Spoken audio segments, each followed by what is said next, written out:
Hachette Audio presents Best Nerds Forever. Written by James Patterson and Chris Grabenstein. Read by Mark Sanderlin.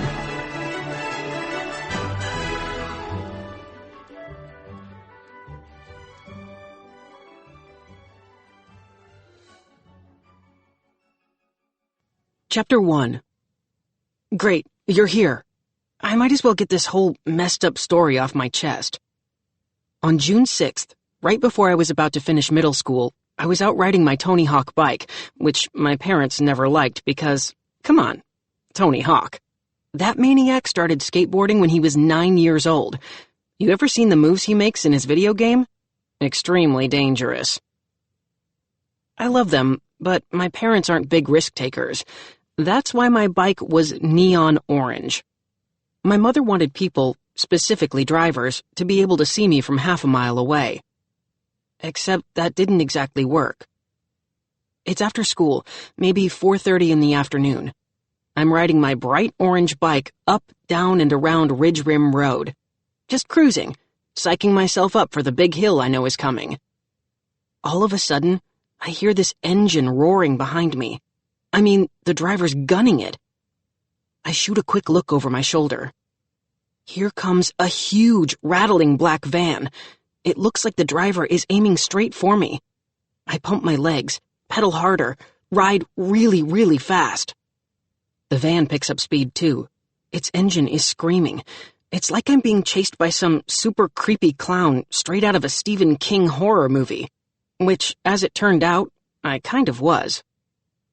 I can't figure out what to do, because all I can think about is how the van might be trying to kill me. Seriously.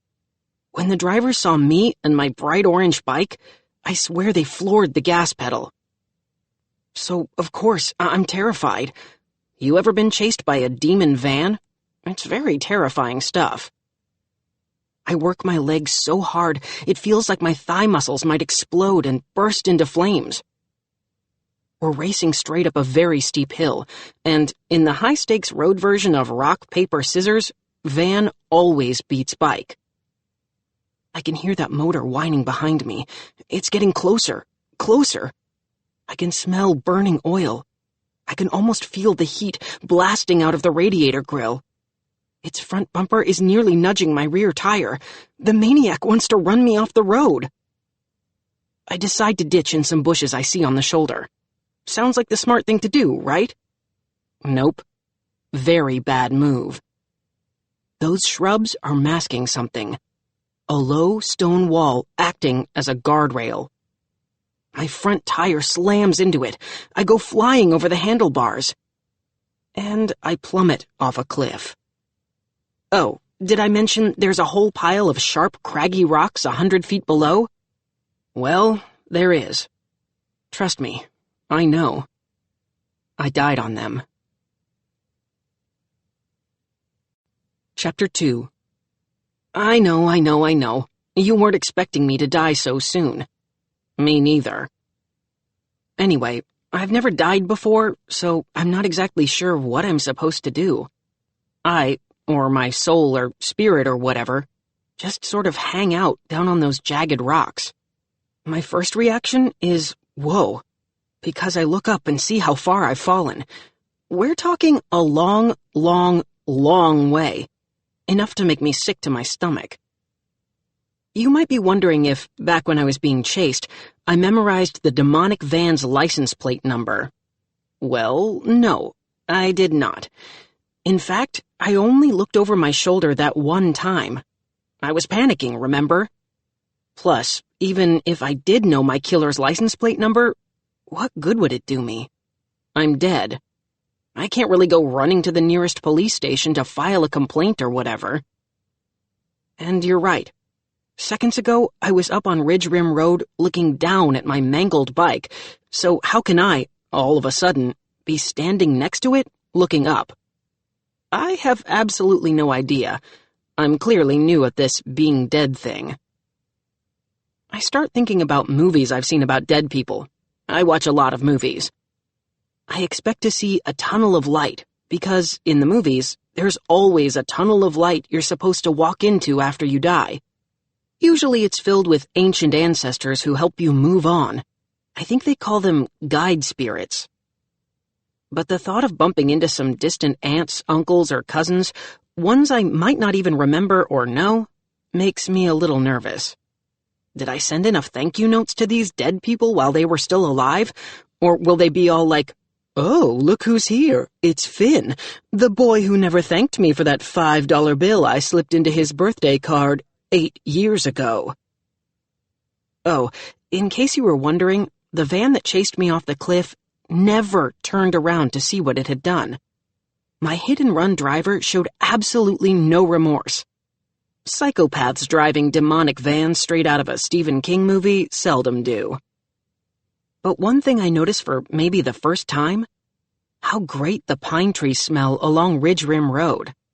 I've ridden up that hill 1,000 times, but never once smelled the trees. Now the pine scent is kind of spectacular, like Christmas time at my best friend Christopher's house. His family always brings home a real evergreen tree, and it always smells way better than the pine-scented air freshener we use at my house to make our fake tree seem less, fake. After a while, I start feeling guilty. I mean, why'd I have to go and die in a place where nobody ever goes, especially when looking for dead people? Ridge Rim Road is sort of close to the lake, but nobody drives on it much. Except, demented psycho van drivers. I try screaming anyway. "Little help down here? Hello?" I don't think my ghostly attempt at yelling made much sound. A bird chirping in a nearby tree did stop singing for a second and tilt its head slightly sideways. Did it hear me? 2 seconds later, it's cheerfully chirping again, so who knows. The bird's happy. Me? Not so much. Chapter 3. I know my parents will start worrying pretty soon. It's getting close to dinner time, and we have a very rigid meal schedule at my house. Dad walks in the door at precisely 5:22 every evening. Then we all sit down to dinner at precisely 5:30. Every day. Spring, summer, winter, fall. Weekdays or weekends. Dinner is always at 5:30 sharp. If I'm not home by then, they'll definitely send out a search party. I wonder if this might turn into one of those deals where everybody in town goes out into the woods and holds hands and walks in a line until somebody yells, "Chief, you gotta come look at this." Like I said, I watch a lot of movies. Only problem with this search party scenario, they'll have to hold hands and walk across a rocky ravine to find me. I don't think I could have picked a worse place to die. What if nobody ever finds my body?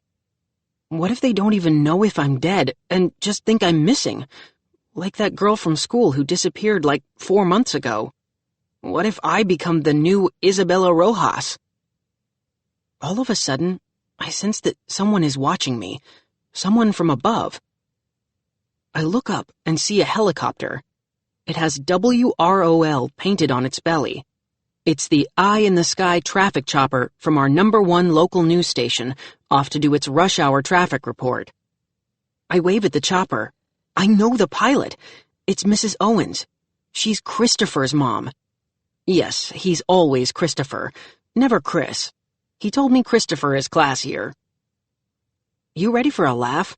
I've been in the WROL helicopter before. Mrs. Owens took Christopher and me up for a ride once for Christopher's birthday. Some kids get piñatas or bouncy houses. We got a ride in a whirlybird. And here's the funny part. I was terrified the whole time. Mrs. Owens, who was in the Army for a bunch of years, tried to calm me down. While we hovered over a carpet of bumpy green treetops, she told Christopher and me that when she was serving overseas, she realized that fear is the true enemy. She suggested that we not let fear hold us back, that we live every day as if it were our last. Now that I've actually lived my last day, I'm not sure I would agree with Mrs. Owens's recommendation. If you live every day knowing you might die before it was over like I just did, you might never leave your house again. You might never crawl out from underneath the covers. I'm staring straight up. Mrs. Owens is making circles over my final resting spot. I'm pretty sure she sees me, or, my body. I have to wonder, did some supernatural force guide Mrs. Owens to the scene? Did one of my ancestors come out of that tunnel of light to guide her instead of me? Her chopper floats lower. Oh yeah, she sees me, the empty shell of me still on the rocks. This is probably the worst day of her helicopter piloting life. It's time for what comes next. I go to my own funeral. Chapter 4. Somehow, in a blink, I'm there. Time doesn't work the way it used to, probably because I don't work the way I used to either. Anyway, my 4 nerdy best friends are sitting together in the 3rd row of the funeral home chapel. By the way, in case you're thinking it, calling my friends nerdy isn't a bad thing. It just means we're all a little different in a middle school organized around the standard cliques. The normals, the mean girls, the jocks, the popular squad, the geeks, the artistes, the brainiacs, and the wannabes. The kids trying hard to work their way into one of the other cliques. My 4 friends and I are a strange mix of all the cliques jumbled up and poured into a weird mold nobody really recognizes. Some of us are geeky, but funny. Smart, but never boring. One is a jock, but not a jerk. We're all nerds. We don't quite fit. Neither does the music somebody picked for my funeral. Seriously. I have never heard organ music so weepy and sad before, not even at the ice skating rink, where I had plenty of time to focus on the organ music, since my parents wouldn't let me actually skate with my friends. Sliding around the ice on thin blades instead of rubber-soled snow boots with cleats? Way too dangerous. As the funeral music drones on, I realize this is major drawback number 1 of dying before my time. I don't get to choose my final playlist. Anyway, like I said, my best friends, Christopher, Annie, Axe, and Mickey, are sitting together in the 3rd row. The 1st row is where my mom, my dad, and my little brother Charlie are seated. They're all so sad, which makes me feel sad too. Behind my family in the 2nd row are all the relatives who could make the trip on short notice. My 3 living grandparents, my aunts, uncles, and cousins, including some I've only ever met once or twice at the beach for a family reunion. This one guy, Cousin Rod, stole my boogie board at the reunion, which was fine by me because my dad would only let me use it in the motel's pool, not the ocean. Apparently, the ocean is full of sharks just waiting for kids like me kicking their legs behind a boogie board. You look worse than nerdy when you use a boogie board in a motel pool. You look dorky. Some other people from school are there too. Okay, 1, the principal. I think attending funerals for any and all dead students is listed as a job requirement when you become principal. None of my teachers are in the chapel. Maybe because none of them know who I am or, who I was.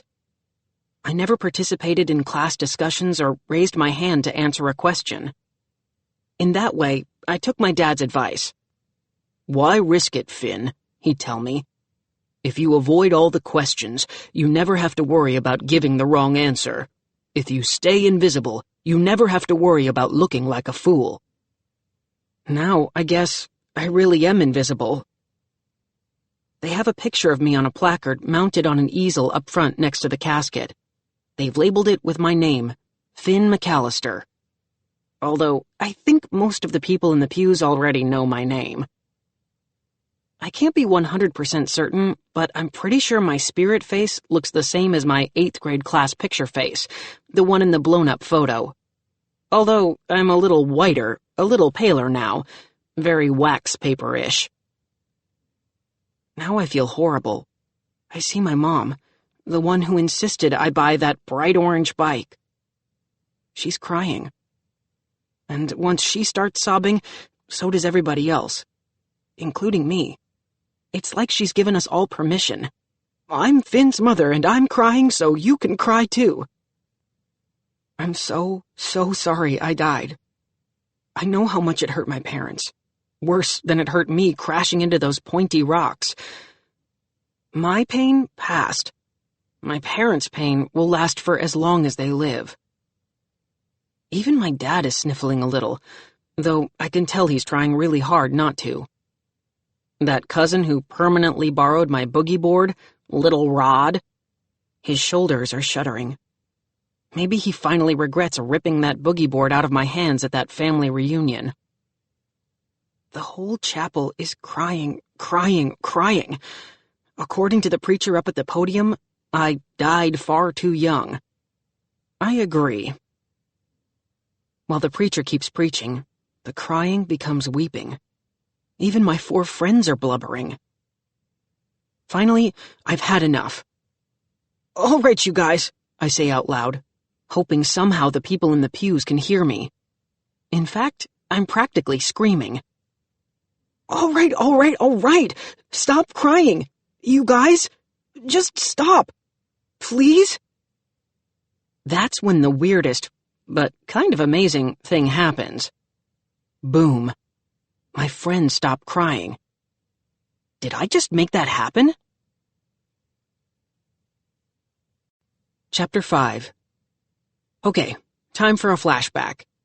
Seeing my 4 best buds at my funeral isn't the best way to really get to know them. So let's go back in time.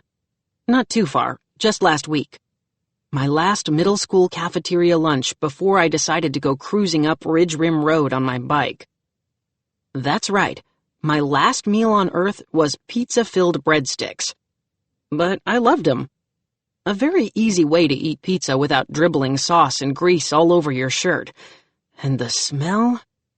I don't think I ever realized how good a cafeteria-baked breadstick filled with pizza toppings like tomato sauce, meat, and cheese actually smells until now.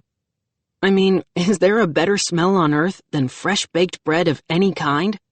Nope. Especially when it's all warm and gooey and soaked with something like butter or pepperoni drippings. Especially when you're starving. Which I was every day because we had the late lunch period. But we didn't come back here to my final meal on Earth for the food. Although the chicken tenders in the deep-fat fryers smell awfully good, too. So, like they say on Family Feud, let's meet the lunch bunch. First, there's me. Finn the observer. Finn the eyewitness. Finn the not-so-innocent bystander. The one who's always just a little removed from the action, watching the cool stuff everybody else is doing. Because my parents won't let me do it, and then telling them in a funny way about what they've just done. I guess I've always been our storyteller. We laughed a lot around that cafeteria table. I'm gonna miss the laughter even more than the deep-fried food. Next to me is Christopher. He's been my best friend since forever. He's wicked smart, which, of course, automatically qualifies him for nerddom. 10 years from now, he'll probably be a brain surgeon or a billionaire in Silicon Valley. Maybe both. I wish I could be there to see it. Christopher, never Chris, as you recall, doesn't like to look people in the eye. So we're all used to him staring at his shoes, his carton of milk, or whatever our t-shirts have to say that day. He's so smart, he could tell you why his mother's traffic helicopter doesn't spin around in circles when those rotary blades up top start whirling. I'm sure he could also tell you exactly what bones I broke in my tumble off Ridge Rim Road. Next to him is Annie. She's always been kind of confusing to me. One day she's wearing flannel shirts and jeans and splashing around in the mud to retrieve the football she heaved farther than anyone else, with a perfect spiral, by the way. The next day she's doing girly things, like obsessing over selfies or getting into Aztec nail art. I've kind of had an on-again, off-again crush on Annie my whole life, which I guess has to end now that, my whole life is over. Duh. One time at a party, we were playing 7 Minutes in Heaven, and when we were in the dark closet, we talked about football, and the Vikings' chances this year, and how to throw a perfect spiral. So, yeah, so much for seizing the romantic moment. Did I ever end up telling her how I felt? Are you kidding? That would have been scarier than being chased off a cliff by a maniac in a van. Next up is Axe. Everybody thinks because he's an oversized black kid, he should be great at sports. Spoiler, he isn't. He's a terrible athlete. When we were younger and played kickball, he could strike out swinging. He'd miss the ball 3 times in a row, even though the pitcher was rolling it straight at his kicking foot. Swish! Axe is unbelievably nice to everybody, except total jerks. Like the ones who keep asking him why he isn't on the football team because he looks like an NFL linebacker. Sweet as Axe is, if a jerk gets in his face, or one of his friends' faces, he will become that jerk's worst nightmare. Finally, we have Miguel, or as he likes to say, "Yo, call me Mickey, like the baseball players, not the mouse." Mickey is an amazing athlete. Football, basketball, baseball. If it has a ball, he's on the first-string team. He's great at everything athletic, and wow, does he know it. He's extremely cocky, but he's also funny about his cockiness. "Life without me," he once told a girl, "would be like a broken pencil. Pointless." So, if Mickey is such a super jock, what's he doing sitting at the nerd table? Well, back in elementary school, when Axe's growth spurts were having growth spurts, and Mickey was just Miguel, and not, Mickey, Axe used to protect him. Mickey never forgot. None of us did. Oh, have I mentioned that girls totally love Mickey? All of them. Even Annie. Anyway, let's jump back to my funeral now, because I'm wondering, did Mickey and Annie come to the chapel together? It is a Saturday. Was my death an excuse for them to have an early afternoon date? I'm making my way up the center aisle to check out my friends in the 3rd row of pews, when all of a sudden, out of nowhere, I'm blinded by a light. It's beaming from behind my coffin. I see a silhouette shuffling forward. It's my grandfather, the one who died 5 years ago. Chapter 6. My grandfather on my father's side, Desmond McAllister, was very tall and skinny when he was alive. He's still tall and skinny now that he's dead. His face is extremely stern. He always looks like he just smelled a carton of sour milk. The last time I saw him was at my 8th birthday party. That's right, 5 years ago. Way to do the math. Not even the ice cream and cake could make him smile. He slowly raises his hand and gestures for me to come join him in the light. "It is time," he announces in a low, spooky voice. He's giving me goosebumps. He never used to do that, back when he was alive. He was just, Grandpa McAllister, the old man in the assisted living facility. I never really spent much time with him. Maybe I should have. Maybe there were a lot of things I should have done. "We need to leave, Finnegan," he tells me. "Say your goodbyes. I've come to guide you on." I look around. Nobody in the pews can hear Grandpa McAllister. They're all crying again. Where are we going?" I ask him. Grandpa McAllister doesn't answer. He simply turns around and starts walking back into the light. He's a slow-moving silhouette surrounded by hazy brightness. He raises his hand to point toward wherever the light is coming from. When he does, he breaks up the beam into blinding slivers. I cover my eyes and summon my courage, something I never really had a lot of when I was alive. "No," I say, even though my voice cracks when I say it. "I'm not going with you." I never talked back to my grandfather like that before. I was always afraid to talk like that to scary adults. Now I figure it might be even worse because he's even scarier. He's now a ghost, a guide spirit. He turns around to face me. "No," he says. "No?" His voice echoes. Maybe it's bouncing off the walls of the light tunnel. Maybe it's some kind of special effects. Whatever it is, I'm scared. I shake my head because I'm too petrified to speak again. My grandfather squints at me, hard. "Unfinished business?" he says, arching an eyebrow. This time I nod. "Yes, sir. I have some stuff I need to take care of. Like you said, unfinished business. Business that needs finishing." I'm babbling. Grandpa McAllister heaves a sigh and exhales a cloud of steam, like you do when you're outside playing in the snow. "Be quick about it, Finn," he tells me. "Finish your business. Carry no regrets with you into the next life." When he says that, his gaze drifts to the funeral crowd. Everyone is frozen in some kind of suspended animation. No one is budging. Nobody is even breathing. It looks like they're doing that viral video thing from a few years ago, the mannequin challenge. Something glistens in my grandfather's eye. A tear? A drop of ice? He's focused on Grandma McAllister, sitting there in the second row, dabbing her eyes with a lacy handkerchief, frozen stiff. She's his wife, his widow. My grandfather swallows something that could be all the feelings he's, feeling.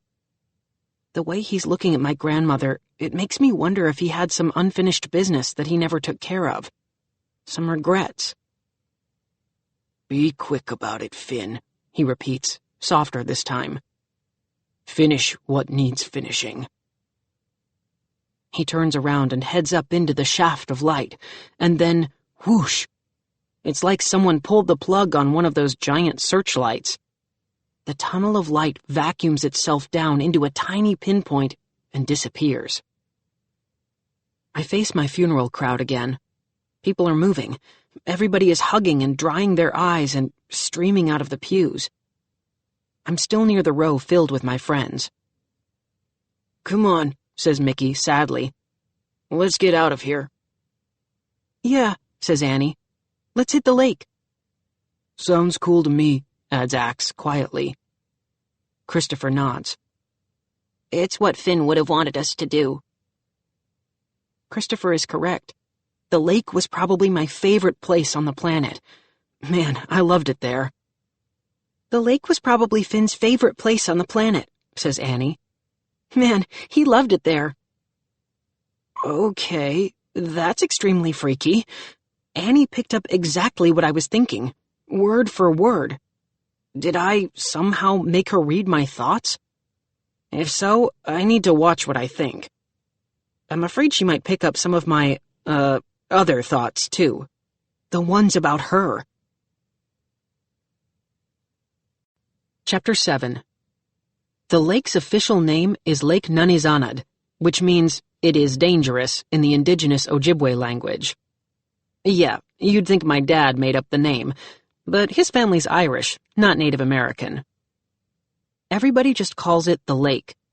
Maybe because nobody can remember how to pronounce Nunizanad. The lake, which is actually more of a swimming hole, is fed by foamy white water shooting down a steeply slanted gully strewn with boulders. It's also rimmed by sheer cliffs, which make it great for diving, if you really, really know what you're doing and where to dive. Otherwise, as my mother and father always pointed out, you could crack open your skull, or wind up paralyzed, or both. I arrive at the lake before my friends. They'll probably be riding their bikes. Me? I thought about being here and, whoosh, now I am. Transportation seems to be super easy when you don't have a body to haul around. The lake has always been a special place for me and my friends. It's where we went every day in the summer, if we could. It's where I first saw a girl in a two-piece bathing suit. It's also where Annie slugged me in the shoulder while I stared at the first girl I'd ever seen in a two-piece bathing suit. The lake is where I always had a great time watching my friends having a great time. I'd watch all the cool stuff they did, and then tell them stories about how cool it was. I was kind of our historian. Before long, I hear my 4 friends pumping their mountain bikes up the steep trail to the top of the cliffs.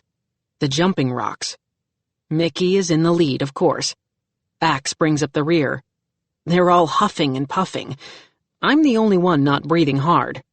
In fact, I'm not breathing at all. "That felt great," says Mickey when he reaches the top, half a minute before everybody else. "Gave my quads an awesome workout." "The exercise has been proven to help people process grief," says Christopher, between pants for breath, as he pulls into the lookout point. "I'm just glad to be out of that funeral home," says Annie. Axe nods. "Everything was so sad," he says gently. Hello," says Annie. "Earth to Axe? It was a funeral. What were you expecting?" Axe shrugs. "I don't know. Maybe some funny stories about Finn?" "Yeah," says Mickey. "There's a ton of those." Christopher nods. "Funny stories would have been way better than organ music." "Finn would have hated that organ music," adds Axe. I did! It was worse than the old guy on the pipe organ at the ice rink," I try to tell them.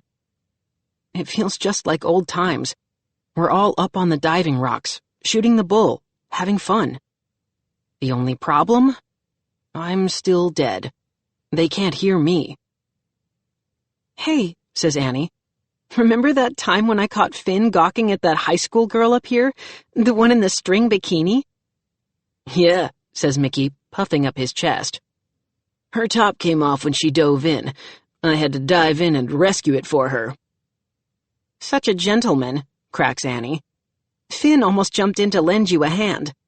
"Almost." "I don't think he ever even cannonballed off the cliff," says Axe. "When you do," Annie says, "you drain half the lake." "Hey, it always refills itself." "Finn's parents told him that jumping in the lake was too dangerous," says Christopher, "even if you did it feet first." He points down at the water. "Even if you did it right here, over the deep spot where no one has ever touched the bottom." "Remember how he'd hurry down and meet us on the shoreline?" says Mickey.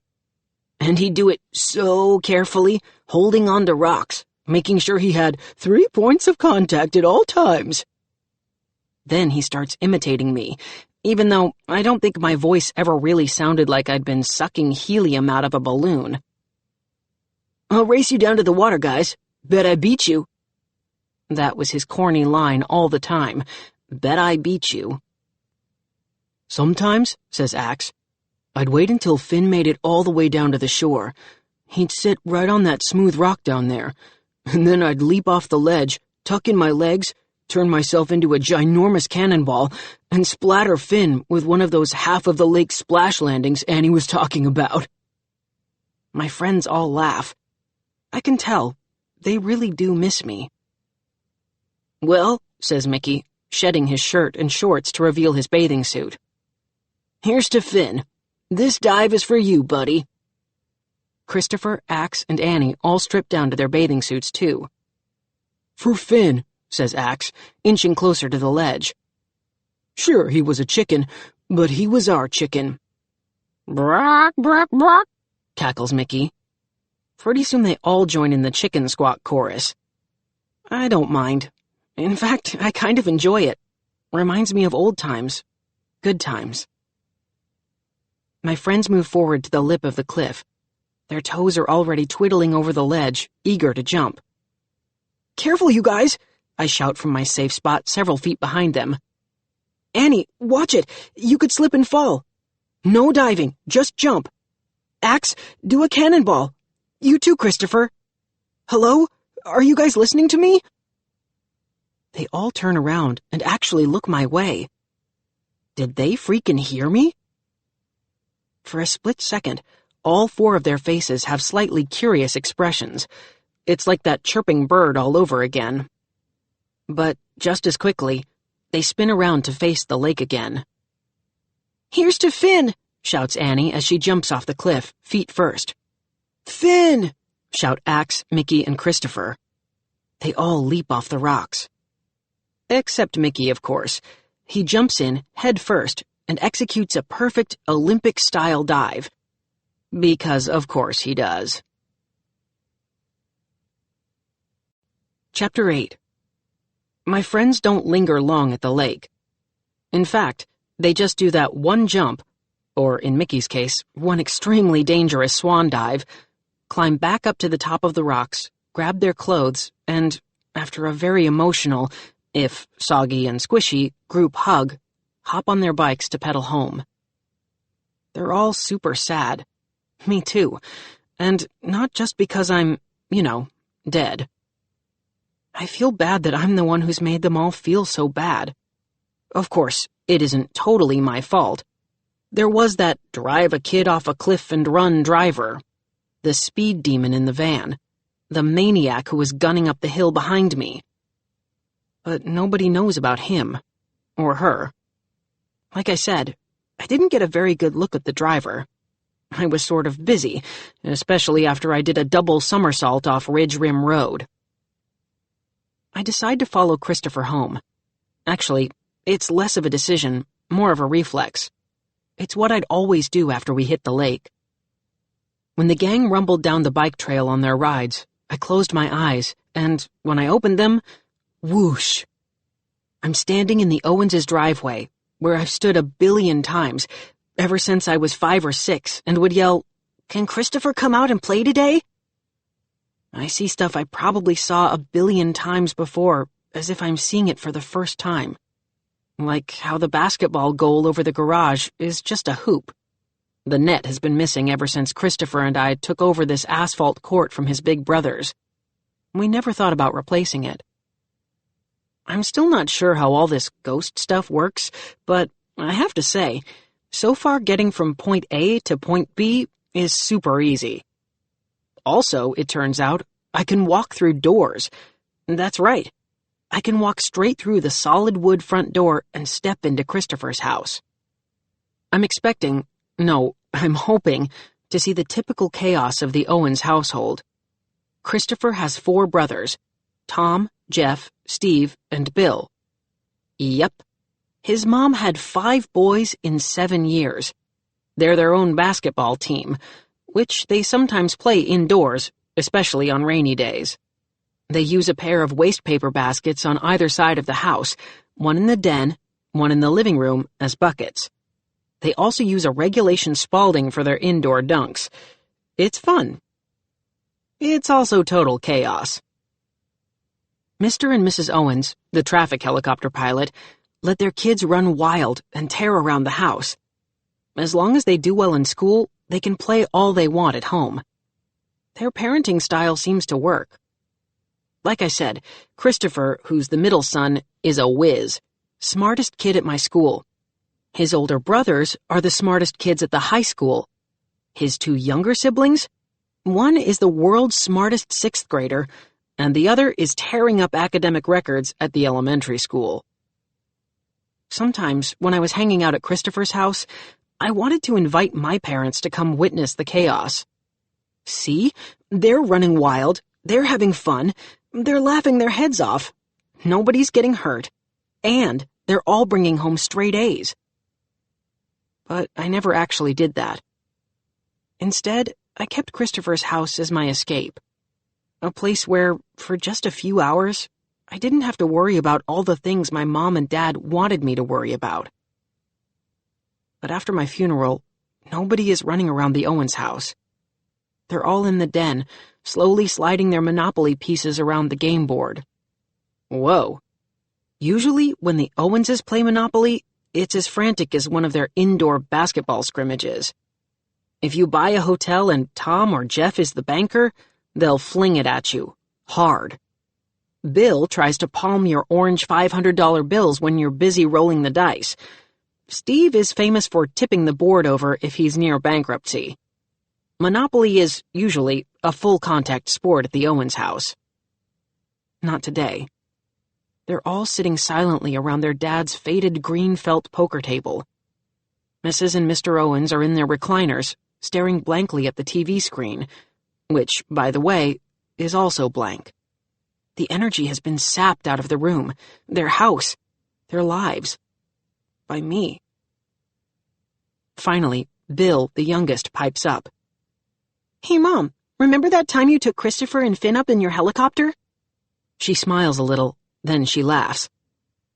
It was Christopher's 10th birthday, she remembers. Finn didn't want me to lift off. He asked me if we could stay parked on the helipad with the blades running. He wanted it to be like that kiddie ride in front of the supermarket, says Tom, who apparently has heard this story before. He kept looking around for the quarter slot, jokes Christopher. Or the off button, cracks Jeff. It's true. I did all that. I also asked a lot of questions about gravity. And then, when we were up in the air, says Mrs. Owens. Finn's face was greener than the treetops, shouts Steve. I have a queasy feeling that everybody in the Owens house knows about that birthday flight we took when Christopher turned 10. I'm legendary. A funny family story for someone else's family. He didn't puke, though, says Christopher with a big smile. However, he also didn't eat any pizza when we got to Chuck E. Cheese. He asked the big mouse at the front door if he had any nausea medicine for kids. The whole family is laughing. Me too. It's funny. I wish I could go back and get airsick again, especially if it would make everybody in my second family smile and laugh. I feel horrible about what I've done to the Owens by dying like that. I feel even worse about what I've done to my own family. Yeah, I definitely have some unfinished business to take care of. I can't put it off any longer. I need to go visit Mom, Dad, and Charlie. I need to go home. Chapter 9. And so I head to my house. But I don't jump cut or whoosh my way there. I walk. I figure it might be the last time I ever walk these 3 blocks from Christopher's house to mine, a walk I've taken a million times. I also need to think. I've been doing that a lot ever since I died. Did I live a good life? Did I make a difference in the world? Will my mother and father ever forgive me? Will Charlie be okay without a big brother? Maybe Axe can protect him, too. Going home was going to be super tricky. My parents would be so disappointed in me. Not only did I go and die, I went and did it in what I'm sure they thought was a very dumb way. It's nearly summer. Flowers are in bloom in all the yards. I never really smelled them before. They smell great. Yes, I'm actually taking time to stop and smell the roses. Something I probably should have done every time I walked these sidewalks. But I was always in a hurry to get to Christopher's or get home in time for that 5:30 dinner bell. So much rushing. Now, I have an eternity to miss all the stuff I skipped when I was alive. I stand on our front porch for what seems like hours, afraid to walk through my own front door. I think about going back to Christopher's house. Then I stall some more by walking through the big oak tree in our front yard, the one Mom and Dad never let me climb because I could fall and hurt myself, which, ta-da, is exactly what I did up on Ridge Rim Road. I fell. I hurt myself. They were right. It ends badly. But I want to see if I can walk through something solid besides a door. I can. Next up, maybe a car? Can I let a car drive straight through me? How about a van? Maybe I should have been dead before I had my run-in with the van on Ridge Rim Road. I might still be alive. Okay, that makes no sense. It's time to quit stalling. I go back to the porch and stare at my front door some more. Is this still my house, I wonder? I mean, I don't actually live there anymore. You have to be alive to do that. I guess I should have asked Grandpa McAllister for some deets about my new home, wherever he wanted to take me. What's it like at the far end of that tunnel? Also, do they turn off that blazing light at night so people can sleep? Speaking of sleep, do you even need to do that after you are dead? So many questions. They keep me on the porch for at least another 15 minutes. Well, that's what I think. Time is all warped. What feels like 10 or 15 minutes to me could be just a few seconds in the land of the living. It could be a few days. I can't stall any longer. I have to confront my worst fears.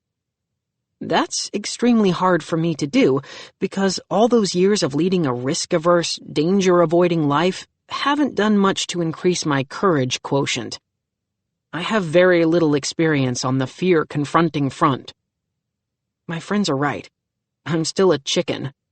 A big, fat, dead chicken. Bruck, bruck, bruckety bruck. Chapter 10. Finally, I step through the door and enter what had, for 13 years, been my home. The foyer is connected on one side to the living room. Go ahead, chuckle. Yes, smarty, I'm the dead kid in the living room. I'm remembering all those Christmas mornings past. Our tree was always set up in the living room, right in front of the big bay window looking out over the street. It was an artificial tree, of course, like I said before, with LED-only lights, the kind that never heated up. Real trees decorated with old-school colored bulbs are fire hazards. So are too many extension cords, and space heaters, and all sorts of wintry stuff. I'm going to miss Christmas. I'll even miss that pine-scented room freshener Mom always hid behind the tree. I don't need to glance at a clock to know it's 5:30. Mom, Dad, and my little brother Charlie are just sitting down to dinner in the dining room, which is just off the living room. It smells like macaroni and cheese, some kind of casserole we've never had before. I guess neighbors and friends have been bringing meals. That's nice. People do a lot of good stuff, and most of it, to be honest, I never even noticed. Would you care for a roll? Mom asks Dad. No, thank you. May I please have the salt? Asks Charlie. Use it sparingly, says Dad, handing my little brother the tiny silver shaker. Too much salt can give you high blood pressure. It will also make you retain water, adds Mom. Okay, I know what you're thinking. Dude, your parents are so unchill. If they were wound any tighter, they'd be braids. To which I reply, hey, cut them some slack. Their oldest son just died. My parents aren't bad people. They're cautious people. They're all still dressed in their funeral clothes. Guess it's still Saturday. We forgot to say grace, announces Mom, putting down her silverware. They reach out and hold each other's hands, making a family circle around the dinner table. I realize that the family circle is a lot harder to pull off without me in my usual seat to Mom's right, Dad's left. The circle has a hole in it. Their leaning across my empty place makes Mom start crying again. Poor Finn, she says softly. Charlie starts sniffling. I miss him too. Dad pushes back from the table, folds his napkin very tidily, and places it in his lap. Finally, he sits up straight in his chair. When he's all set, when he has a firm grip on all his emotions, he speaks. This shouldn't have happened. Chapter 11. Dad doesn't stop there. He should have been more careful. I always told Finn to be careful. Mom nods, sadly. Yes, dear, you did. Of course, nobody ever listens to me. I'm sorry, but I know my numbers. It's my job to know how risky life can be. My father works for a major insurance company. He's what they call an actuary. His job? Using statistics to figure out when people, on average, will die, or wreck their car, or have their houses burned down. And then he uses statistical magic to estimate the financial impact of all those tragedies. He shouldn't have died so young, Dad continues. Yes, children and adolescents have the highest rate of bicycle-related injuries, approximately 1/3, but they don't die. Death by bicycle is more common among adults aged 50 to 59. This is how Dad deals with his emotions. He buries them under a mountain of facts and numbers. He knows a lot of statistics. One for just about everything. For instance, did you know that fishing is the most dangerous occupation in the United States? Check out the numbers that Dad shared with us one night when we were eating fish sticks. The fatal injury rate for fishing workers is way higher than the fatal injury rate for truck drivers, roofers, electric line installers, or even coal miners. Dad's shoulders slump. Tears well up in his eyes. My friends might use humor to deal with their grief, but Dad's been trying to use statistics, and I sense that his stony wall of numbers just came tumbling down. "I miss him," he says, his voice breaking. "I miss Finn. My boy. My son." Dad is crying. He buries his face in his hands and weeps. Charlie looks frightened. Our father doesn't cry. He usually lets Mom do it for him. Now he can't stop sobbing. After a moment, Mom and Charlie start crying too. Seeing your little brother with tears streaming down his cheeks, tears you put there? Worst feeling in the world. I can't stand to watch this any longer. It's too sad. So sad. I turn away from the dinner table and fix my gaze on a framed photo we have of Grandpa McAllister. It's hanging on a dining room wall filled with other framed family photos. Some are antiques, faded and brownish. The faces staring back at me are all Irish. Our ancestors, the McAllister and O'Keefe clans. My mom was an O'Keefe. I don't really know who half the faces are, but I figure I'll be meeting them all soon enough. Suddenly, the portrait of Grandpa McAllister starts to move. Chapter 12. "Are you ready to move on, Finnegan?" Grandpa McAllister asks me from inside his picture frame. "Have you finished your unfinished business?" I panic. The living portrait of a dead ancestor is freaking me out. "Maybe," I say. "I mean, no, actually, not really. There's still stuff I need to do, stuff I probably should have done a long time ago." Grandpa McAllister steps out of the wall and looks down at my family, his son, daughter-in-law, and only living grandson, Charlie.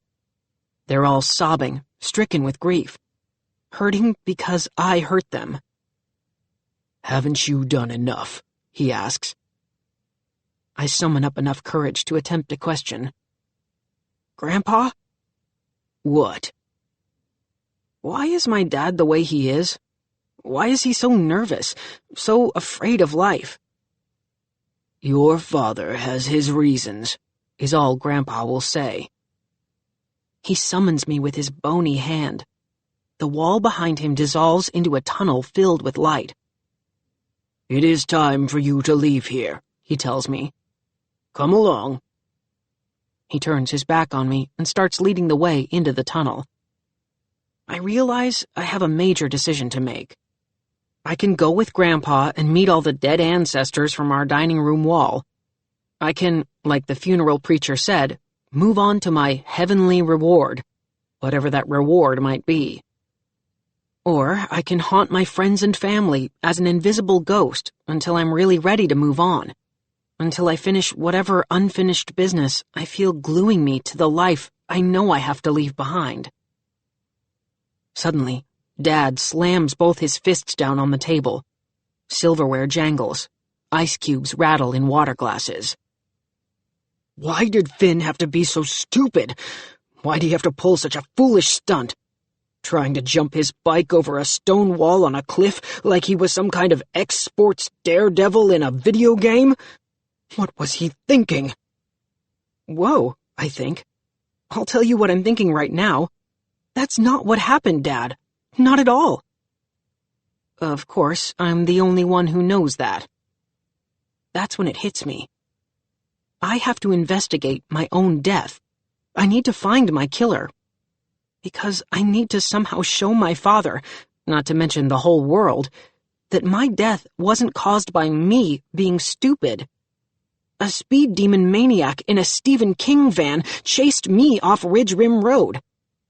and I'm going to prove it. I have no idea how I'm going to prove it, but I will, even if it's the last thing I ever do. Which, duh, I guess it will be. "Sorry, Grandpa," I shout at his back as he moves farther and farther away. "I'm not coming with you. I need to stay here. I need to find my killer." Grandpa keeps on walking. The light disappears. I'm on my own. Chapter 13. I leave the house and head to the ice cream shop.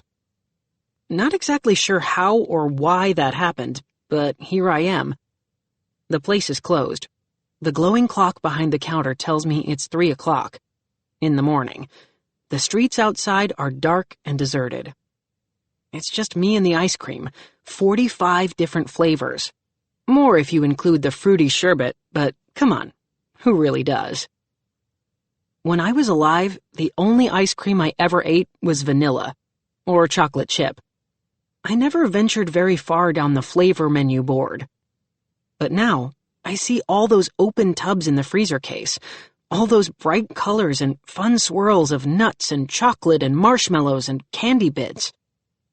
I know I should be searching for my killer, but I want to live a little and taste all the ice cream flavors.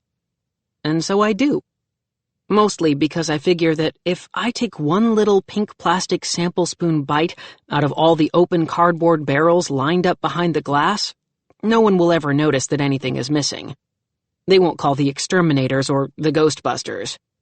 They might if I gobbled up my usual 2 scoops of vanilla, though. I work my way down the line and sample strawberry, chocolate, coffee, Oreo, mango, coconut, matcha, and even avocado. Then I try the even wilder flavors. Chocolate coconut almond chocolate chip, black raspberry double chocolate brownie, cookie dough, cotton candy, ice cream with peanut butter cups, candy cane chunks, and breakfast cereal in it. And yes, I even taste the raspberry sorbet. It's all so good. Using the small pink spoons turns out to be an excellent plan. There's very little evidence that I was ever here. And I realize this is the kind of smart thinking I need to start doing to clear my name, to show my dad, and the whole world, that I didn't die because I did something stupid with my bike. I need to start being more analytical like my father. Not all the way to statistics graphing calculator clipped to my belt analytical, just more logical. I need to Sherlock Holmes my way toward finding my killer and finishing my unfinished business. For instance, who was driving the black van that ran me off the road? Did they leave skid marks or tire tracks? This is when I wish I had paid more attention to all those CSI TV shows. And I have to ask myself this horrible question, the one they always ask in murder mysteries. Did I have any enemies? To be honest, thinking about who might have wanted me dead isn't much fun. In fact, it's downright depressing. I never did anything to get myself an enemy. I never did anything at all. I need to chill. That means I need to kick back and play some video games. Boom. I'm in my front yard again. I look up at my second-story bedroom window. I wonder if my game gear is still where I left it. Or did Mom and Dad, in a fit of rage at my MXGP Pro Enduro motocross biking game, chuck my PS4 into the trash? I float up for a closer look. Yep, you read that right. Float. Don't ask me how I did it. I just did. Anyway, the floating part is awesome. The view through my bedroom window? It kind of sucks. Chapter 14. Sure, my PS4 is still exactly where I left it, but so is everything else in my room. My socks are still balled up on the floor near my dirty underwear for the week. My kicks are in a heap in front of the closet door. My posters and books and lamps and piles of game boxes are all still exactly where they were when I left home to go to school on June 6th. My room is quickly becoming a Jurassic Park mosquito frozen inside a chunk of amber, or a room in a house where a famous dead person used to live. Will Mom and Dad string a red velvet rope across the doorway and let people stand in the hallway to gaze at all my stuff? To study the junk heap of my life that I'd left behind? If so, I really wish I had picked up all that dirty laundry. My bedroom, my whole house, is just so sad. I remember my classic line that I'd use when one of my friends looked all bummed out and I was trying to cheer them up. "What? Did somebody die?" Yeah. This time they did. And it was me. Knowing my own home is not going to be such a fun place to hang around, I zoom over to Christopher's house. I am not going there to haunt the guy, though. Unless my unfinished business isn't finished before Halloween. Spooking my friends on Halloween would be awesome, and I definitely have the best costume, even if nobody could see it. I just need to go to my home away from home and forget about being dead for a while. It's now 4 a.m, according to the grandfather clock in Christopher's living room that I just walked through. I don't want to wake up Christopher or his brothers or his parents. I'm not sure if I could, actually. I still haven't made much noise that anybody could hear, just a few weird connections that could have been coincidences. To be safe, I head downstairs to their family room. That's where the TV and video games are. I spend a few hours watching Netflix, and Disney Plus, and Apple TV, and Hulu, and Amazon Prime. Christopher's family subscribes to more streaming services than most rivers.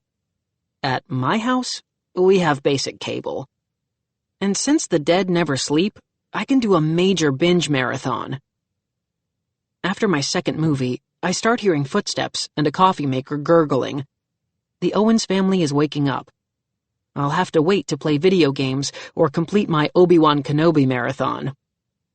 I carefully creep up the stairs. Fortunately, I don't squeak any boards as I climb the steps. Yes, I could just float or transport myself into the Owens' kitchen, but somehow it feels good to walk. To remember how excited everybody gets when a baby takes its first step. A few months after that magical moment, most of us take walking for granted. It's really a miracle when you think about it, and, like I said, I've been doing a lot of thinking lately. I reach the top of the staircase and smell bacon, and coffee, and best of all, pancakes. It's Sunday morning at Christopher's house.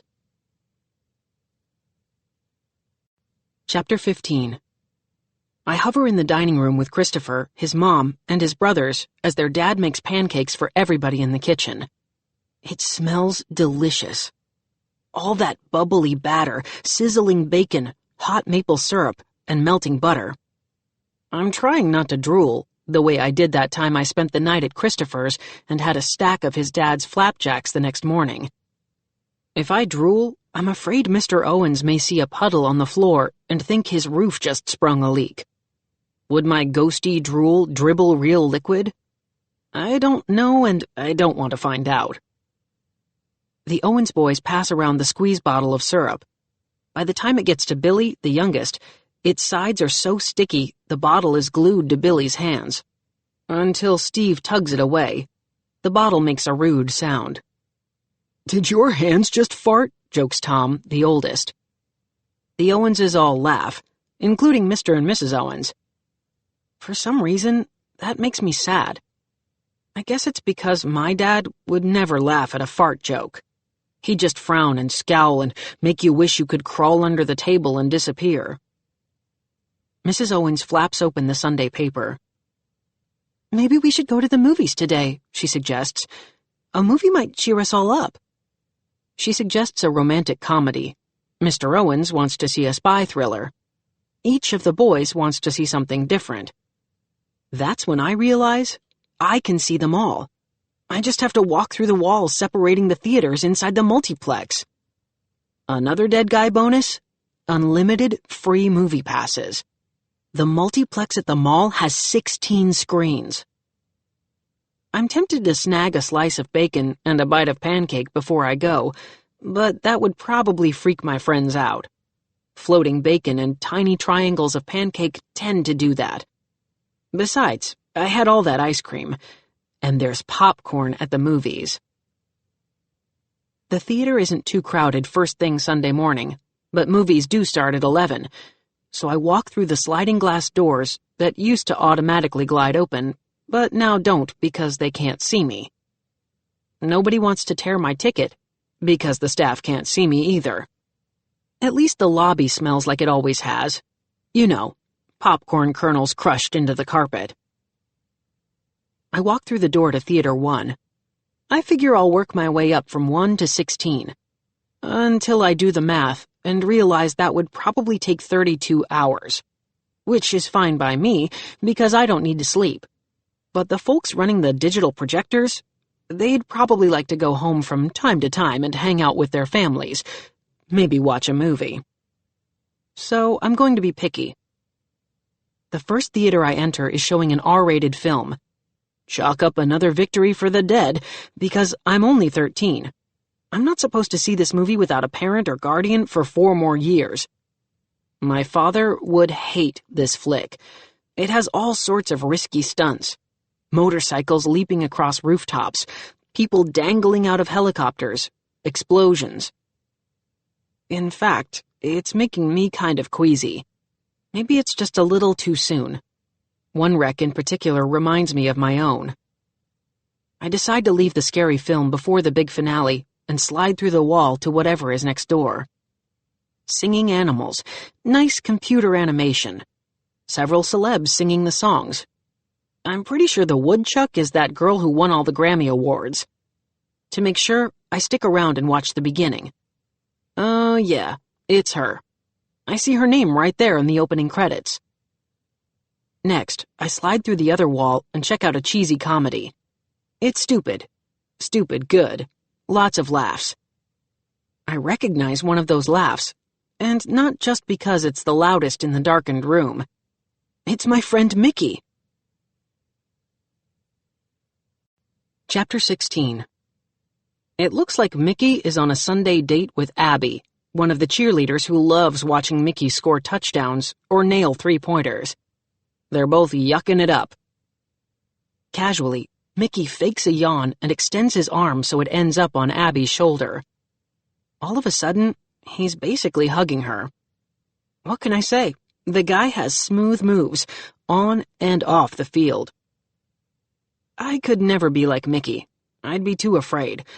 I'd probably do the yawn thing with my Coke hand and dump ice down the girl's back. But I wish I had the chance to try. Not right away. Maybe when I was in high school. I'm going to miss high school. Completely.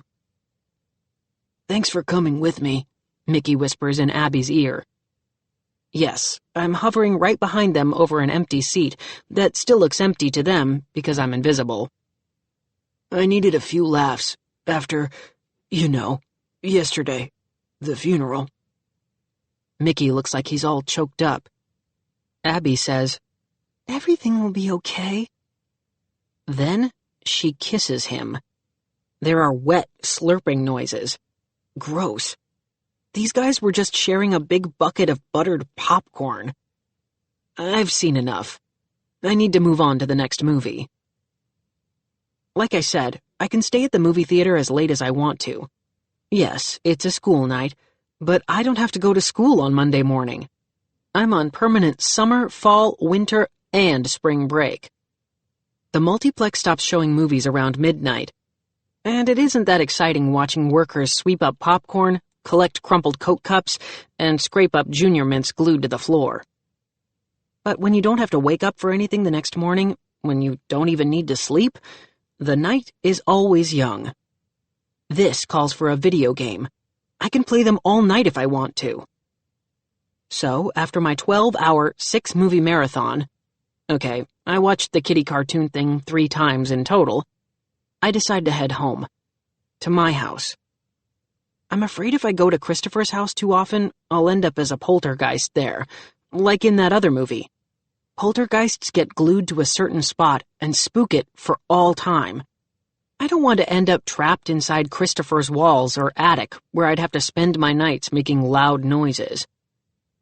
So I jump cut home and float up to my room. Nothing's been touched, same as before. I fire up my PS4 and play that motocross biking game I know my parents must hate. It's fun. For about 5 minutes. Then all the jumps and stunts start reminding me of the jump and stunt that didn't work out so well up on Ridge Rim Road. I'm thinking, in the future, I'll stick to non-threatening video games. The ones where all you have to do is pop candy or run a diner or whatever. Suddenly, my bedroom door creaks open. It's my dad. Chapter 17. Finn? He sounds spooked.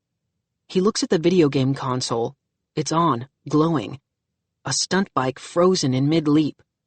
I can hear its soundtrack, which is very dun-dun-dun-ish and action-packed. Dad heard it too, I bet. In fact, my whining motocross stunt bike sound effects are probably what woke him up at 1 o'clock in the morning. Oops. At Christopher's house, the TV was way down in the basement. Nobody could hear all the noise. Lots of explosions and Star Wars orchestra music. Here at my house, I'm 2 doors down from my parents' bedroom. I take a few steps backward, pass through my desk, and try to hide behind it. Dad is staring right at me. It feels as if he can see through me, which maybe he can, if he sees me at all. Dad frowns and lunges forward. His fingers are out and ready to throttle me for dying so stupidly.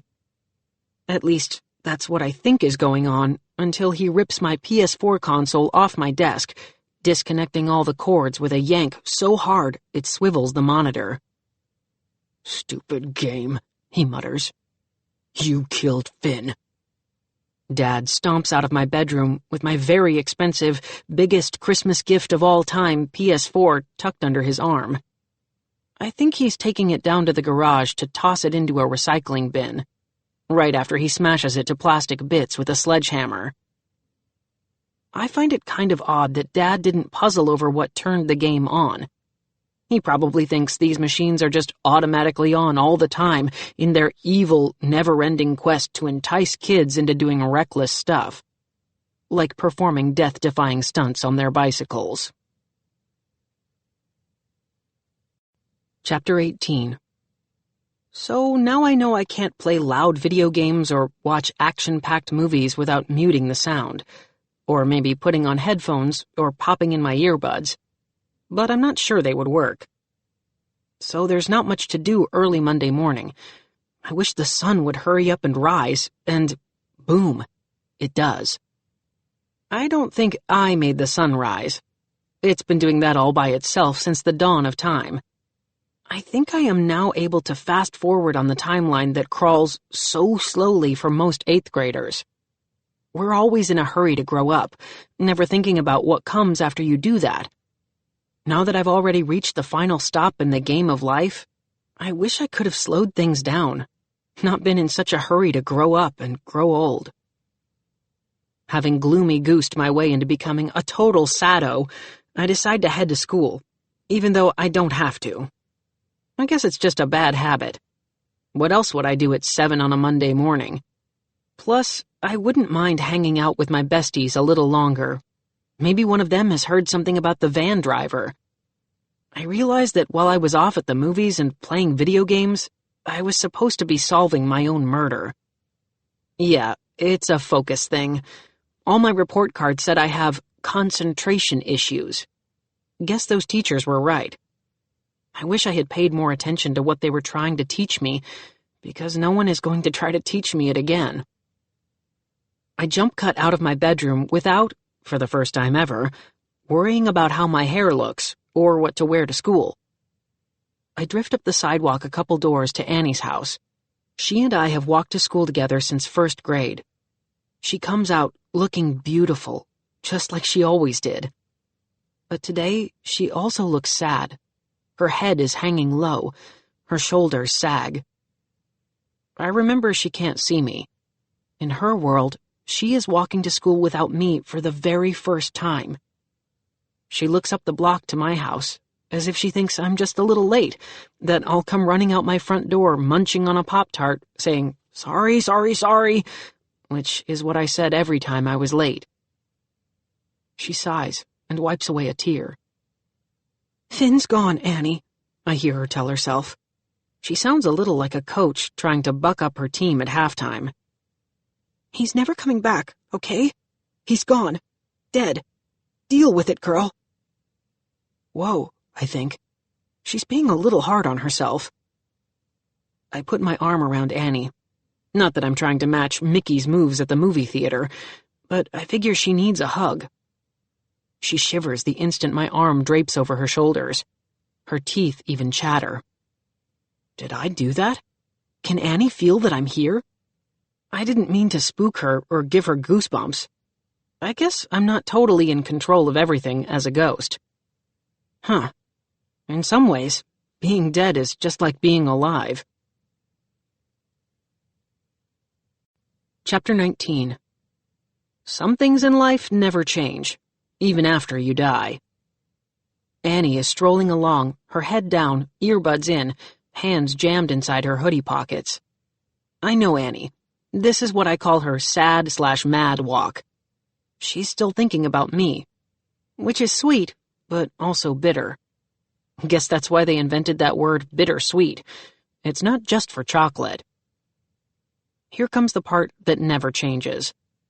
Annie reaches the end of our block and hangs a right. The Dusendorf brothers, Frank and Joe, are waiting for her. Like always, their arms are crossed over their chests. Like always, they block the sidewalk. Like always, they act like total jerks. "Aw, why are you so sad, Annie Fanny?" Frank says with a baby talk voice.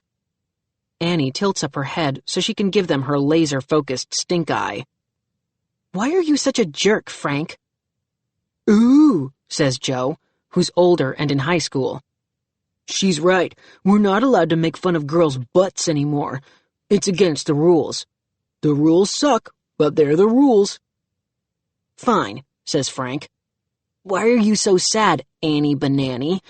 Is it because your boyfriend took a header off a cliff, cracked open his skull, and died?" "Too bad about that," sneers Joe.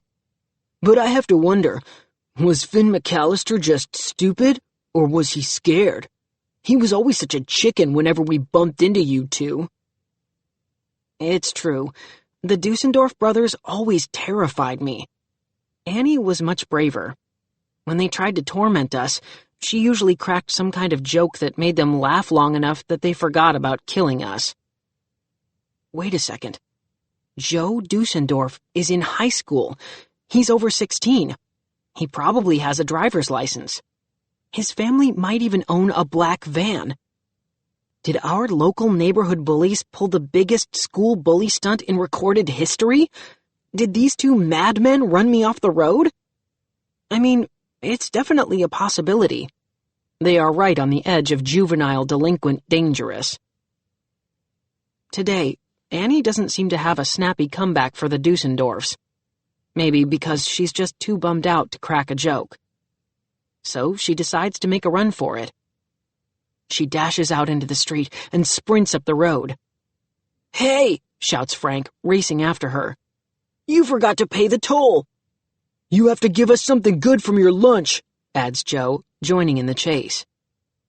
I can zip along faster than any of them. I literally fly up the street until I'm halfway between Annie and the two thugs in hot pursuit.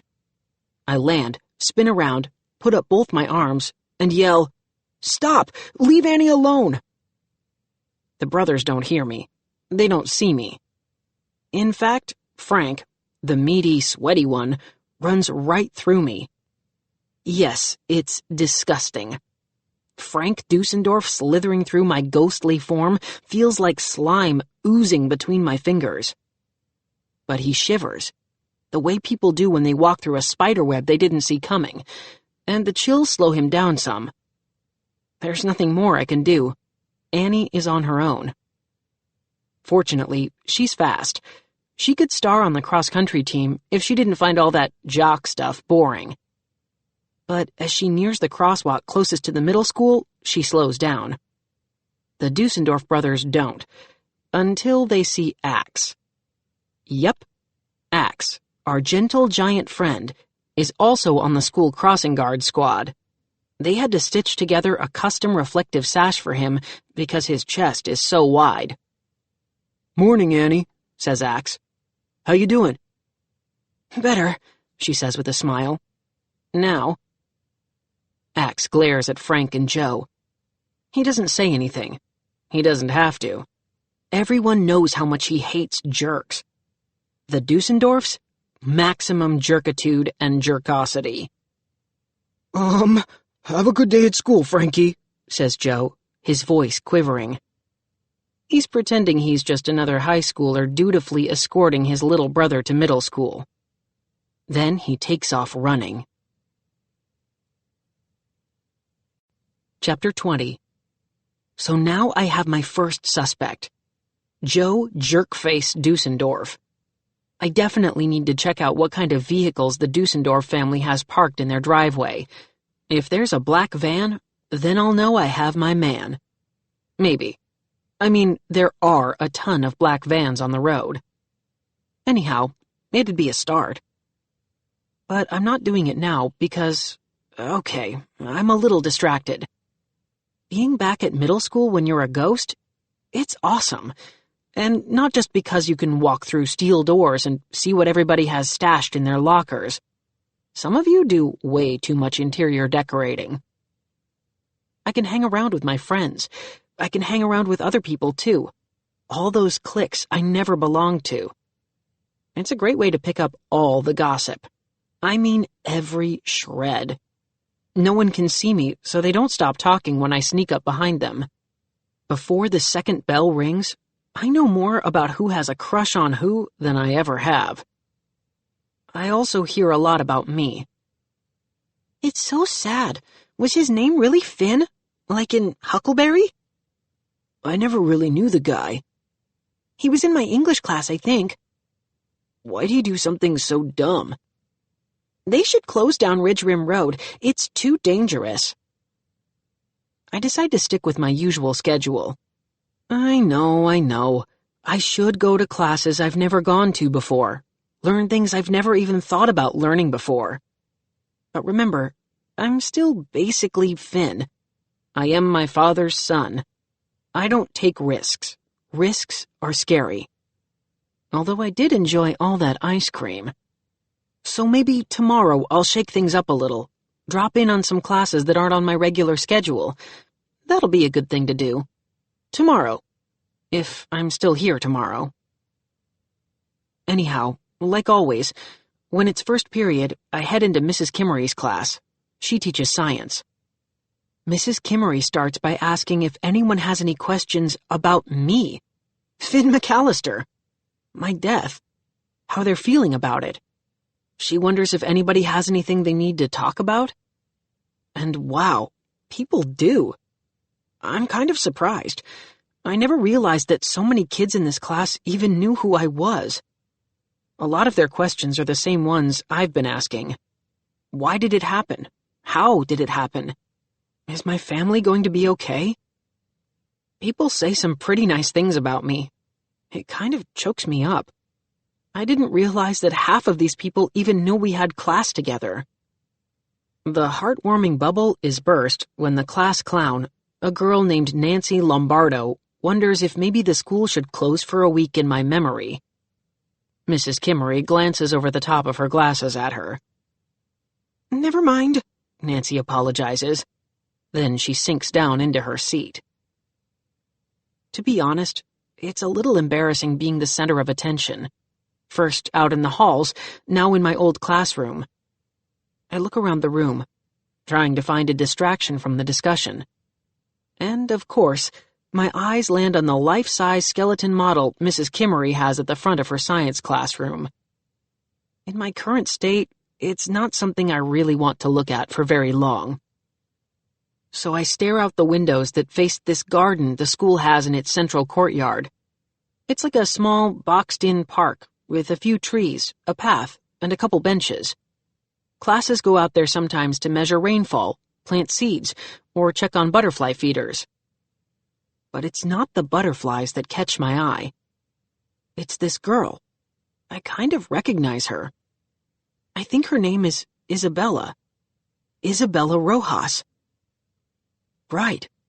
4 months ago, Isabella Rojas was the one everybody was talking about, not me. Her name and face were everywhere, including billboards. 4 months ago, she was our state's most famous missing child.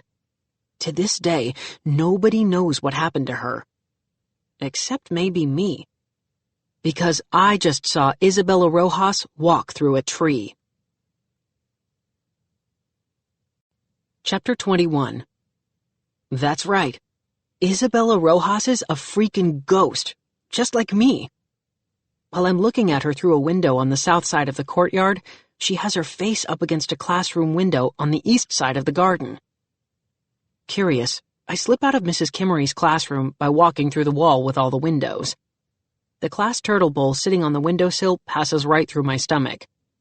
My approach is absolutely silent. I make less noise than the wind rustling through the trees. I drift up behind the girl.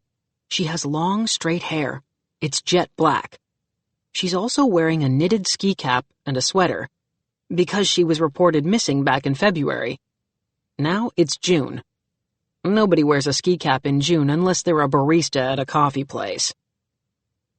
She leans forward, her face passing through a window pane. I don't want to startle her, but like I said, I'm curious. Is she really a fellow ghost? Can I talk to her? If I do, will she hear me? Of course, I'm afraid to find out the answer to all those questions, but I screw up my courage as best I can and say, hey. She whips around, pulling her face out of the glass. It goes momentarily taffy-ish during the spin, but pulls itself back together. Her chocolate brown eyes are wide open. She looks freaked. Congratulations, Finn, I think. You've officially done your first spooking as a ghost. Who are you? She sputters, in a voice that's so quiet I almost don't hear it. Finn McAllister, I say, giving her a jaunty two-finger salute. I don't know why. Maybe I'm nervous. Anyhow, the salute felt like a good idea at the time. It probably wasn't. She takes a few steps back, enough to be halfway buried in the wall of the school. I think my little salute spooked her too. I open up my arms to let her know there's nothing to be afraid of. I'm dead, I try to explain. This might be the first time that expression has ever been used to calm someone down. I can walk through trees. Now she's giving me a very quizzical look. Trees? She says. I gesture over my shoulder. Like you just did. You're Isabella, right? Isabella Rojas. Yes. You disappeared back in February, right? She closes her eyes like she's ashamed and nods. So, what are you doing still hanging out at school? She shrugs. That's a very good question. There's a long pause as her eyes drift around, taking in all our surroundings. You were in the 8th grade, right? I ask. You certainly have a lot of questions, she says with a sly smile. Maybe you should have asked me a few before I vanished. Yeah, sorry. She shrugs. I was as invisible back then as I am right now. So are you, checking in with your friends? That's what I've been doing, hanging around my friends. She gives me a look. I didn't have any friends, remember?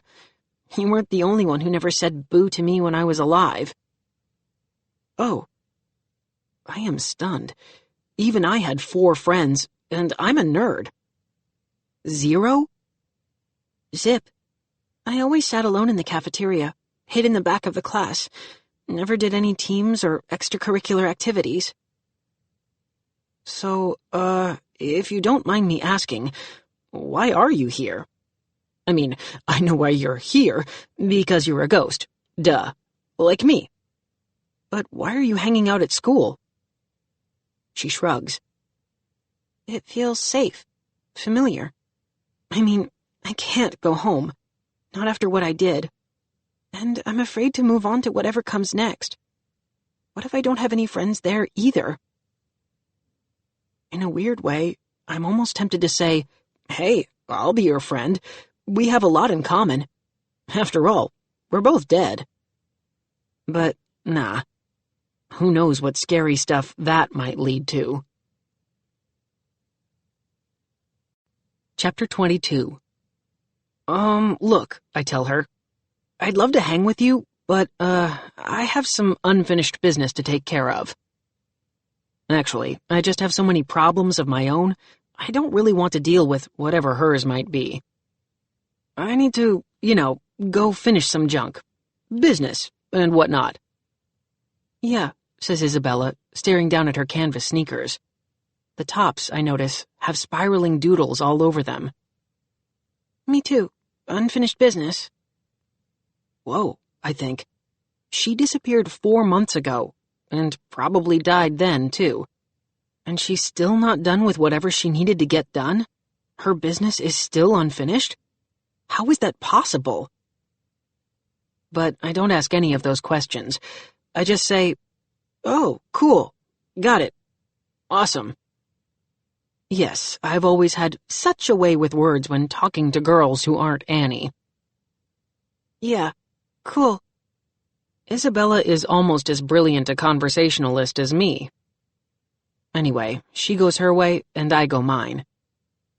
I know I'm supposed to be investigating what happened up on Ridge Rim Road, tracking down my killer. But, to be honest, right now being a ghost is just too, I don't know, interesting. I can't seem to focus on my main mission. There's too much stuff I always wanted to do at school, but never did. For instance, I could check out the girls' bathroom. No, wait. That's too creepy and skeevy, even for a ghost. But I could go check out the forbidden zone known as the Faculty Lounge. I've always wondered what goes on in there. So I slip through the wall from the hall, passing through a few more lockers, and check out the legendary teacher hangout. Okay, get this. The teachers have 2 vending machines, pop and snacks. They also have a refrigerator. I stick my head through the fridge door and see lots of plastic containers labeled with names. Looks like Mrs. Kimmery is having some kind of Thai noodle leftovers for lunch today. The teachers also have a microwave, a coffee maker, a half-empty box of donuts, and all sorts of fun mugs. It's a wonder any of them ever want to go home. One of the donuts in the box is coated with powdered sugar, my fave. If I take a nibble, will anybody notice? Actually, I could probably eat the whole thing, and teachers will just think some other teacher grabbed it and gobbled it down. I reach for it. Suddenly, it's a frosted donut. As in, covered with an icy frost, instead of white sugar. It looks like something from the inside of a freezer in serious need of defrosting. Seeing the donut, I'm reminded of the chills I gave to Annie, and Frank Dusendorf. Yes, I was able to eat ice cream, but it was already frozen. Interesting. Is this my ghostly superpower? Freezing stuff like that guy Iceman who hangs with the X-Men? I see Mr. Skaggs's name taped to one of the mugs. It's the dullest on the shelf. Because he's the dullest, not to mention meanest, teacher in the school. I look at the frosty donut. I look at Mr. Skaggs's mug. I have a funny, if slightly wicked, idea about how to liven things up in his classroom. Chapter 23. I zoom through the faculty lounge windows, fly across the courtyard, and hang a Louie through the brick wall so I can seep into Mr. Skaggs's math class. Mr. Skaggs is, of course, at the front of the class, working some kind of geometry problem on the whiteboard. He speaks in a monotone. Mickey used to joke that Skaggs was a hypnotist before he became a teacher. That's why he's so good at putting people to sleep. Christopher and Annie are both in his 3rd period class. Mr. Skaggs is drawing a bunch of intersecting lines, and dotting them, and adding letters to identify the points. He does all of this very, very slowly, with equally slow narration. This is point G, and this is point H. I'm not going to label a point I because it might look like an L and cause confusion. I will not use a J for similar reasons. Christopher is yawning. Annie looks drowsy. Her head jerks back every time she snaps out of her daze and tries to stop her chin from hitting her chest. Mr. Skaggs drones on. Instead, I will skip to K and L because I didn't use I or J. Somebody needs to perk up Mr. Skaggs. So, I stand beside him, smile, and take a giant step sideways. I pass right through him. The lines all intersect at... Blah, blah. He shivers and shimmies his head like I just gave him a brain freeze, but he keeps going. The measure of angle GNF is... I step through him again. 60 degrees. His teeth chatter. And the measure of... This time, I leap through him. An angle... His whole body is quivering. It's like he's trying to teach math outdoors during a blizzard in his underwear. My friends are smiling. The whole class is paying attention. This is the most entertaining Mr. Skaggs has ever been. Is it cold in here? He suddenly asks. Or is it me? No, I want to say. It's me. I hop through him again and land with a dramatic flourish like I'm a ballerina. Mr. Skaggs does a full-body tremor. He's shaking so much he drops his dry erase marker. The classroom is cracking up. Some kids are even applauding. Yes, I'm quite the entertainer, now that I'm dead. Of course, I never would have done anything so bold back when I was, alive. Too risky. Mickey was the only one I knew who could get away with pulling pranks in a classroom. He'd mastered the classic finger-flick-to-the-cheek drip sound effect. And even when he got caught, his smile was so charming the teachers would just laugh. In 4th period, I go to social studies, because Miss Stubblefield is an awesome teacher. She can make anything interesting. Even the Cold War, which is kind of what I just waged on Mr. Skaggs. I hover off to the side, and it hits me. I'm going to miss Miss Stubblefield and everything she still had to teach me. I'm also never going to go to high school, or college. There is so much I will never learn. Bells ring, and it's time for lunch. Bummed, I float through the wall and head down the hall, weaving my way through a mob of 8th graders. Some of them shiver, because I accidentally slide through them, too. Chapter 24. Mr. Mooney, the principal, the guy who came to my funeral, is standing outside his office looking stern and telling the 8th graders streaming through the corridors to the cafeteria to slow down and reminding them that there's no running in the hallways. I stand beside him and make some pretty funny angry principal faces. He clasps his hands behind his back. I clasp mine behind my back. I waddle like I'm a penguin. Mr. Mooney doesn't see me making fun of him. Neither does anybody else.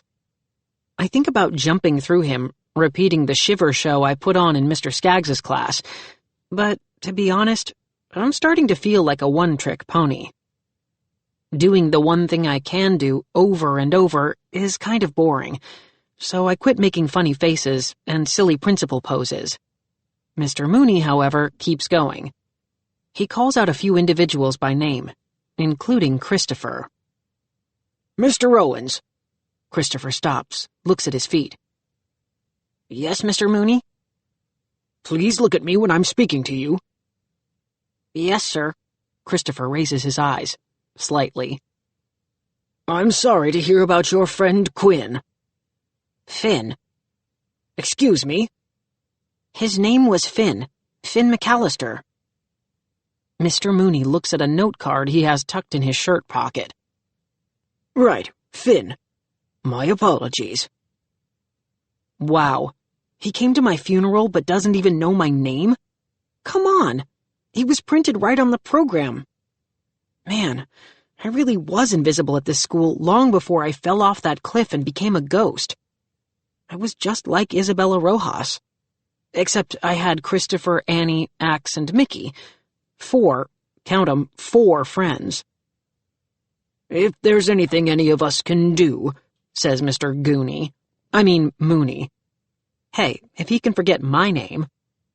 Thanks, says Christopher. I'm good. We're, coping as best we can. That's Christopher, the A+ student. He copes with stuff other people only deal with. But the way he says it, this hasn't been easy on him. We were friends, good friends, best friends. We were the Nerd Brothers. Now I can still see him, but he can't see me. It's not fair. Man, I wish I'd never gone bike riding up on Ridge Rim Road. I slump my shoulders and follow Christopher into the caf. What's the matter, Owens? Cracks Frank Dusendorf from his table, where he is surrounded by grinning goons. Sad because your girlfriend died? Christopher narrows his eyes. Axe is beside him in a flash. Come on, Christopher, says Axe. He's so huge, he casts a shadow over Frank Dusendorf and half of his table. Don't let Dusendorf get under your skin. Yeah, adds Mickey, swaggering over to give Christopher even more support. I mean, check it out. The guy still drinks juice out of a box. Annie comes over too. Maybe we should chip in and buy you a sippy cup, Frank. My friends cluster around Christopher, who's smiling now, and escort him over to a table. Our table. Losers, Dusendorf mutters to his clump of friends. Besides, this juice box, it was given to me, for free, by a very grateful 6th grader. What were they so grateful about? Grunts a guy named Logan, who always sits with Dusendorf at lunch. That me and my big brother Joe didn't kill him. They tried to use our toll road without paying. His buddies all snort and chuckle. Dusendorf takes a sip of his juice box. Don't ask me why, but for some reason, I decide to give the cardboard container a strong blow. It's true, I can't breathe. Don't need to. But as it turns out, I can still exhale pretty good. The juice box goes frosty. Dusendorf's cheeks collapse. It looks like he's trying to suck an ice cube through a teeny tiny straw. The Cold War continues. My next stop, the Dusendorf house. I really need to see if Frank's big brother Joe drives a black van. Chapter 25. But first... Yeah, I'm having a lot of but firsts, because these will most likely be my last days on Earth. I think I'm still mad at my dad for blaming me for what happened up on Ridge Rim Road, when maybe he should be blaming the Dusendorf brothers. Those guys could be the real villains. So, on my way to check out Frank and Joe's driveway, I take a little detour. I jump cut myself downtown to my father's office. I stand on the sidewalk for a while, staring up at the big glass skyscraper. Several people pass through me. They, of course, shiver. One gets the chills so bad she sneezes. I'm kind of afraid to float up to Dad's office on the 23rd floor. In fact, I stand there staring up so long, a hot dog cart rumbles through me and loses some of its steam. I wonder if my father still blames me. Maybe he's found a new statistic. I remember some of the ones he hurled at me when I first got my Tony Hawk bike. Males are far more likely to be involved in cycling accidents than females. Children aged 10 to 15 are more at risk than other age groups because children in middle school often start exhibiting riskier behavior. Yeah, Dad knew how to make anything less fun. I sigh and decide to walk up to his office. Yes, I could float up 23 floors and pass through the mirrored glass walls, but I'd need to keep my eyes shut the whole time. So I stroll through the revolving doors, without revolving them, and get on an elevator with a guy. He's the only one in the car. He taps a number. This is my lucky day. He's going up to 23 too. If he was going higher than me, there'd be the whole embarrassing moment when he wondered who the heck asked the elevator to stop at 23, but didn't get on. When the door slides shut, the man waits until we've traveled 2 floors before ripping a very loud fart. Gross. This is when I wish my sense of smell had died when I did. The guy, on the other hand, has a satisfied look of relief on his face. We reach 23. I wait for the doors to glide open and notice the grimace on the face of the lady stepping in to ride the elevator down. Her eyes are watering. I'm glad she can't see me. There's only one person to blame, the guy who ate too many bean burritos last night. I glide past the reception area and pass all sorts of very serious-looking accountants and actuaries and insurance salespeople. Men and women in white shirts or blouses and dark suits. I've never been to my dad's office before, so I have to study the names on the tiny, uniform placards attached to the glass windows outside the beige-colored doors.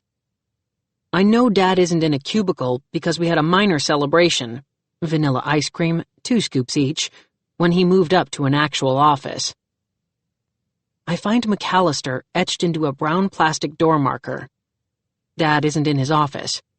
I drift inside and check it out anyway. There are thick statistics books neatly arranged on top of a filing cabinet behind his desk. He also has a pretty cool-looking phone with lots of buttons. There are 2 framed photos. One is our most recent Christmas card family portrait. The other is a bunch of guys, all of them in camouflage fatigues. They're posing in a desert in front of a military truck that has a Bart Simpson doll strapped to its radiator grill. One of the guys looks like a much younger version of Dad. I hardly recognize him, especially the smile on his face. Huh. I never knew that my father was in the army. I guess we all have secrets. Chapter 26. So that's another mystery for another day. Since Dad isn't in his office, I flit over to the Dusendorf house. When I land in their driveway, I sense that somebody is watching me, which is an extremely unusual feeling because nobody can see me, so how can they watch me? I shake the feeling off and begin snooping around. There are no cars parked on the asphalt, so I walk through the garage door to see if anything is inside. There is, of course. A ton of landscaping equipment, a workbench, mountains of boxes, and there, parked in the center of all the mess, sits a van. A white minivan. The kind a soccer mom might drive if her sons kicked things besides other people's children. But I'm looking for a black van. Chances are, if Mrs. Dusendorf has a white van, Mr. Dusendorf doesn't drive a black van. And I think I can safely assume that Joe, the older brother, doesn't have a car or van of his own. Otherwise, he and Frank wouldn't walk to school every morning. If you own a car when you're in high school, you definitely drive it to show it off. Unless, you inherited your parents' old station wagon. The old station wagon you try to hide. The Dusendorf brothers dropped down several places on my possible van-driving psycho list. My bigger problem? Nobody else is even on that list. Before I slip out of the garage, I run a little experiment. I touch the rear windshield with my fingertip. Whoa, it left a frosty circle. It fades away after a few seconds, but I was definitely able to make a temporary mark in the non-dead world. I make 2 dots, draw a circle around them, and give my stick figure man a huge smile. I have created my first frosty smiley face. A few seconds after I remove my finger from the glass, the image vanishes. But who knows? Spelling something frosty with my fingertip might come in handy. Especially if I need to tell the police who ran me off the road so they can go tell my father. Feeling kind of pumped after discovering this primitive form of communicating with the living, I glide out of the garage and into the driveway. Once again, I have the feeling that somebody is spying on me. It's Isabella Rojas, the other ghost kid. I see her in the next-door neighbor's yard, but pretend like I don't. She's doing a terrible job of hiding behind a tree. I can see strands of hair on either side of the tree trunk. I guess Isabella's curious about me. I can't blame her. It's been 4 months since she disappeared, and she still doesn't have any friends, dead or alive. But I'm not looking for a new bestie. I'm looking for a maniac in a black van. I decide to ignore Isabella and head back to the scene of the crime. Boom. Just by thinking about it, I'm back on Ridge Rim Road. I keep my eyes glued to the black asphalt as I climb up that steep hill to the summit, the spot where I actually took the plunge over that retaining wall.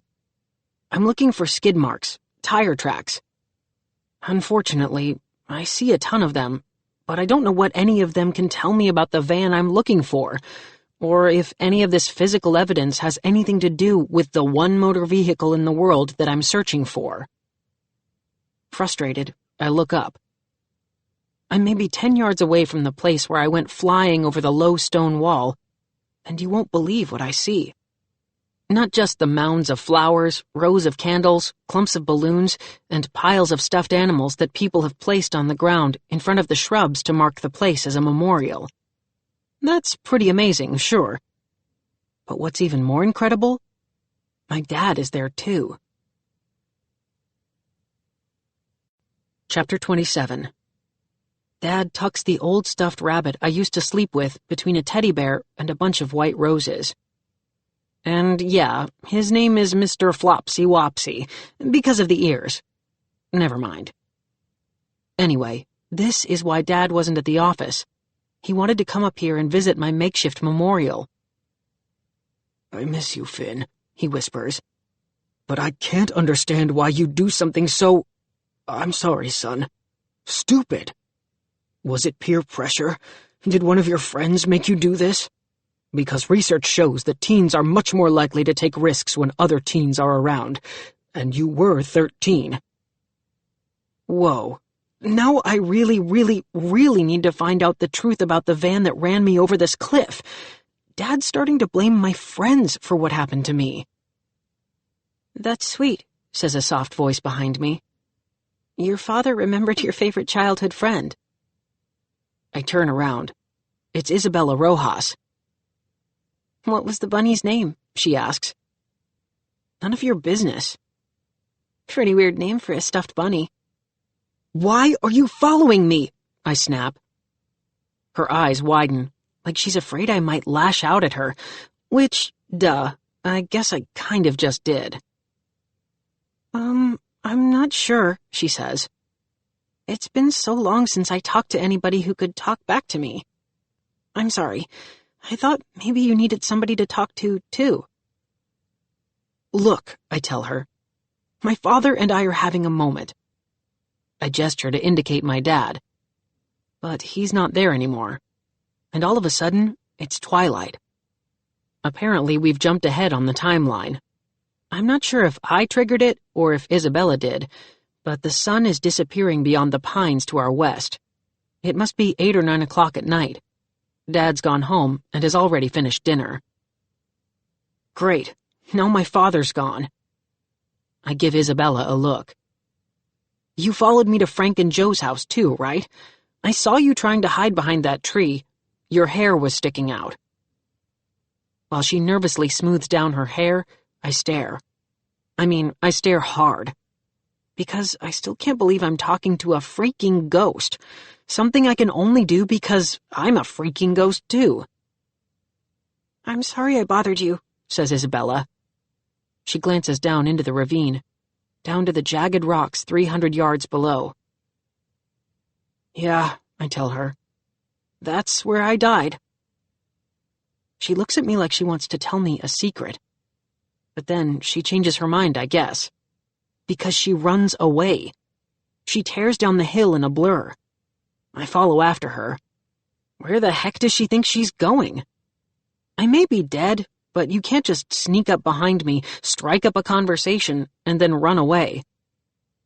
I fly down the hill after her. I realize I do need to talk to her.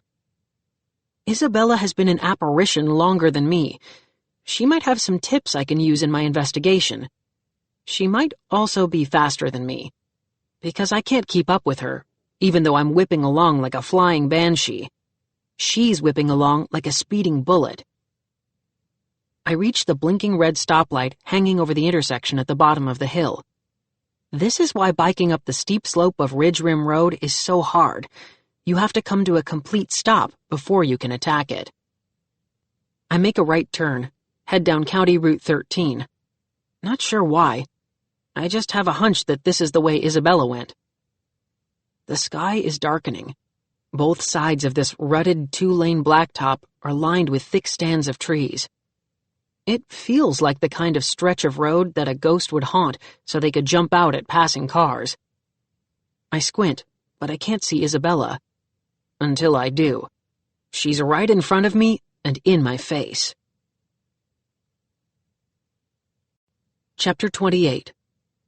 She leaped out of the darkness. I slammed on the brakes. I might have had a heart attack if I still had a heart that was thumping inside my chest. Isabella and I are in a stare-off, hovering over the middle of the deserted road. We're alone, except for the crickets. "Why are you following me?" she demands.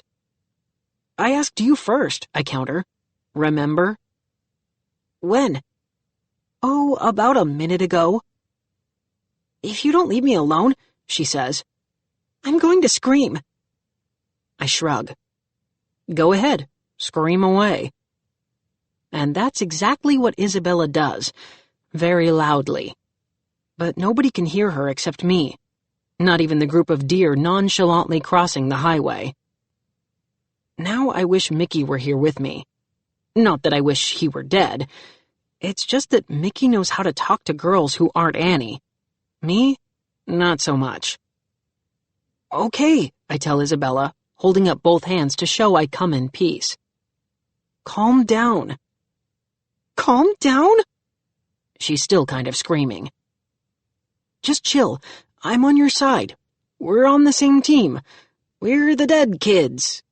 I shake my fists like I'm a cheerleader with a pair of invisible pom-poms. "Go, dead kids." She glares at me. I mime another pom-pom shake. Finally, she grins.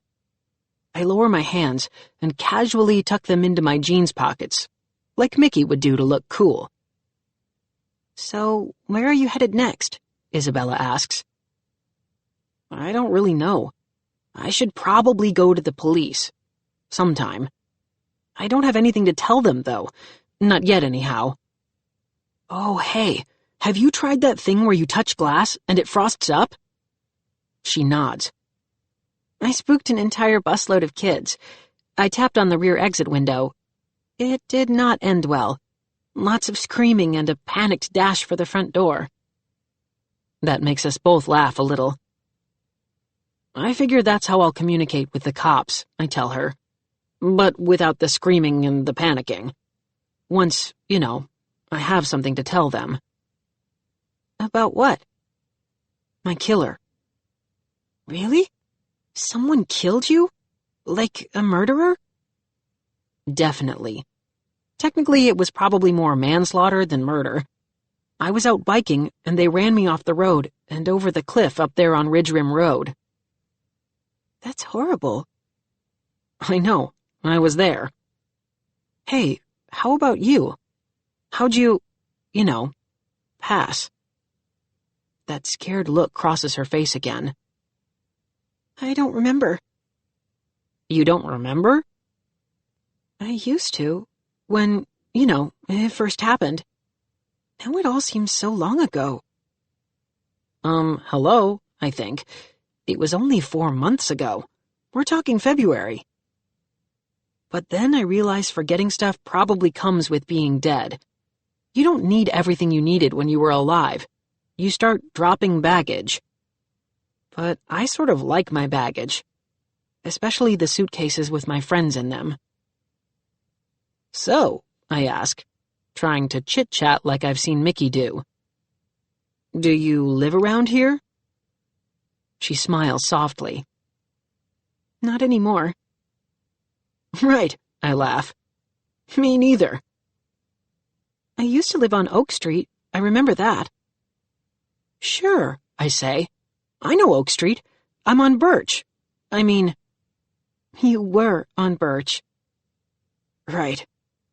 I bet you go visit your house a lot, huh? Isabella shakes her head. No, I've never been back. Seriously? Never? That was one of the first things I did. Isabella sighs. I'm afraid of what my parents must think of me. Why? I can't remember that either. Just when I think about visiting them, I start to tremble. The fear is overwhelming. It just scares me so much. Is that why you hang out at the middle school? I guess.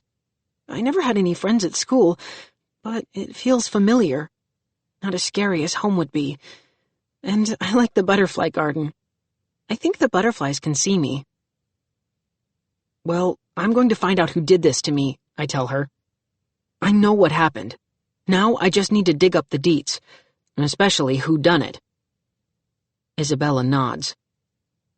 I wish I could just remember what happened to me. Then I wouldn't be so afraid to go say goodbye to my family. Well, maybe that's why we're still hanging around. Why you followed me and I followed you. Maybe we're supposed to help each other finish our unfinished business and move on. Not that I mind hanging around, or hanging out, with you. I mean, not so far, anyway. She smiles again. Thanks, I think. We both laugh again. It feels extremely good to laugh with someone other than the crickets. Isabella gives me a look. It's a nice one. I like hanging out with... Boom. Isabella gasps. Probably because Grandpa just popped in. Chapter 29. It is time. Isabella retreats a few steps. Who's he? My grandfather, I tell her. Is he always this grouchy? Hey, cut him some slack. He's dead. And he's been doing it longer than us. Sorry, sir, says Isabella. No disrespect. Grandpa McAllister grimaces. Who is this girl? She's Isabella Rojas, I say. She disappeared back in February, and, well, she's also dead. Now. It all happened back in February, Isabella explains. I think. I keep forgetting details. Is that going to start happening to me? I ask my grandfather. Will I start forgetting all the details of my life? Grandpa completely ignores me. His eyes aren't even really looking at me. They're all milky and glowy and staring off into some foggy space slightly above my head. I have come to escort you, Finnegan, he announces. You are family. Follow me. He turns around. Another tunnel of light encircles his silhouette. It is time, he bellows. Again. He really does repeat himself a lot. He starts marching into the light. Follow me, Finnegan. I turn to Isabella. She looks terrified. Don't be afraid, I tell her. He's just my guide spirit. Why hasn't someone come to guide me? Well, maybe they did and you just forgot. I'm scared, Finn. I keep forgetting so much. And your grandfather is totally creeping me out. Yeah, me too. Little bit. But remember what Christopher's mom said. Fear is the true enemy. Who's Christopher? My very best friend. Well, his mother is right. Fear is totally kicking my butt right now. Grandpa's silhouette is halfway down the tunnel before he finally realizes I'm not following him. He turns around. Finnegan. It's an order this time. A demand. Come, follow me. Now. He sounds so stern. Worse than Dad on his worst day. I glance at Isabella. She's trembling. Don't leave me, she whispers. Please. Being alone is even worse than being dead. "Finnegan?" Grandpa is shouting now. "Follow me." I grit my teeth and say something I probably should have said to somebody years ago. "No, sir." There is a long, awkward silence. Grandpa finally breaks it. "Excuse me?" "I'm not coming with you, sir," I tell him. And then, who knows why, I reach out and take Isabella's hand. "I'm staying here until Isabella and I both finish our unfinished business, no matter how long it takes." "Final warning. If I leave now, I won't be coming back again." I nod. "That's cool. I understand. You probably have other souls to guide."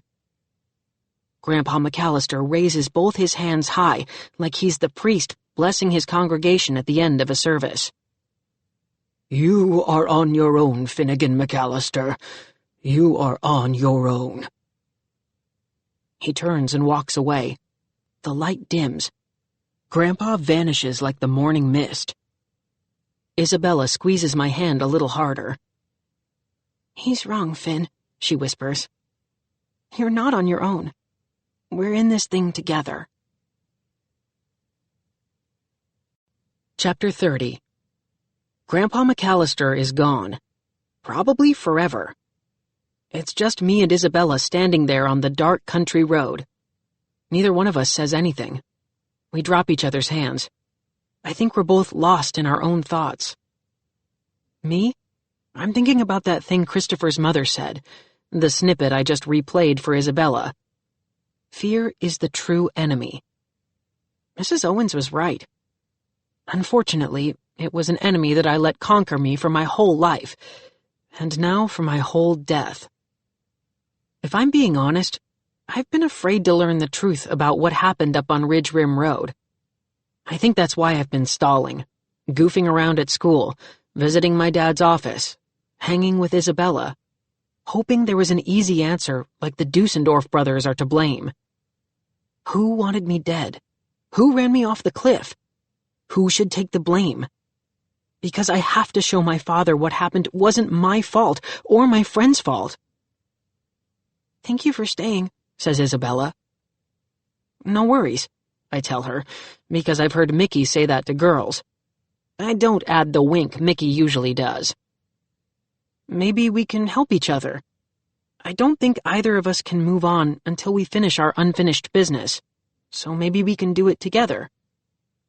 "Cool. I'd like that, Finn." Then the strangest of strange things happen. And don't forget, this whole being dead thing is already super strange. I'm sucked into a flashback. It's like a swirling whirlpool that plops me down in a totally different place at a totally different time. Isabella doesn't flash back with me. It's not night anymore. It's mid-afternoon. I'm on my own, biking up Ridge Rim Road, again, pumping hard to climb the steep slope.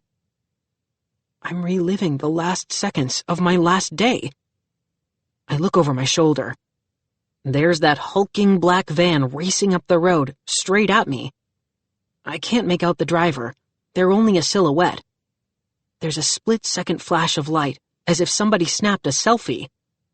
In that instant, I can see it's a man, an older man. He's wearing a cap. A trucker's hat? Maybe. The creepy black van pulls closer, closer. I can't quite read the license plate. I know it's a Minnesota tag. I've seen them all my life. 10,000 Lakes is written across the bottom. The first letter is an M. The gap is shrinking between the van's front bumper and my rear tire. The second letter is a V. I can feel the fear tingling through every inch of my body, the panic pushing my heart to beat faster. I have never been more afraid. The third letter is an S. I freak out, close my eyes, and brace for the impact I know is coming. But I don't fly off the cliff. When my breathing slows, I carefully open my eyes. I'm back on County Route 13 with Isabella. It's night again. She looks as terrified as I feel. You okay? She asks. I want to say, not really, I'm dead, remember? But I don't. Yeah, is what I say instead. What just happened? She asks. It's like you were here and not here at the same time. I'm not sure, I tell her. But I think I just picked up my first piece of actual evidence. Chapter 31. Evidence? She says. This is my unfinished business, finding out who ran me off the road. Somehow I went back in time and became a witness to my own murder. I saw who did it. Who? A creepy old man in a creepy black van. Somebody you know? I don't think so. I mean, I didn't recognize the guy. Of course, I only saw his face for a split second. There was some kind of flash. He looked old, like 60 or 70, and he was wearing a trucker hat. I don't know many old people who live around here, except my grandmother McAllister. She's the widow of that spooky old guy in the tunnel of light. Your guide spirit. Right. My other grandparents live in Florida. Mine too, says Isabella. There are a lot of grandparents in Florida. Yeah, maybe they should change their state slogan from the Sunshine State to the Grandparent State. My little joke reminds me of the words printed in blue on the bottom of all Minnesota license plates. 10,000 lakes. I saw the license plate, too. The van's from here in Minnesota. MVS. That's the first half, anyway. Then comes the silhouette of the state, followed by 3 numbers. I didn't get the numbers. Hey, it's a start, says Isabella encouragingly. Yeah. Too bad the guy didn't have a vanity plate. Something like, I did it. He'd be a whole lot easier to spot. Isabella grins. She has a nice smile, soft and gentle. I get the feeling she didn't use it very often when she was alive. I wonder what's keeping her stuck here. Does she have a killer to hunt too? How are you going to trace the license plate? She asks. I'm not sure. I mean, I can't go to the police and write MVS with my frosty fingertip on the first glass or mirror I find. If I did, they'd totally freak when the letters just randomly appeared like something out of a Stephen King movie. And even if they don't have a heart attack, they'll have no idea what MVS means. Most valuable sandwich? I have to engineer some way to quickly communicate that it's a license plate number and that it was on the van that ran me off the road. That's a lot of fingertip writing. You'll figure it out, Finn. You seem extremely clever. Thanks. And when I absolutely need to get something done, I can get super focused. You should see me the night before a paper I've had a week to write is due. How about you? You never told me about your unfinished business. Isabella looks down at her sneakers, the ones with all the doodles sketched on the canvas sides. It's, kind of personal. Actually, it's extremely personal. I'd rather not talk about it. Oh, I say. Sure. Like a boyfriend you need to say goodbye to or something?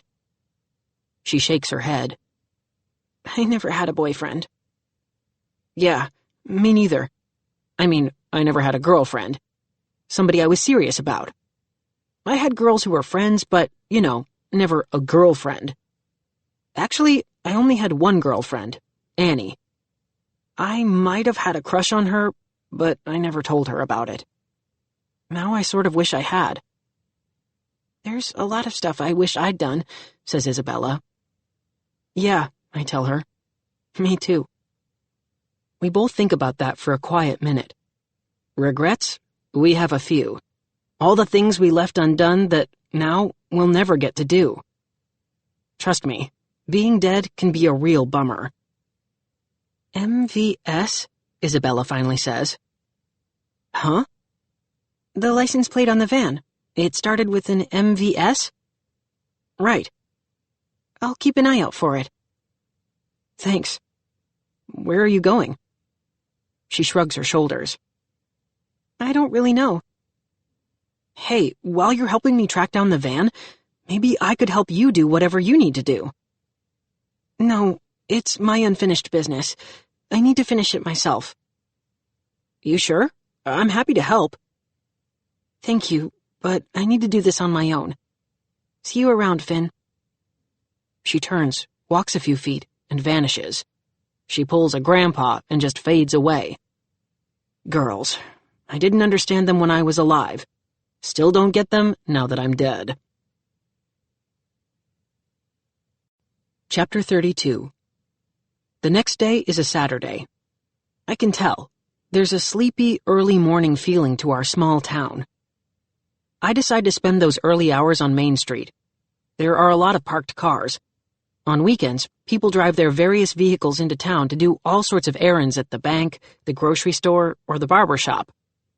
I'm hoping a black van with MVS on its license plate will be one of those vehicles. The creepy old man behind the wheel? Even though he was wearing that trucker hat, I could see that he had very short hair around the sides. Maybe he gets it cut every Saturday at Vern's barber shop. I have to confess, I lose a little of my solve this mystery focus as I stroll up Main Street on a beautiful early June morning. There are so many small things I never really noticed before. Like the dawn. Before the sun rose, the eastern horizon was these incredible shades of pink and orange I'd never seen before. The birds seem to appreciate dawn's early light. They start singing and chirping the instant the sky wakes up. I'm near the diner, right underneath a big exhaust fan that must be connected to the hood over the grill, because I can smell bacon. Bacon might be the best smell in the world, even better than movie theater popcorn. I step through the wall so I can hear the sizzle of pancake batter hitting the hot griddle. And the hash browns. I never appreciated how good shredded potatoes, onions, and peppers could smell when they're cooked all together on top of a little grease. I do see one van. A black van. And it's parked right in front of the barber shop, which isn't even open yet. I hurry up the sidewalk and scoot through the car parked behind the van so I can eyeball the van's rear bumper. There's no MVS on the license plate.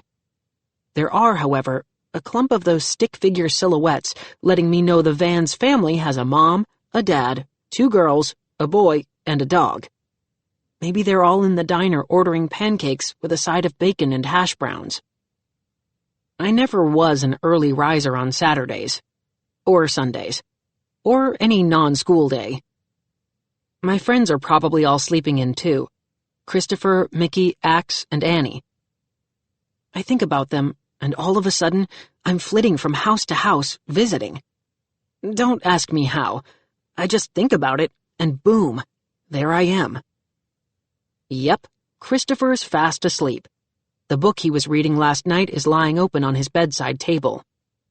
Mickey's sleeping too, with a big smile on his face. I think he's having a dream. I also think it's a good one. And, whoa, he sleeps in a hairnet? I find the same thing up in Axe's bedroom. Not the hairnet, just Axe totally conked out. He snores like a chainsaw. Suddenly, it hits me. My friends are all wasting their lives, just like I wasted my life. They need to wake up and, smell the bacon. Man, oh man, you should never sleep in when the dawn puts on a pink and orange light show like the one I saw this morning. Even when it's too cloudy for the sky to turn colors, just the fact that the sun rises up every morning is cause for celebration. Because one morning, hopefully like 90 years from now, you won't be there to see it. So soak it in while you can, I want to tell my friends. Don't take anything for granted. There's so much to see, so much to do. Life is so beautiful. It's all so incredible. Yes, I'm getting extremely corny. That's another thing death will do to you. It'll make you appreciate every little thing you forgot to appreciate while you were alive. Like bacon, and sunrises, and really good friends. Chapter 33. Okay, this is awkward. My early morning visits continue with another boom. Suddenly, I'm in Annie's bedroom. She's asleep. I'm standing at the foot of her bed, watching her snooze. If I wasn't a ghost, I'd definitely be considered a creep right about now. Again, I'm not sure how I wound up in Annie's room. It just happened, I swear. But Annie is a friend, just like Christopher, Mickey, and Axe. I needed to check in on her too, I guess. So here I am. It's a pretty warm morning, so Annie's kicked off the covers. Who knew Annie slept in a pajama set where the bottoms look like running shorts and the top is covered with poop emojis? But that's her sense of humor. It's a little twisted. Uh-oh. Things are about to get bad. Annie's stretching and rubbing her eyes and waking up. Did she feel me looking at her? Does she sense that I am here, in her bedroom, watching her sleep? She shivers a little. Great. Now that I'm dead, everywhere I go I'm like a human air conditioner. I know I recently suggested that my friends should all wake up and smell the bacon, but not Annie. Not right now. Technically, I think what I'm doing is one step worse than sneaking into the girls' bathroom at school. She hauls herself out of bed and heads over to her dresser, where she pulls out a bra and other underwear-looking stuff. She's going to get dressed, and I'm going to die again if I hang around any longer, because she can't get dressed if she doesn't get undressed first. Terrified, I bolt out of the room, shoot straight through the wall, and dart into the hall where Annie's groggy father is heading toward the bathroom. I pass through him and give him the chills. I get the chills too, because I can't believe I almost saw what I just almost saw. If Annie's dad knew, he'd probably kill me if the psycho van hadn't beat him to it. I fly down the steps and out the front door. And by out, of course, I mean through. That was so weird. Not the passing through people, walls, and doors. No, the weirdest part? Seeing Annie's bra. And she wasn't even wearing it, just pulling it out of a drawer. Doesn't matter. I may not be able to unsee that for the rest of my life. I mean, afterlife. I wear one too, says Isabella. She's waiting for me in Annie's front lawn. A lot of girls do. TMI, I tell her. And how do you even know what I'm thinking about?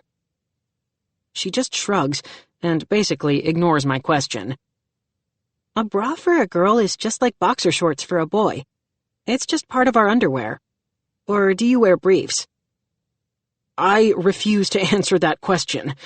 What are you doing here anyway? I've been following you. What? Isabella shrugs again and holds up her hands apologetically. I don't really have any friends of my own to visit, so I followed you. I was lurking, over your shoulder.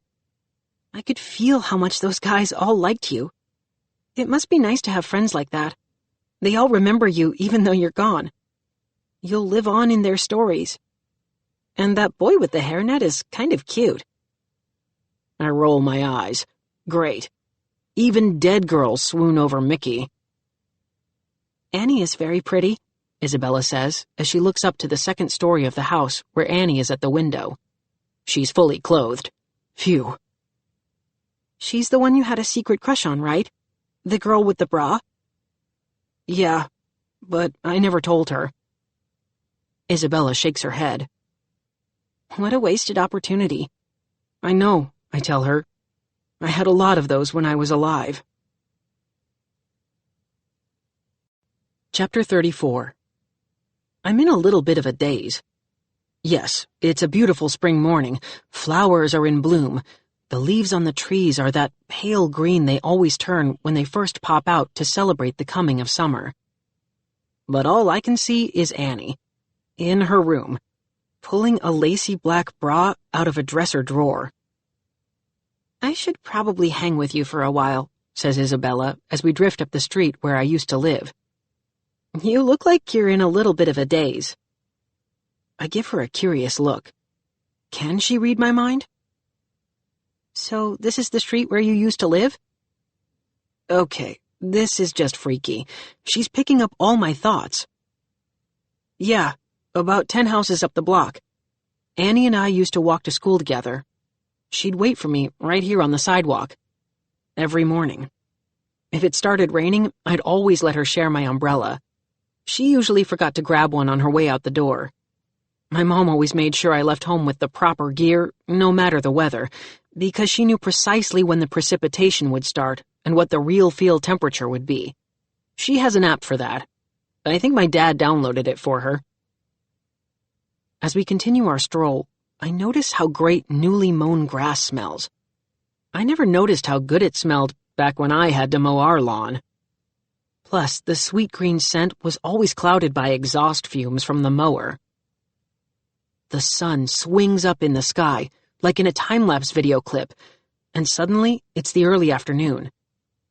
I notice a lot of families in their driveways, loading up their cars with picnic gear and pool floats, and everything they need for an afternoon at the lake. Minnesota may be the land of 10,000 lakes, but Lake Nunizanad is the only one people on my street care about. It's Saturday, I tell Isabella. Everybody's heading to the lake. Yeah, she says. I remember how, as soon as it got warm enough, everybody on our block would head up there on the weekends too. I never went. Never? She shakes her head. Why not? Now she shrugs. I don't know.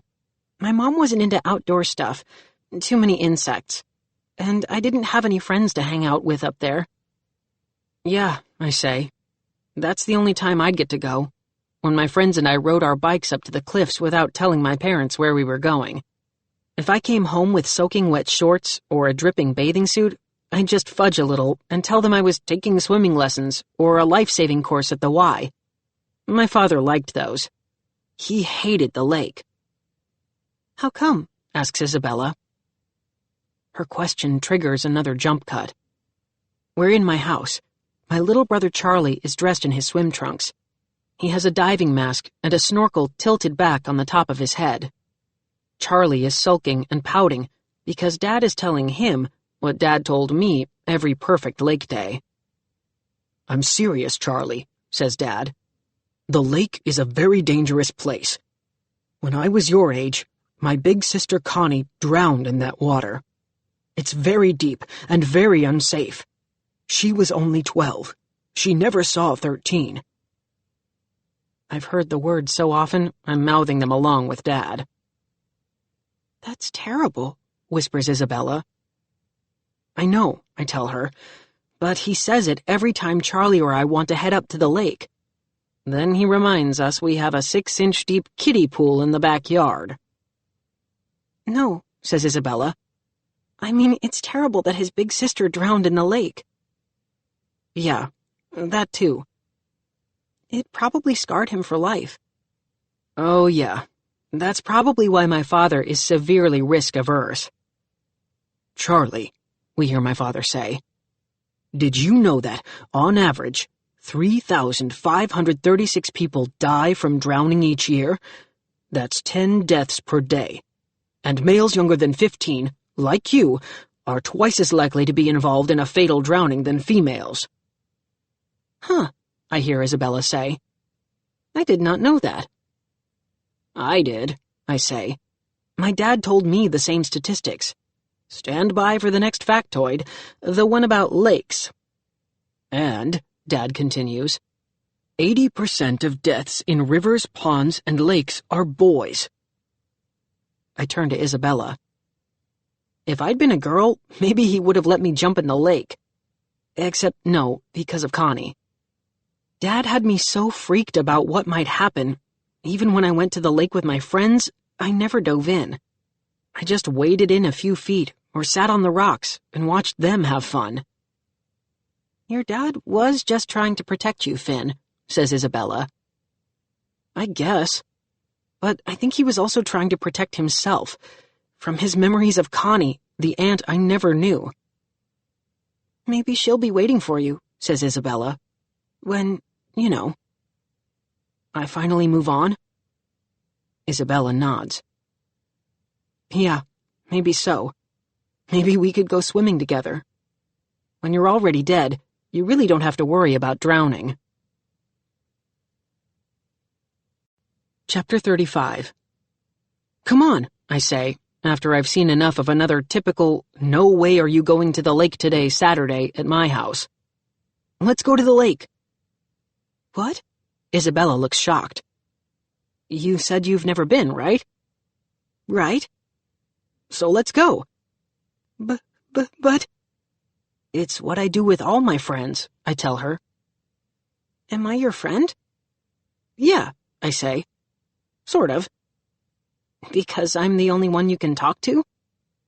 Maybe. I guess. What does it matter? Come on, you need to see the lake at least once before you move on. You have to take its memory with you because, forget Disney World, the lake is the happiest place on earth. She smiles.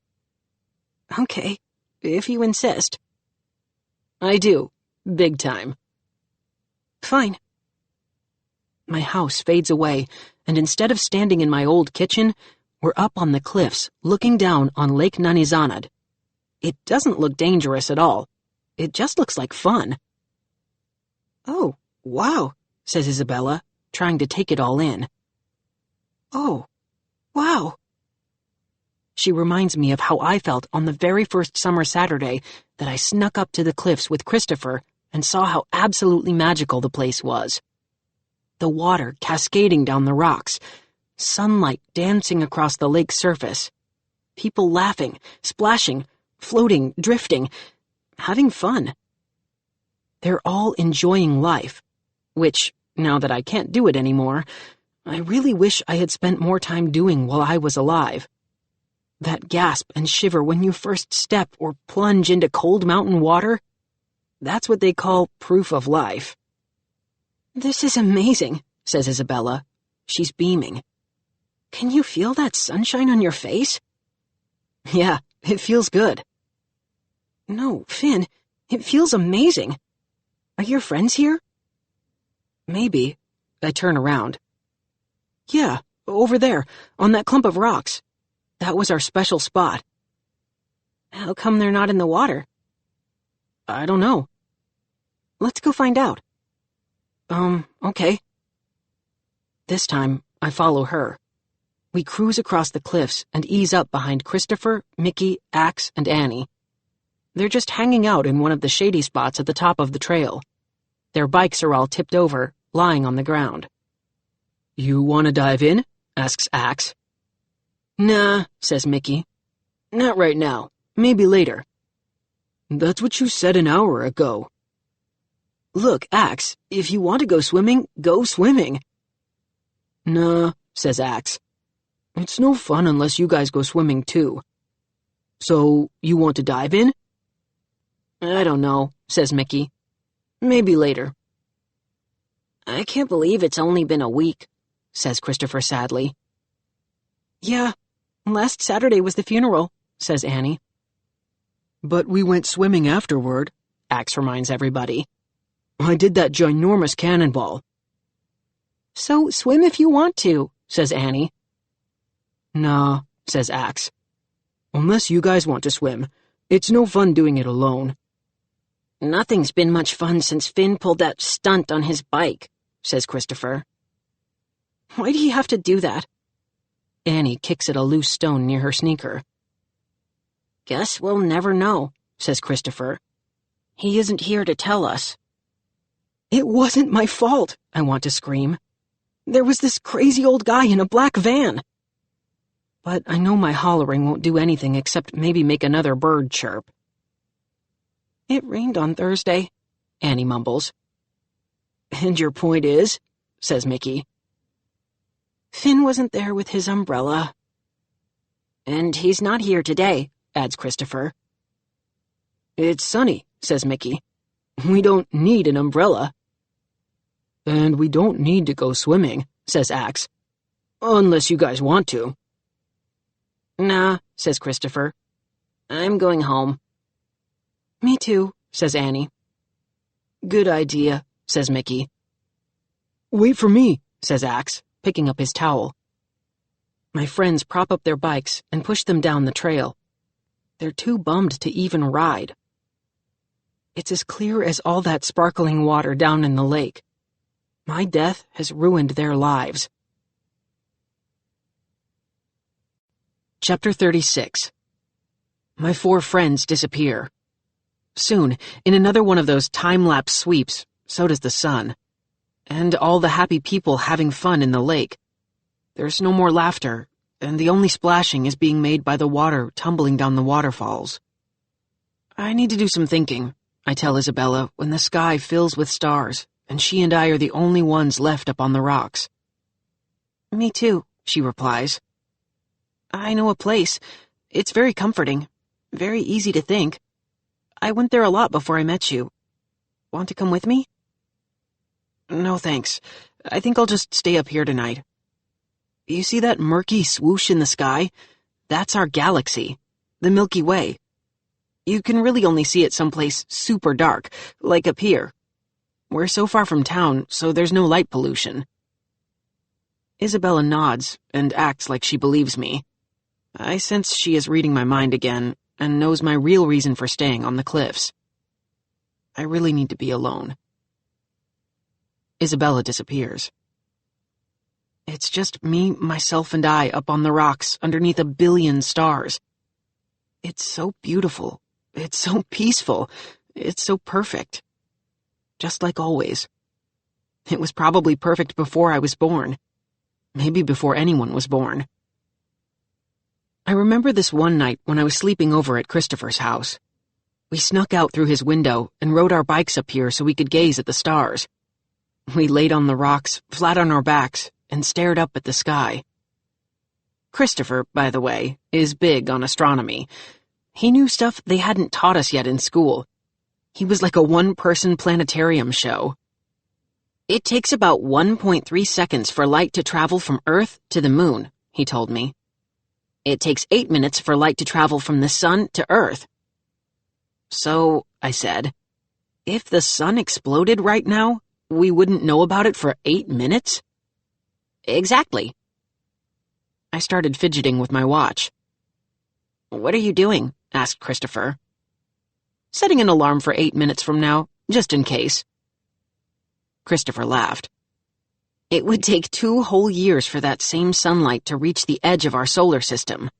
Our galaxy, the Milky Way, it would take 100,000 years for light to travel from one edge to the other. You're making me feel very small and insignificant, I told him.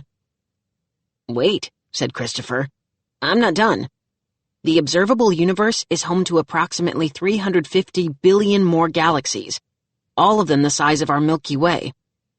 The observable universe, which means it's the only one we know about, which means there might be others, houses 30 billion trillion stars.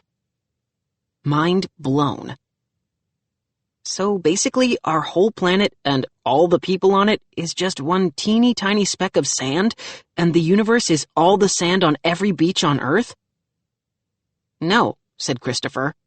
The universe is bigger than that. But Finn? Yeah? So far, we're the only creatures who realize how incredible the universe is. Sure, there might be other intelligent life forms on other planets, aliens, like in Star Wars.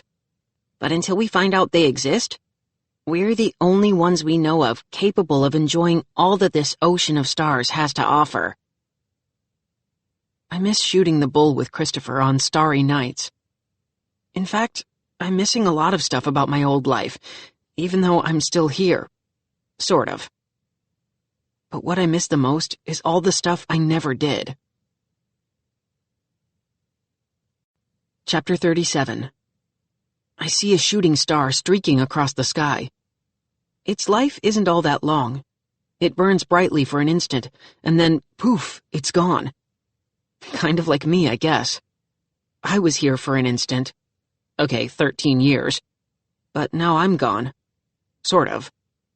Although I'm not so sure I ever burned brightly. I kind of wish I'd cranked up my rockets a little bit and left behind a more dazzling trail. Christopher told me a shooting star really isn't a star at all. It's a meteoroid, a chunk of rock tumbling through space that hits Earth's atmosphere and burns up in a flash. Kind of how I feel. I was here, then I was gone. But not completely. What's up with that? Why am I still hanging around? Because you have unfinished business to attend to, says a scary voice behind me. I would have jumped out of my skin, except I don't think I really have, skin anymore. I do feel goosebumps tingling up whatever my arms are made of. I whip around. It's Isabella. Woo, she says, making a scary face, and mysterious finger twiddles at me, like all of a sudden she's a Halloween ghost. Cute, I mutter, when I'm done being spooked by my fellow spook. She grins. Were you scared? Yeah, but just wait until I sneak up on you. I'll be ready. She sits down beside me on the rocks. It's beautiful up here, Finn, especially at night. Yeah, I don't think I ever realized how awesome it is. Everything is so incredible. The stars, this smooth rock we're sitting on. Even those annoying crickets making that annoying noise by rubbing their annoying legs together. Yeah, I'm sounding corny again. Sorry, can't seem to help it. You think we'll get another shot? I ask. Huh? Do you think we'll get a do-over? Do you think that maybe our souls will come back in some other body? Maybe in some other time and place? I don't know. I guess it's possible. Some religions talk about reincarnation. A do-over would be nice. I'd want to come back as somebody cool, I say. I'd like to be a real risk-taker, like Mickey. Isabella arches her eyebrows. You want to sleep with a hairnet? No, I laugh. I'd skip that part. I'd just be more out there, I'd climb rock walls and stuff. Sure, I'd use the safety harness, but I'd climb them. Next time around, says Isabella, I'd put myself out there too. I would walk up to an interesting stranger in the cafeteria and say, "Hi, is this seat taken?" And then I'd sit my butt down. If I could do it all over again, I'd try to make friends the way you guys all did. We were just nerds nobody else wanted to hang with, I tell her, so we kind of had to hang out with each other. I guess that's what friends are, people you can be your nerdy self around no matter what. Wait a second, says Isabella, sounding surprised. Your friend Mickey is a nerd? Not anymore, but he used to be, back in elementary school. I'd say he was the nerdiest of us all, especially in 3rd grade. He was a borderline dweeb. Finn? Yeah? For what it's worth, I think you're way cooler than Mickey. I blink at her. Seriously? Yep. Oh, I get it. Because I'm dead, so I'm, cold. This is a body temperature thing. No, she says, serious. I just think you're really nice. And cool. Chapter 38. After some more stargazing and talking about all the things we're going to miss, soft-serve ice cream cones dipped in chocolate that becomes crispy is a mutual fave. Isabella and I decide to go for a stroll. Of course, our strolls are anything but normal. We take 2 steps toward the path down from the rocks, and suddenly we're walking on a sidewalk near the big church with the clock tower. How does this stuff happen? Who knows? It just does. Let's face it, being dead is weird. Whoa, I say, glancing up at the clock. It's 3 o'clock in the morning. So, says Isabella, are you sleepy? No, I really haven't felt sleepy since, I don't know, the night before I died. Me too. You want to go watch TV or something? She gives me a look.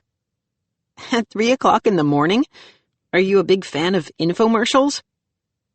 Not really. That's one thing I won't miss. Oh, by the way, says Isabella, I've already started living my new life. Really? Even though you're officially dead? Bad choice of words. I mean, I'm trying to do like you said, Be out there, make new friends. Seriously? Because we're like the invisible man and invisible woman. Makes friendships kind of hard. People can see right through us. Come with me. She grabs me by the hand. There's something I want you to see. What? Come on. Where are we going? To this place I discovered a while ago, but I only started talking to people there after I left you up on the rocks. You're talking to people? Are they talking back? She grins. Yep. You'll see. I'll introduce you. They're all right over there. She points. At the church graveyard. Chapter 39. I see dead people. There are all sorts of other ghosts hanging out among the headstones. They seem friendly, but, to be honest, it's still extremely spooky. Hello, Isabella, says a man in a flannel shirt. His elbows are propped nonchalantly on a tombstone, as if it were the bar in his favorite neighborhood tavern. Hey, Joey, this is Isabella, the girl I told you about. Sure, says the ghost named Joey. He's casually leaning on the next tombstone to the left. Welcome to the neighborhood, kid. So anyway, Fred, like I was saying, there was this one time back in high school I had a date with a cheerleader. We should probably move on, Isabella whispers. Speaking of high school, says Fred, I ever tell you about my fastball? Joey's not listening to Fred's baseball tale. He's still talking about the time he dated a cheerleader. These two like to relive their glory days, Isabella tells me. Over and over and over. Hey, remember that other time? I hear Joey say. Guess they have so many good memories, I remark. They don't want to leave their lives behind. We come upon a woman who looks remarkably happy for a dead person. Hi, I say, giving her a little wave. I'm Finn. This is Isabella. Hi, you two kids hungry? Huh? There's this great 5-star restaurant about 10 miles up the road, she says. Never could afford to go there when I was alive. Now, I'm in there all the time. Filet mignon keeps mysteriously disappearing off plates on their way from the kitchen to the dining room. We can eat all we want and never gain a pound. Then there's the all-you-can-eat breakfast buffet at the Grand Duke Hotel. There's so much food they never notice when the mountain of eggs or bacon gets a little smaller. Of course, I'm still trying to figure out how to snag one of those omelets made to order, since I can't actually order one. The chef never hears me. Isabella and I drift along through the headstones. Now it's my turn to whisper. There are more headstones than ghosts, I observe. That means some of these souls moved on. Why are these spirits still stuck here? We should ask, Isabella suggests. Really? You don't think that'd be rude? I mean, we're dead and we're still hanging around. My guess is they all have some sort of unfinished business like you and me. Isabella gives me a look. Seriously? Read that woman's headstone. Do the math. She's 94. Isabella shakes her head. She had over 9 decades and didn't finish all her business? I shrug. Guess she should have made a list. But maybe there's something she still needs to take care of. One last mission. A crime to solve, even. Maybe she was out riding her bike and some kind of maniac in a black van with a Minnesota license plate MVS something or other ran her off the road and she has to figure out who it was. Isabella gives me another look. This one involves arched eyebrows. She was riding her bike? She's 94, Finn. Hey, it happens, I say. Well, it could happen. Maybe. I'll ask, says Isabella, sounding way braver than I remember her being. She moves to the middle of the cemetery. I hang out near a big concrete angel. Okay, so I actually hide behind its wings. Everybody? Hello? Hi. I'm Isabella Rojas. And I'm, dead. Hello, Isabella, the dozen ghosts in the graveyard chant in response. even the two guys leaning on their headstones rehashing their glory days. "Why are you all still here?" Isabella asks. "Why haven't you guys moved on to whatever's next? I'm asking for a friend." She winks at me. "And for myself."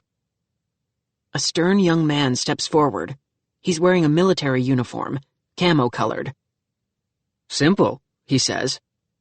"My death was a mistake." Chapter 40. "We were in the desert," says the young soldier. "Iraq. I was in a convoy, heading back to base. The vehicle I was driving ran over an improvised explosive device, an IED. But there were two vehicles in front of me. Two. There were two more behind me.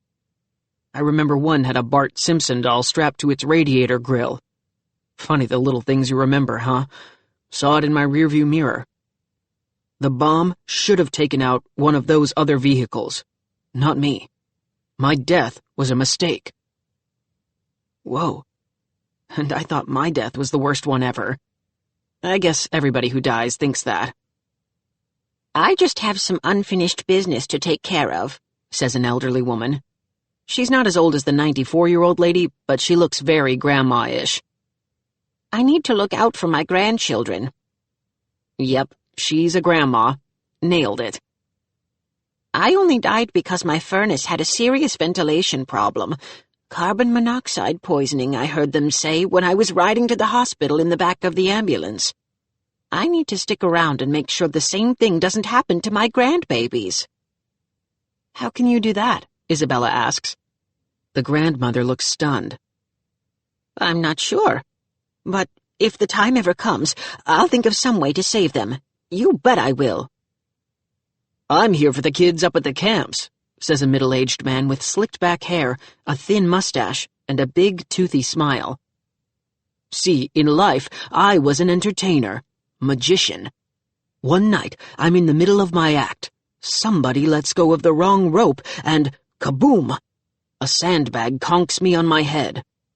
I've heard of people dying on stage, but this was ridiculous. Now I work the summer campfire circuit. Somebody starts spinning a ghost story. I make it come alive, which is interesting seeing how I'm dead. I've worked up some pretty good haunting tricks, sound effects, a little poltergeist action. I give them chills, shivers. It's a blast. I wish I had this much fun while I was alive. So I can't leave. Not yet. It's almost summer. My audience needs me. Those kids around those campfires need me." "We all have work left to do," says another ghost. "My son's prayers are keeping me here," says another. "He won't let go, so neither can I." Every ghost has a reason for not leaving. Some make sense, sort of. Others are kind of goofy. "I didn't like my coffin. I need more padding along the sides, and a softer pillow." "I died too young. I deserve more time on Earth." "They gave me the wrong medicine." "I was in the wrong place at the wrong time." "The other driver had been drinking." I step out from behind my angel. "Excuse me," I say, trying to get everybody's attention. They quiet down and turn to face me. "I'm Finn. I'm Isabella's new friend." "Hello, Finn," they all chant. "Quick question. How many of you would say that you died during an accident? Something that really wasn't your fault?" Slowly, all the ghosts, except Isabella, raise their hands. "Yeah," I say. "Me too." Chapter 41. We were all robbed, I realize. Those of us who died but haven't moved on are still here because life cheated us. We weren't supposed to die when we died. But then a furnace leaked, or a sandbag fell, or a van drove one of us off the road and our lives were cut short. Shorter than they were supposed to be. My dad once told me that life expectancy in the United States is 78.93 years. I had 65.93 good years to go. If I moved to Japan, Switzerland, Spain, Norway, or a bunch of other countries, I probably wouldn't have died until I hit my 80s.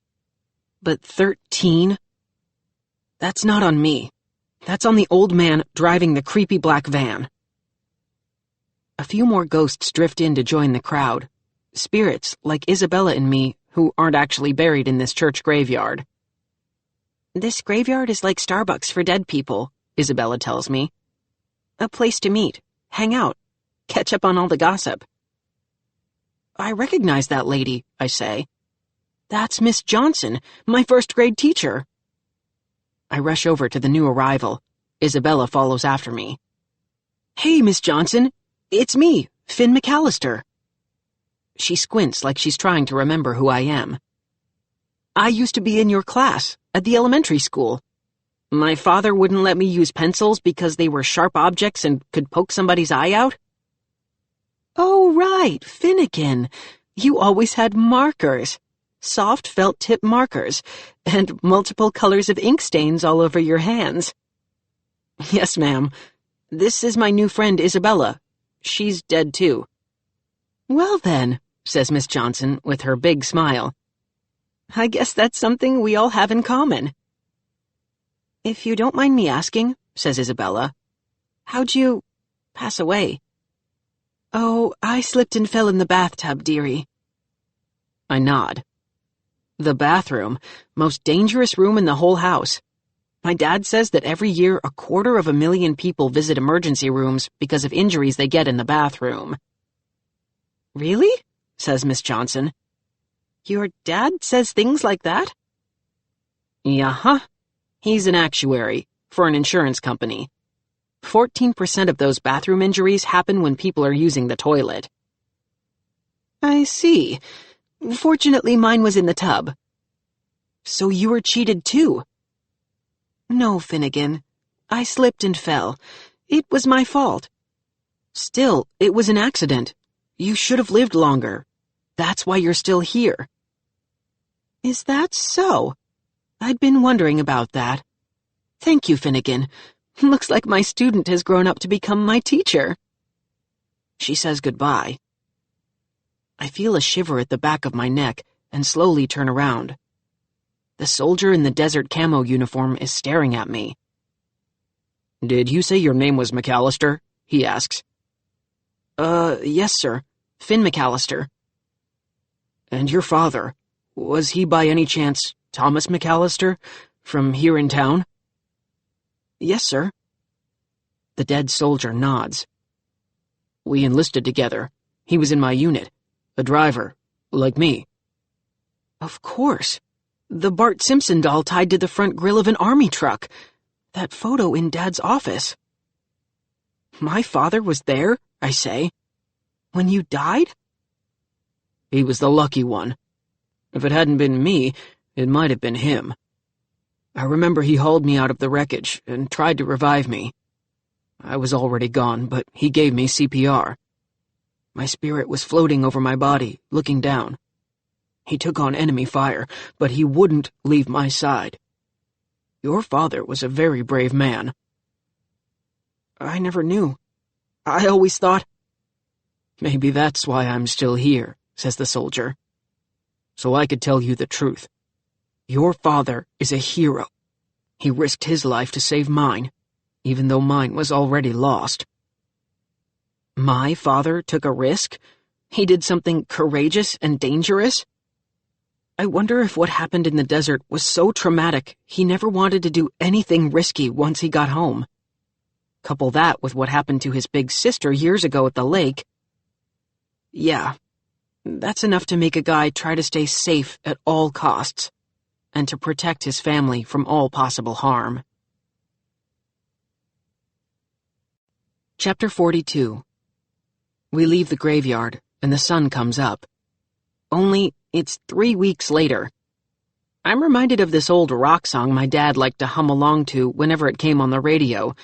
Time keeps on slipping, slipping into the future. That's exactly what just happened to Isabella and me.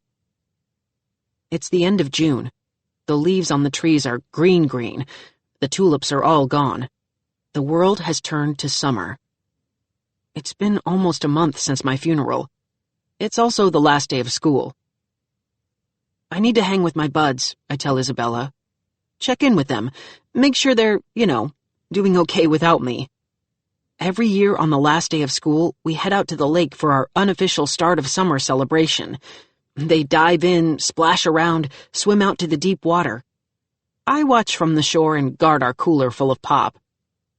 Can I go to school with you? Isabella asks. I go there all the time, but I might feel less lonely if I'm with you. No worries. Come on, maybe we can punk Mr. Skaggs again, give him a brain freeze. Isabella laughs. No thanks. I prefer remaining a friendly ghost. When we arrive at the school, not sure how, as usual, we just do. It's before the first bell. Mickey is out front, surrounded by girls, just like always. Maybe you ladies want to hit the lake with me and my buds later today. Celebrate the start of summer? It's so hot out. He gives his eyebrows a wiggle when he says it's hot. The girls giggle. I feel the need to bust Mickey's chops a little. So I exhale a big, chilly breath. Whew, he says, shivering. Are you okay? Asks one of the girls. I think she's a 7th grader. I don't know her name. Mickey may not either. Yo, Mick. Axe strides over. You look sick, bro. I'm fine. Then how come your teeth are chattering? There was a breeze. A really cold breeze. Seriously? Axe looks at the girls. They shrug. Dude, it's like 80 out. So? I feel like I slurped a slushie way too fast. You think you're coming down with something? Axe asks. No, Mickey protests. Like I said, it was just a cold breeze. Dude, there are no cold breezes anywhere, except maybe up at the lake. We on? Yeah, right after school. These ladies might join us. Yeah, says one of the girls feebly. We might. Thanks for the invite. When they're gone, Axe puts his big hand on Mickey's shoulder. Dude? Yeah, says Mickey. I know. They're not coming with us. You freaked them out, Mickey. You freaked them out big time. Next time you have a brain freeze, don't do it in public. Mickey laughs. Axe laughs. I start laughing too. They head into the school, and I tag along like I always would. I love laughing with my friends. It might have been my favorite part of being alive. Only now they can't hear me. Laughter's not so great when you're doing it alone. It's okay, Finn, says Isabella when I stop to let my laughing buddies go on ahead without me. I thought what you did was funny. They just don't know you're the one who did it. Yeah, I say, suddenly feeling extremely sad. And they never will know, because I'm not really here anymore. Chapter 43. What feels like a minute later, school's out for the summer. Everyone comes streaming out the front doors screaming. They've all been set free until early September. Let's go up to the lake, says Isabella. Hang out on the rocks. Maybe this day will turn into night, and we can look at all those stars again. I think she's trying to cheer me up. She's sweet that way. Yeah, I tell her. Good idea. And in a flash, we're there. On the rocky cliffs, looking down at the hypnotic waterfalls. Breathing in all the incredible smells. Not having to worry about mosquito bites. It's still totally awesome up here, I say. It's a very special place, adds Isabella. The most special. The scenery seems to cross-dissolve with itself to a time 30 minutes in the future. My friends appear. They're seated in a circle on a sunny rock, fidgeting with sticks, playing with pebbles, shooting the bull. It's too cold to swim today, announces Christopher. Annie nods. The water's freezing. At least this rock is nice and warm. Yeah, cracks Mickey. It reminds me of the butt warmers in my mother's car. They all laugh. Yo, says Axe. Mickey was super cold earlier, though. Like someone had stuck a pair of popsicles up his nose or something. Mickey gives Axe a glare. It was a chill, okay? A chill. Everybody gets them. Not today, Annie points out. It's like 80 degrees. Then how come the water is so freezing cold? Wonders Mickey. On account of the waterfall? Partly, says Christopher the brainiac. It actually has more to do with the change of seasons. The bright sun will warm the surface of the lake, but as we move into summer, winds die down. They aren't strong enough to mix the warmer water on top with the cold water down below, especially out there in the bottomless section of the lake. It's not bottomless, Christopher, scoffs Annie. Otherwise, says Mickey, it would leak out on the other side of the planet. Who says it isn't doing that? Remarks Axe. Maybe the lake water goes all the way through the core of the Earth and bubbles up in the Pacific Ocean, somewhere near Hawaii. Maybe that's what causes all those volcanoes. Bottomless lakes here in Minnesota. Huh, says Mickey. That would explain all those geysers and junk out in Yosemite. Those are leaks from bottomless lakes over in Mongolia or someplace. Okay, I know what they're saying is ridiculous. Stupid even. But I miss doing it with them so much. Anyway, says Christopher, trying to bring the conversation back to some sort of reality, which is what he always has to do. The sharp temperature difference between the surface water and what's underneath is called a thermocline. My friends just nod. They're used to Christopher saying nerdy stuff like that. It's what makes him Christopher. Hey, says Annie. Did you hear about the weatherman who named a snowstorm after his son Kevin? Yeah, he didn't think the storm was going to amount to much either. More laughs. You know why England is so wet? Says Axe. Easy, says Mickey. Because the Queen has reigned there for decades. Aw, you knew that one. And so it goes. My friends keep riffing on the weather, making bad puns, telling corny jokes, going off on wild tangents. And not even mentioning my name. Chapter 44. I need to leave, I tell Isabella. Sure, she says. They're chatting about the weather. The weather. That's what old people talk about. They haven't mentioned you once. Have they forgotten you already? I give her a look. Remember that mind-reading stuff she was doing the other day? She's still doing it. I want to walk, I tell her. So don't think about where we should go or, poof, we might end up there. Fine. Where do you want to walk? Ridge Rim Road. That's where you died. Yeah, I know. I was there when it happened. So we walk in silence, down the bike trail from the cliffs, up the road that will take us over to the other side of the ridge. Neither one of us saying a word. Maybe I don't have to, what with Isabella constantly reading my mind. I'm not really thinking about that right now, though. No, I'm thinking about my life. I did so little with it. I was so forgettable. All it took was a few weeks for Annie, Christopher, Axe, and Mickey to move on to a whole new topic. The weather. The freaking weather! Turns out the most boring discussion topic in the world is more interesting than me. Does it get any lamer than that? Yes, it does. Just wait and see. We continue along Ridge Rim Road and come to the spot, the scene of the crime. It's now the site of the saddest memorial ever erected on the side of the road. The teddy bears and stuffed animals are tattered and frayed and splattered with mud. Their fur is soaked. The flowers are all wilted stalks topped with dead petals. The paint on the homemade signs has gone runny with the rain.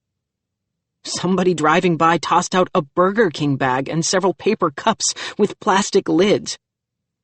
No one has been out to tend to the memorial in weeks. It looks like what it is. A trash heap. My memory is being erased from this world, bit by bit. First my friends, now this. I'm so sorry, Finn, Isabella says softly. Yeah, me too. I think I might have cried, except ghosts don't have tear ducts. Suddenly, we hear a groaning, straining engine. One I've heard before. We look down to the bottom of the hill, and the flashing red light. A black van comes to a stop. The driver waits for a second, and then, engine screaming, roars up the steep hill. As the monstrous thing comes closer, I see the guy behind the wheel is wearing a trucker cap. And then I spot the license plate. MVS 472. It's him, my Stephen King maniac. Chapter 45. Instinctively, I put out a protective arm to make sure Isabella doesn't get too close to the road.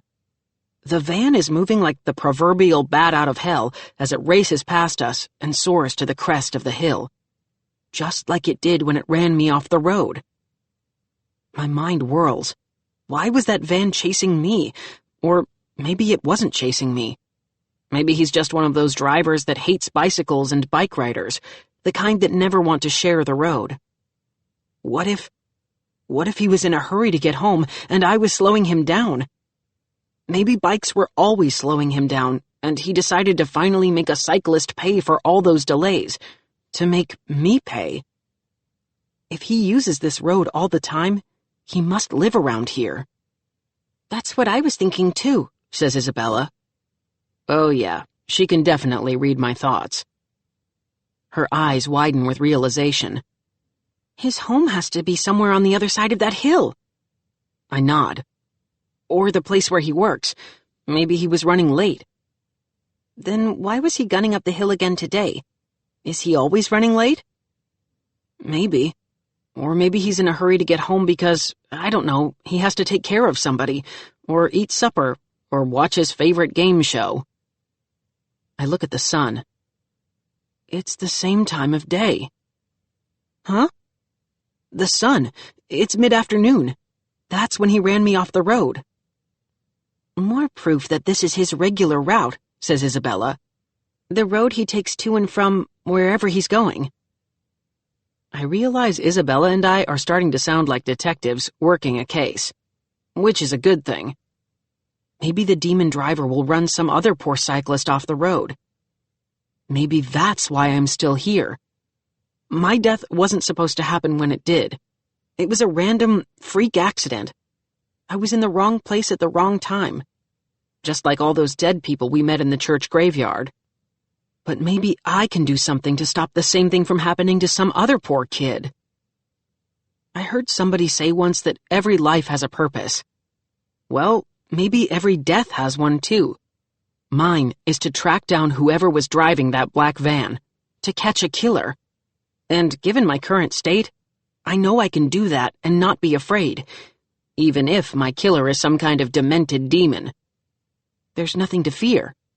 Even a psycho killer can't do anything to me now. I'm already dead. So, who's driving that black van? It's time to find out. Chapter 46. We need to stake out this location, I tell Isabella.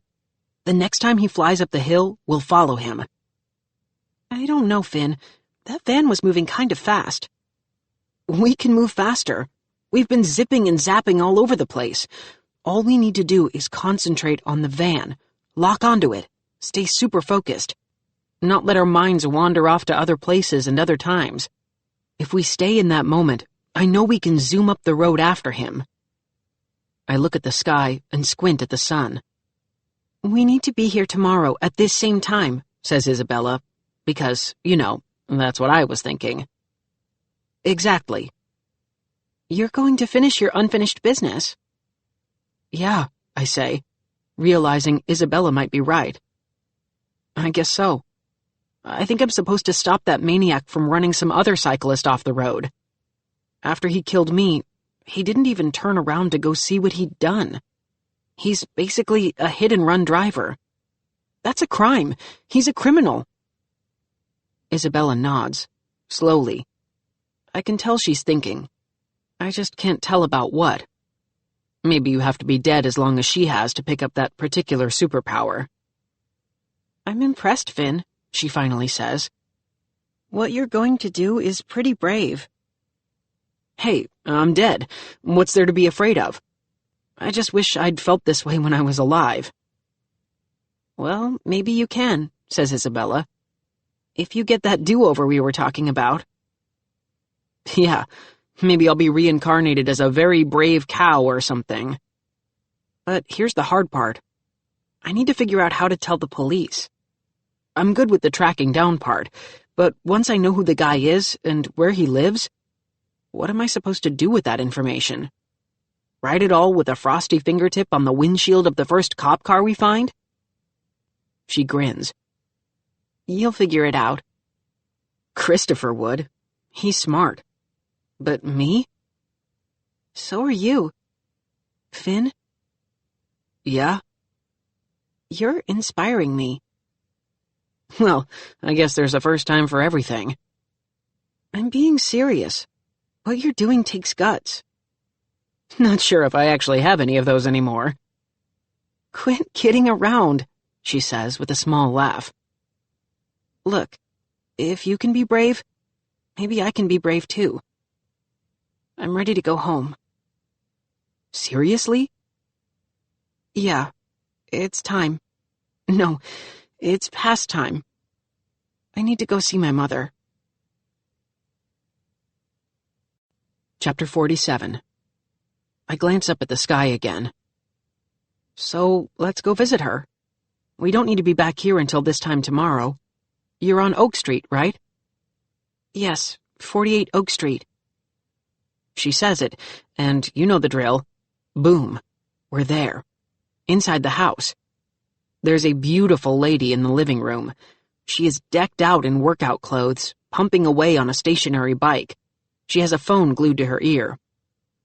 "That's my mother," Isabella whispers. "She works out a lot. She's kind of perfect like that." I can tell Isabella's nervous, tense. I can hear it in her voice. "I'm glad you liked the piece, Jennifer," Mrs. Rojas says into the phone. "We'll hold it for you. What about the matching earrings? I know, they're absolutely fabulous together. No, a girl can never have too many diamonds." "She owns a jewelry store," Isabella whispers. "Nothing but high-end stuff. Whatever earrings she's talking about probably cost tens of thousands of dollars." Her mother keeps pedaling, listening to her caller's question.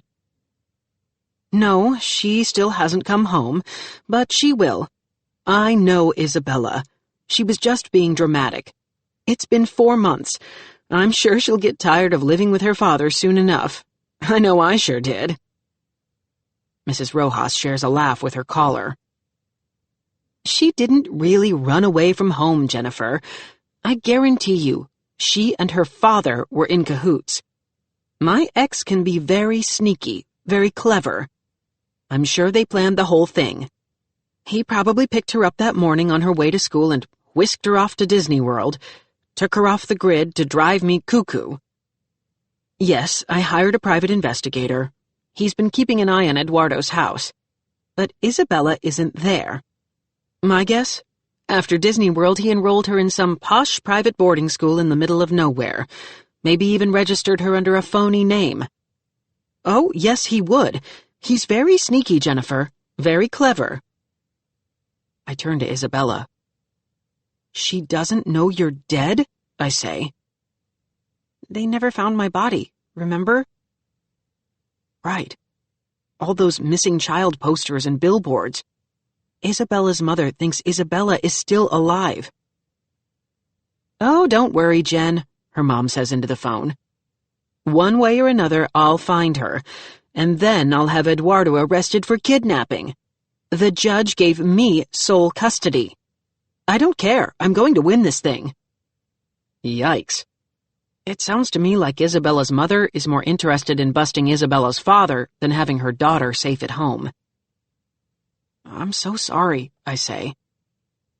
Isabella gives me a feeble smile. "That's my mom for you. It's just the way she is. She's super competitive." She moves closer and gives her mother a kiss on the cheek. I can tell. Her mom felt it. She shivers a little. This kiss, though, is kind of sweet. But then Mrs. Rojas grabs her workout towel and swipes the cheek clean. like it's too wet from that dribble of cold sweat she just felt. That's kind of sad. Isabella turns to face me. She has to learn the truth, Finn. She needs to know I'm never coming home. They have to find my body. This is my unfinished business, and I need to finish it. I nod. Okay, I'll help. Chapter 48. Tell me what you remember, I say to Isabella. We're in her backyard, sitting side by side on a rusty swing set, probably left over from when Isabella was little. I guess if we rock back and forth a tiny bit, passers-by will just think the wind is blowing. Shouldn't we concentrate on finding your van driver? Isabella says. Yep, she's stalling. Big time. My guy won't be back till tomorrow, whatever that means since we've been time-leaping all over the place. But it doesn't matter. Right now, I think it's important that we start figuring out what happened to you. What do you remember? She stares off at something I can't see as she tries to piece together her fragmented memories. Okay, she says, sighing like she might as well get this over with. It was a Friday morning, before school. It was pouring rain. I remember I was wearing my bright yellow rain slicker. It was supposed to be my weekend with my dad. I only get a few of those every year. Mom had really good divorce lawyers. Anyway, that Friday, my father was supposed to pick me up after school. I'd spend the weekend at his place, a condo. It's in the city. But then Mom got a call. All of a sudden, we flash back together. I'm with the ghostly Isabella, and it's like we're watching a DVR recording of her past. She is on the porch, with her backpack tucked under her rain poncho. There's a faint smile on her lips. I can tell. She's really looking forward to spending some time with her father. She flips up the hood on her slicker, pops open an umbrella, and scampers down the steps into the pouring rain. Now her mother comes out onto the covered porch. She's in workout clothes, the kind that cost more than normal clothes. She's also carrying her phone. Isabella, she calls out, because Isabella from the past is all the way down at the sidewalk. Yes, Mom? The Isabella in the scene turns around. She has to scream to be heard in the downpour. Chunky raindrops are pelting her umbrella. Don't listen to anything your father says about me. It's all lies. I don't know why I still let him drive you to school once a month. Her mother goes back into the house. She's furious and slams the door behind her. Isabella's phone buzzes. It's a text from her father's personal assistant. He won't be driving her to school. They won't be spending the weekend together. Something came up. Isabella is all alone, standing on the sidewalk in the pouring rain. The scene fades away. Isabella's eyes are moist. I can tell this is a super painful memory. No wonder she's been blocking it. Okay, I say, hoping that I can stick to the facts and avoid all the emotional dynamite. Your mom and dad definitely won't win any parenting awards. I'm trying to be funny. It's not working. I have never seen Isabella's face so pale and ashen.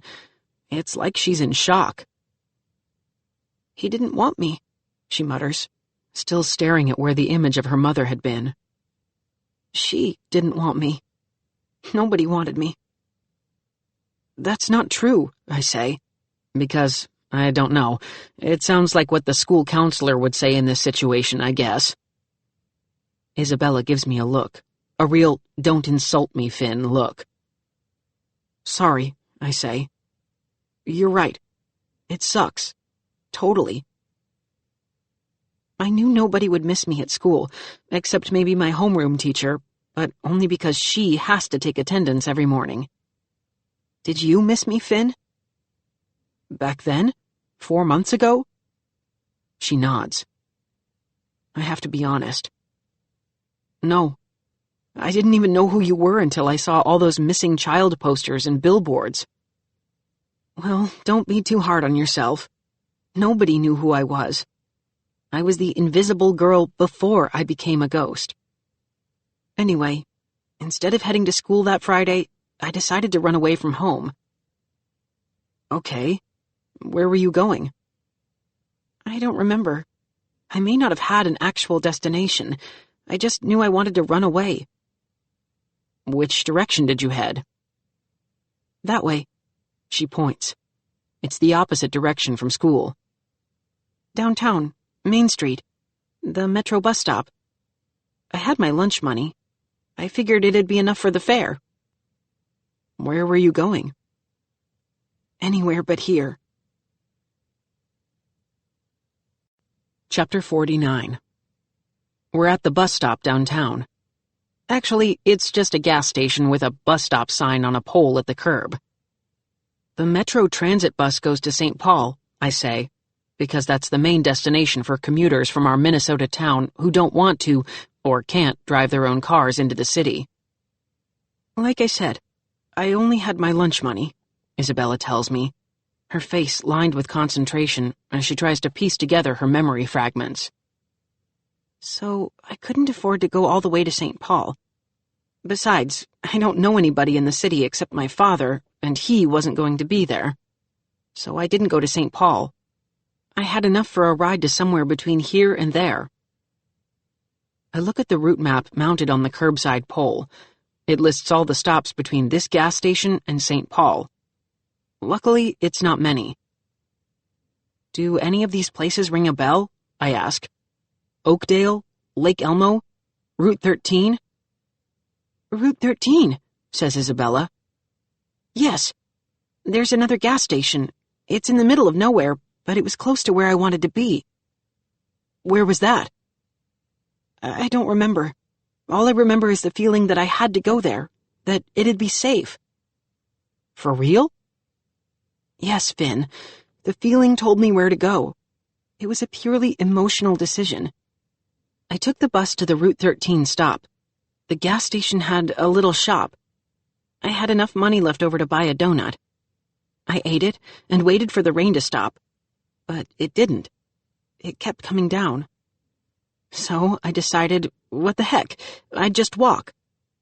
Something strong was calling to me, pulling me. Seriously, Finn, I could feel it. If I could get to this place I can't remember, I knew people there would actually want me. I'd be happy. Okay, this is good. Maybe you didn't make it to your final destination. Maybe something happened along the way. Something bad. Can you remember where you wanted to be yet? She shakes her head. No, sorry. That part's still foggy. That's okay, I tell her. We have plenty of time. In fact, we have all the time in the world. An eternity. But don't you want to move on? She says.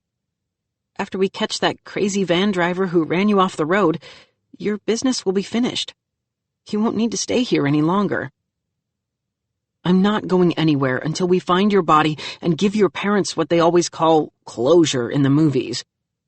They may not be the best mom and dad in the world, but they deserve to know what happened to you, Isabella. So do you. Once you do, maybe you can move on too. Maybe we can move on together. I'd like that. Thanks, Finn. I try to fit together these first few jigsaw puzzle pieces. Isabella wanted to go to her happy place. The only problem? She can't remember where that place was or is. My guess? Her body is somewhere between that other gas station where she bought the donut and her final destination. The place where she'd feel happy. Now it's my turn to remember something. Route 13 is at the bottom of the hill, the one where I died. That's where the blinking red light is. That gas station where you got off the bus is pretty close to where I flew off the cliff. Maybe, but Route 13 is pretty long, Finn, like 10, 20 miles.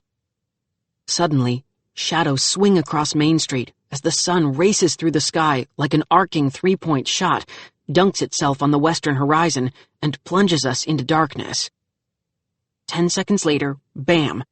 It's dawn. Tomorrow. Fresh shadows race across the ground as the big ball of sunshine rises swiftly in the east, crossing over our heads, slowing down. "It's afternoon again," says Isabella. I wonder if she pulled the stunt with the sun. Was it a major, let's change the subject, Finn move? "We need to be at your roadside memorial," she says. And just like that, we are. Chapter 50. We stake out my roadside memorial, which, come on people, is now littered with even more fast food bags and wrappers and cardboard clamshells with moldy orange gunk from last week's cheeseburgers. There's also a peeled-off tire tread. If it was sad before, now it's totally depressing. The stuffed animals all look like wet rats. "It's almost time," says Isabella. I'm distracted, feeling sorry for myself. Seeing wilted bouquets of dead flowers wrapped in soggy tissue paper at the place where you passed away will do that to you. "Your van, Finn. It should be coming along any minute now, if he's on the same schedule." He is. My black van, the rolling Darth Vader death machine, pulls to a stop at the Route 13 blinking light down at the bottom of the hill. We can hear its engine rattling, like it's not firmly bolted in place. The engine revs. The crazy lunatic has, once again, jammed the accelerator pedal down to the floor mat. The van belches black smoke and roars up the hill. The engine is straining as the madman makes it move much faster than it wants to. It grinds past us in a blur. But we chase after it. Oh yeah, as predicted, we can do that. We can fly up to the crest of the hill and then zoom down the other side. We're right on its bumper. Once the van is over the hill, the driver slows down. He starts obeying all the posted speed limits. Guess he doesn't want the police pulling him over and asking him questions about why he likes to chase bicycles off cliffs. After a mile or so, the driver turns onto a rutted dirt road in the middle of nowhere. The van bounces along through the thick forest, bounding over potholes and the occasional boulder. His rear tires are kicking up all sorts of dust, which is fine by Isabella and me. We don't sneeze anymore. Finally, the van comes to a stop in what passes for the driveway of a creepy cottage that's seen way better days. It's probably seen better years. It's shabby and lopsided and dilapidated. What paint is left is crackled and curling, exposing gray wooden clapboards. The driver, the old man in a trucker cap, climbs out of the van and stretches. He makes his way to a rusty mailbox, creaks it open, and removes a pile of envelopes. "Nothing but bills and junk mail," the old man mutters. "Bills and junk mail and more junk mail." He takes off the trucker hat to swipe the sweat off his dome. He's bald up top. Suddenly, something catches his eye. A soggy foam football snared in a bramble of bushes, a hedge that hasn't been trimmed since the house's most recent paint job, sometime in the last century. He grabs the spongy ball, which is soaked with grungy rainwater, and heaves it over the hedge. The nasty thing dribbles and wobbles through the air like a water balloon, then lands on the lawn, and I use that term loosely, of the cottage next door. Okay, it's another shack. I was trying to be polite. He goes to the banged-up green plastic bin at the curb, shuffles through his mail, and tosses several pieces into the pile of recyclable paper. He heads up to the house. I swoop in to check out the address labels on the discarded mail in the bin. I want to see if I can spy a name. Some are just addressed to occupant or current resident. But one is addressed to Mr. Loy Owenby. Loy Owenby. The name does not mean anything to me, but at least I now know the name of the crabby old geezer who killed me.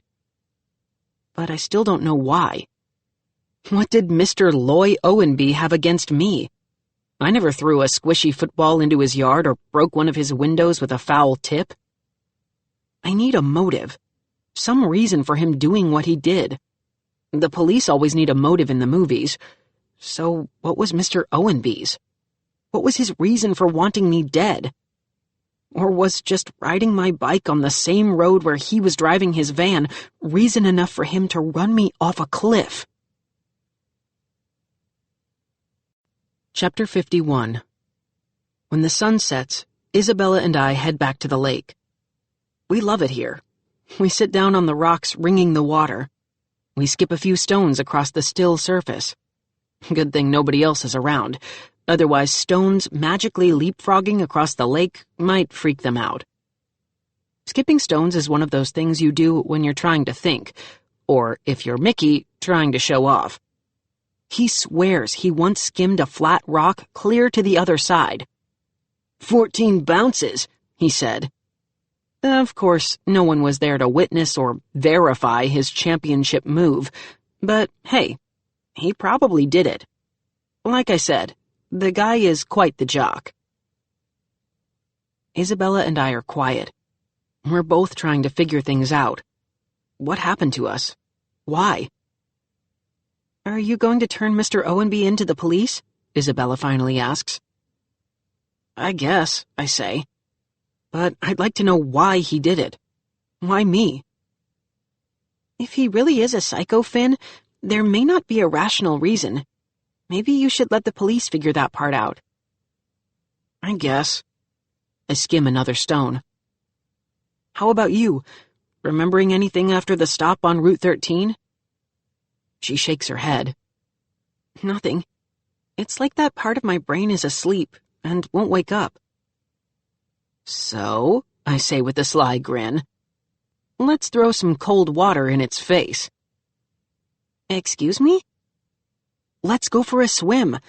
My friends always said the water here is very refreshing. I'd like to find out what they meant. Seriously? Yep. Come on, let's go for a moonlight swim. Isabella blushes a little. Skinny dipping? Nah, we don't need to worry about our clothes getting wet. We're the dead kids, remember? Our clothes are probably waterproof, or invisible, or, I don't know, not even real. And how can they get wet if they're not really there? Isabella laughs and stands beside me. You make a good point. But I thought you were afraid of the lake. I used to be, my whole life. But here's another good thing about being dead. We don't have to worry about drowning. Isabella laughs again. I pinch my nose. Finn? Why are you pinching your nose? I shrug. I don't know. It's just something Axe does before he leaps into the water. Fine. Isabella pinches her nose. I count to 3. We both hop in. Okay, the lake is even more amazing when you're actually in it. It's so cold, so brisk and invigorating. I know this is a strange thing to say, but I've never felt more alive.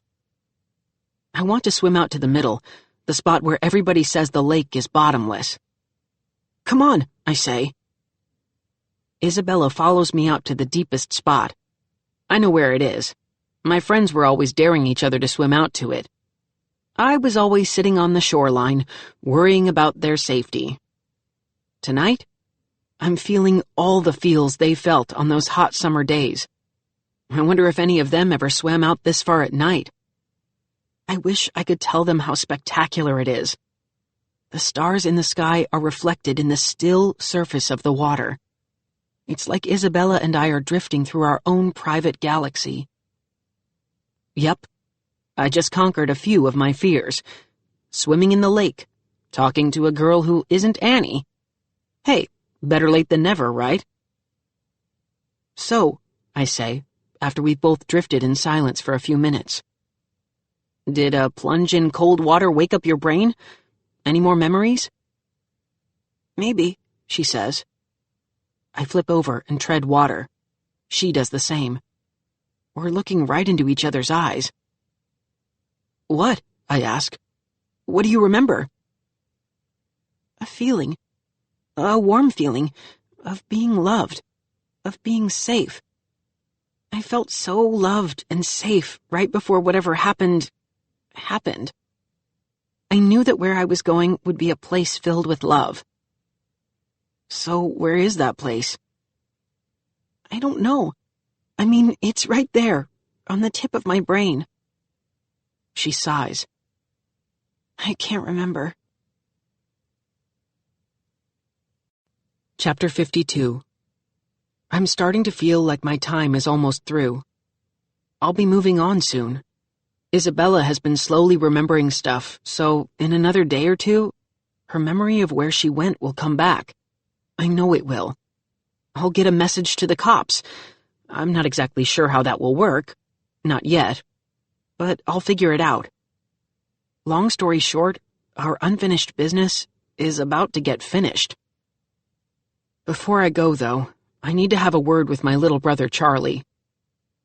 I think his name, and just like that, I'm in his room. Isabella didn't travel with me. Guess this needs to be a solo flight. According to the clock on Charlie's bedside table, it's 3 a.m. He's sound asleep. I want to tell him something. No, I need to tell him something. I bend down and whisper in his ear. Don't make the same mistake I made, little bro. Take some chances. Live your life. Every day is a gift. That's why they call it the present. I wince. Okay, that was corny. I think I read that on a greeting card. But seriously, Charlie, don't wind up like Mom and Dad. Don't be afraid of everything. Yes, there's bad stuff out there, like war and bullies and people slipping and falling in their bathtubs. But there's lots of good things, too. For instance, pine trees. You ever notice how great they smell? And how about the lake when the moon's floating on its surface? That is super awesome. Sneak out there some night just to see it. Smell the water, too. Smell everything. Man, I wish I could talk to you, Charlie. Anyway, all I really wanted to say is take some chances. Live your life. Don't wait until you're dead to realize how amazing just waking up every day can be. Don't wind up like me. Suddenly, Charlie's eyes pop open. Finn? He mutters. I'm right here, buddy, I tell him. Charlie's eyes drift shut. He's fast asleep again.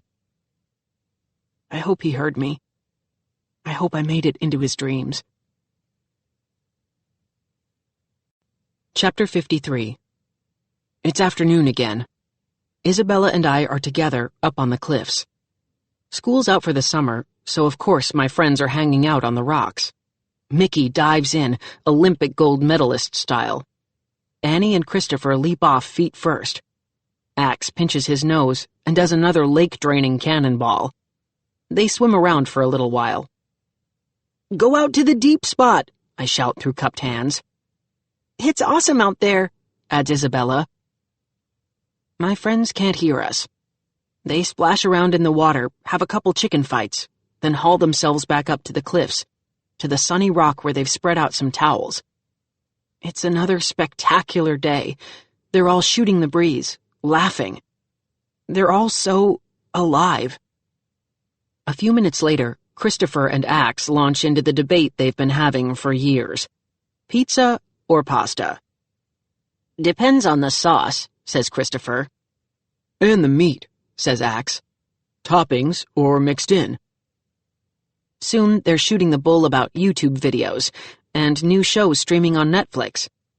After that, they'll probably discuss what would be in their individual letters from Hogwarts. Yes, they're nerds. My best nerds forever. At least back when I was alive. As the afternoon slips forward, I realize something kind of sad. Kind of shocking. Nobody mentions me. Not once. And we've been eavesdropping on them for hours. Apparently, I'm not just gone. I'm forgotten. Maybe forever. A group of girls comes over to flirt with Mickey. Hey, Mickey, says a girl with dark brown hair. There are two other girls with her.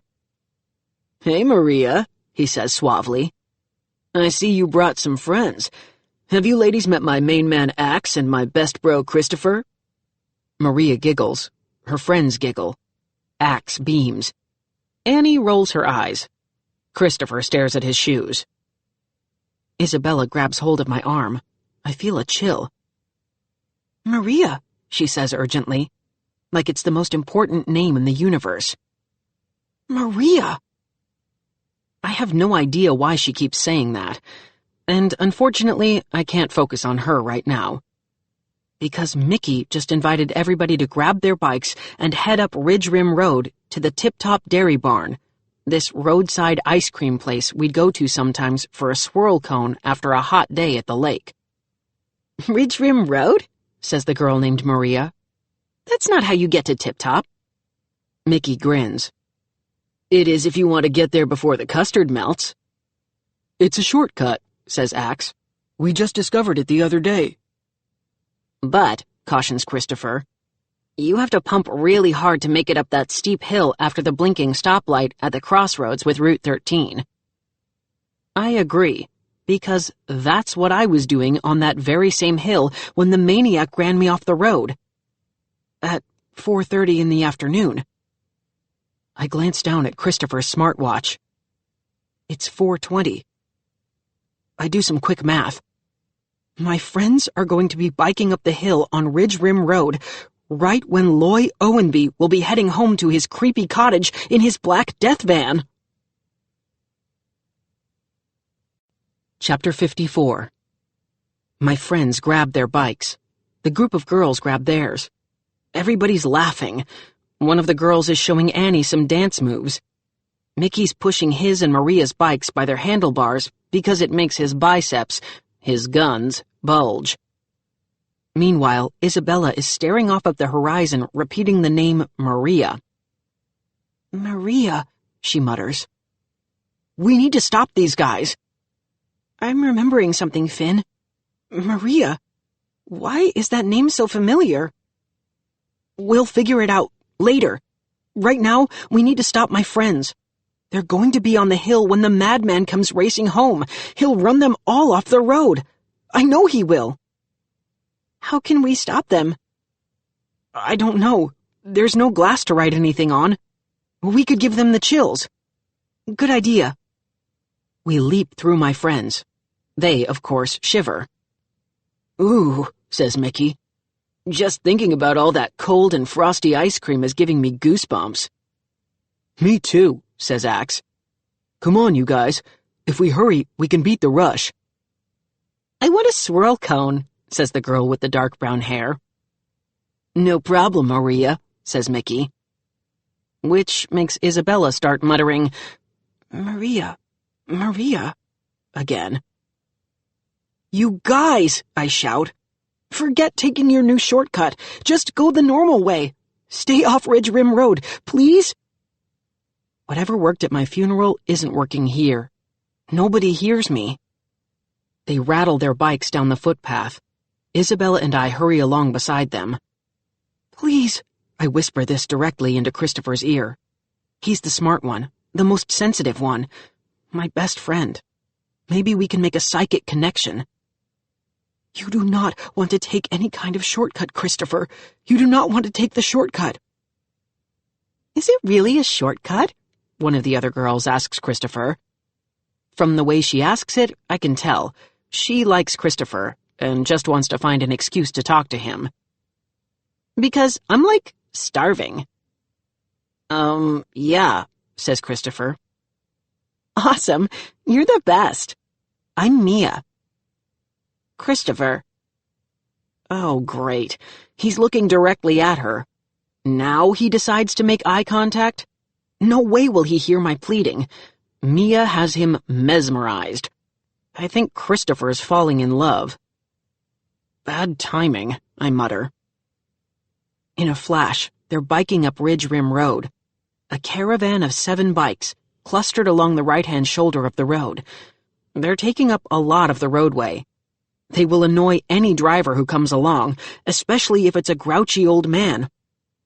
Here comes the hill, shouts Mickey, who's in the lead of the bike pack. Attack! Attack! Attacky-tack-tack! He sounds like he's giving a battle cry in an online video game. Mickey stands up on his pedals and pumps hard. Annie, who's super competitive, tries to pass Mickey on his right. Isabella and I are floating along with them. I spread out my arms like a crossing guard. Isabella hollers at them. You guys, turn around. This is a mistake. The old man who killed Finn is going to kill you too. It doesn't matter. Nothing we can say or do will stop what is about to happen. We've been reduced to nothing more than panicked observers. And now I hear a familiar rumbling engine. I look over my shoulder, down the hill, to the blinking stoplight. Here comes the black van. It's peeling wheels like a drag racer who just got the green light. Loy Owenby is behind the wheel. He didn't wear his trucker hat today. The afternoon sun glints off his shiny, bald head. Black fumes are belching out of his tailpipe. The van is moving faster, faster. Old Man Owenby is going to kill all my friends and the 3 girls they just met. He's going to run them all off the road. We really are going to be best nerds forever because we're all going to be dead. Chapter 55. The van is 20 yards away from the bikes. It's struggling up the hill. The engine sounds sick. I feel sick to my stomach. Queasy. The van rumbles closer to the bikes. Mr. Owenby is gunning his engine. The motor is whining, straining. The gap narrows between the van and Christopher, who's still at the rear of the pack. 10 yards. 5. You guys! They don't hear me. I close my eyes. I can't stand to see what's going to happen next. The van is going to plow through all 7 of them and fling them off Ridge Rim Road. It's going to do to them what it did to me. And then I hear a toot-toot. A jolly horn honk. I pry open my eyes. The van is moving very, very slowly, struggling, stuttering, like a roller coaster that may not make it all the way up to the top of the first, highest hill on the track. I look at Mr. Owenby behind the wheel. He has a sheepish grin on his face, like his clunker of a van is embarrassing him, that he knows it may not make it up and over the hill. When the van is parallel to my friends, the old man shrugs, then waves. Hey, Mr. Owenby, shouts Maria. Howdy, Maria. When are you going to buy a new van? Mr. Owenby actually laughs. As soon as I win the lottery. Give my best to your folks. Will do. See you at church on Sunday. See you then. He gives Maria a brisk 2-finger salute. If this old rattletrap can make it that far. The van reaches the top of the crest, doing about 2 miles an hour. Gravity takes over on the downhill side, and the van picks up speed. So do my friends. The van cruises along while the 7 bikes coast downhill, zipping toward the ice cream place. Mickey even kicks out both of his feet and lets the pedals spin in a blur. Maria does the same thing. She adds a whee! Isabella and I watch them fly down the slope from our viewing post at the top of the hill. I'm stunned, thunderstruck, gobsmacked. Suddenly, I totally understand. I know what really happened on the day that I died. The black van was never chasing me. The old man wasn't a demonic monster from a Stephen King movie trying to run me off the road. The black van wasn't evil. It was just a gas-guzzling hunk of junk that couldn't handle a steep incline. Of course Mr. Owenby jammed his pedal to the metal and gunned his engine. He needed to gain as much speed and momentum as possible to make it up and over the hill. He probably never even saw me. He was too focused on urging his rattletrap wreck of a van up the slope. Turns out, I was afraid of nothing. Owenby was never trying to kill me. My own fear killed me. I am an idiot. Chapter 56. I can hear my friends laughing as they coast down the hill for their ice cream. I return to the memorial, the scene of the crime. My own crime against me. Isabella hovers behind me as I gaze down the hill to the jagged rocks below. Fear is the enemy, Isabella, I tell her. If you're not careful, it can kill you. Fear can also keep you alive, Finn. True, I guess. Maybe that's why I was wearing my helmet when I went flying over the ledge. A lot of good it did me. Maybe we need both, says Isabella. Fear and courage. A balance. I nod. Sounds like a plan. Wish I had learned it while I was alive. Yeah, me too. I was afraid of everything and everybody. Except Maria. Yeah. I've been sort of focused on me. I'd almost forgotten about Isabella and the light bulb that had popped on over her head when she heard the name Maria. My business is finished. Done. It's time to focus on finishing hers. Then we can both move on. Am I afraid of what might come next? Maybe. A little bit. But lesson learned. I am not going to let fear rule or ruin my life. I mean, my afterlife. So who's Maria? I ask. My aunt, she says, her eyes brighter than I've ever seen them. It all came back to me while we were on the hill and your friends were talking about taking a shortcut. That's what I did, I think. I mean, I'm pretty sure. I took a shortcut. A shortcut, Finn. That's the answer. Isabella is so animated, I almost forget that she's dead. She's so full of life and happiness that it makes me happy. I kind of wish I had known this Isabella when she and I were both alive. She would have fit in with my crew. Definitely. I'm liking her more and more. Have we reached full-on romantic crush level? Not important. Probably impossible given our, situation. So, I say, tell me about your Aunt Maria. She's my father's sister. She always calls me Izzy. Really? Yeah, it's short for Isabella. Izzy. I like it. It's, I don't know, more fun. Exactly, Finn. That's Aunt Maria. She was the total opposite of my mom and dad. I actually laughed when I would spend the night at her house. We'd watch silly movies, scary ones too. We'd make a big bowl of popcorn. I know it doesn't sound like much, but we never had popcorn at my house, before or after the divorce. Popcorn is messy, and fattening, and noisy. When I was at Aunt Maria's, I could be messy and noisy and just be myself. I could be the me I liked a whole lot better than the me I had to be at home in the perfect palace. So where does your Aunt Maria live? Near Route 13, I think. You think? That part is still hazy. I remember her.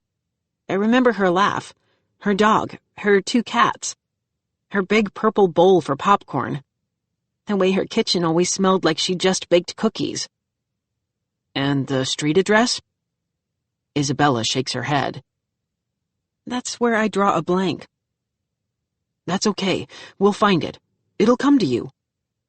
I realize how inconvenient it is to be stuck in this limbo without Google or a GPS map app.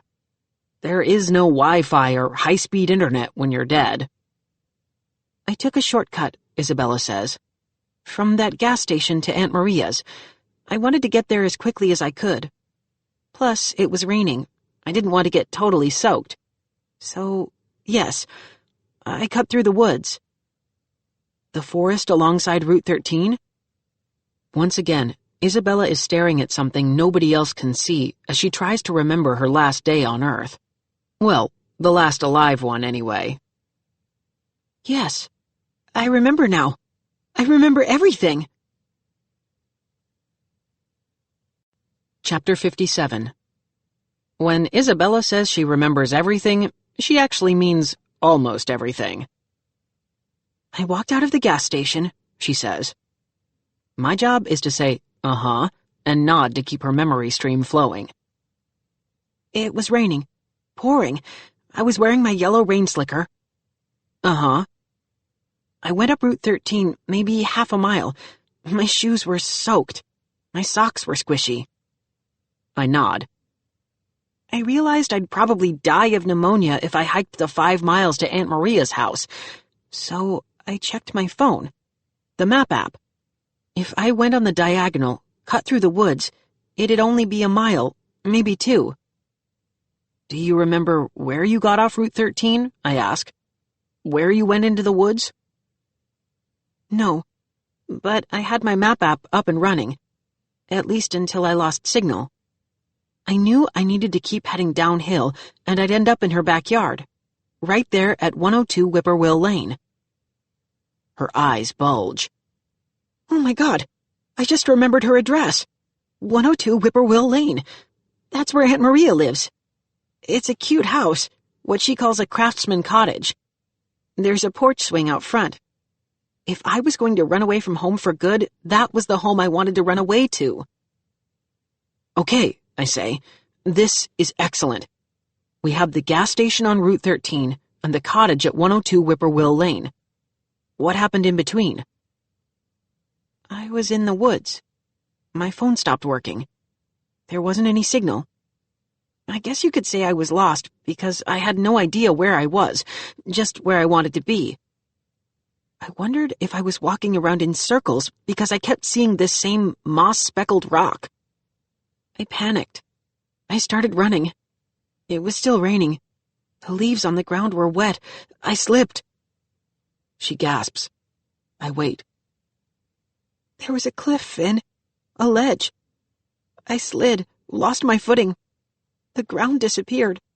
I tumbled over the ledge, just like you did. Only I wasn't on a bike or wearing a helmet.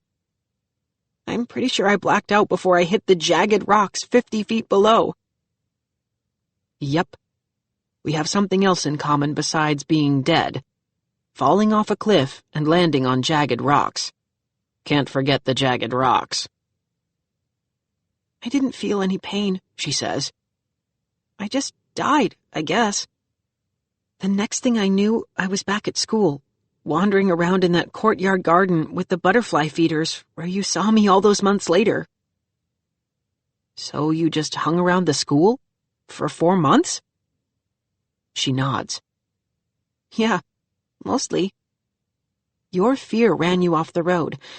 Mine kept me stuck at school. And, as you've discovered, time really has no meaning for us. True. 4 months for the two of us could go by in the flap of a few butterfly wings. Every once in a while, Isabella continues, I'd wander off to that graveyard I showed you. I was hoping I might meet some relatives who could tell me what was going on. I didn't. But I did make a few friends. None of them as good as you, though. Thanks. Some of the spirits at the cemetery would ask me for my story, but I couldn't remember much of what had happened to me. Just that I was afraid. I knew my mother would be mad at me. My father, too. Especially after I saw those missing child flyers they hung up at school. I heard kids talking about billboards, too. Were there milk cartons? I nod. You were everywhere, Izzy. For like a week or two. And then everybody moved on. Just like they did with my roadside memorial. All I knew is that I could never go home or say goodbye, Isabella tells me. Why not? I was too terrified.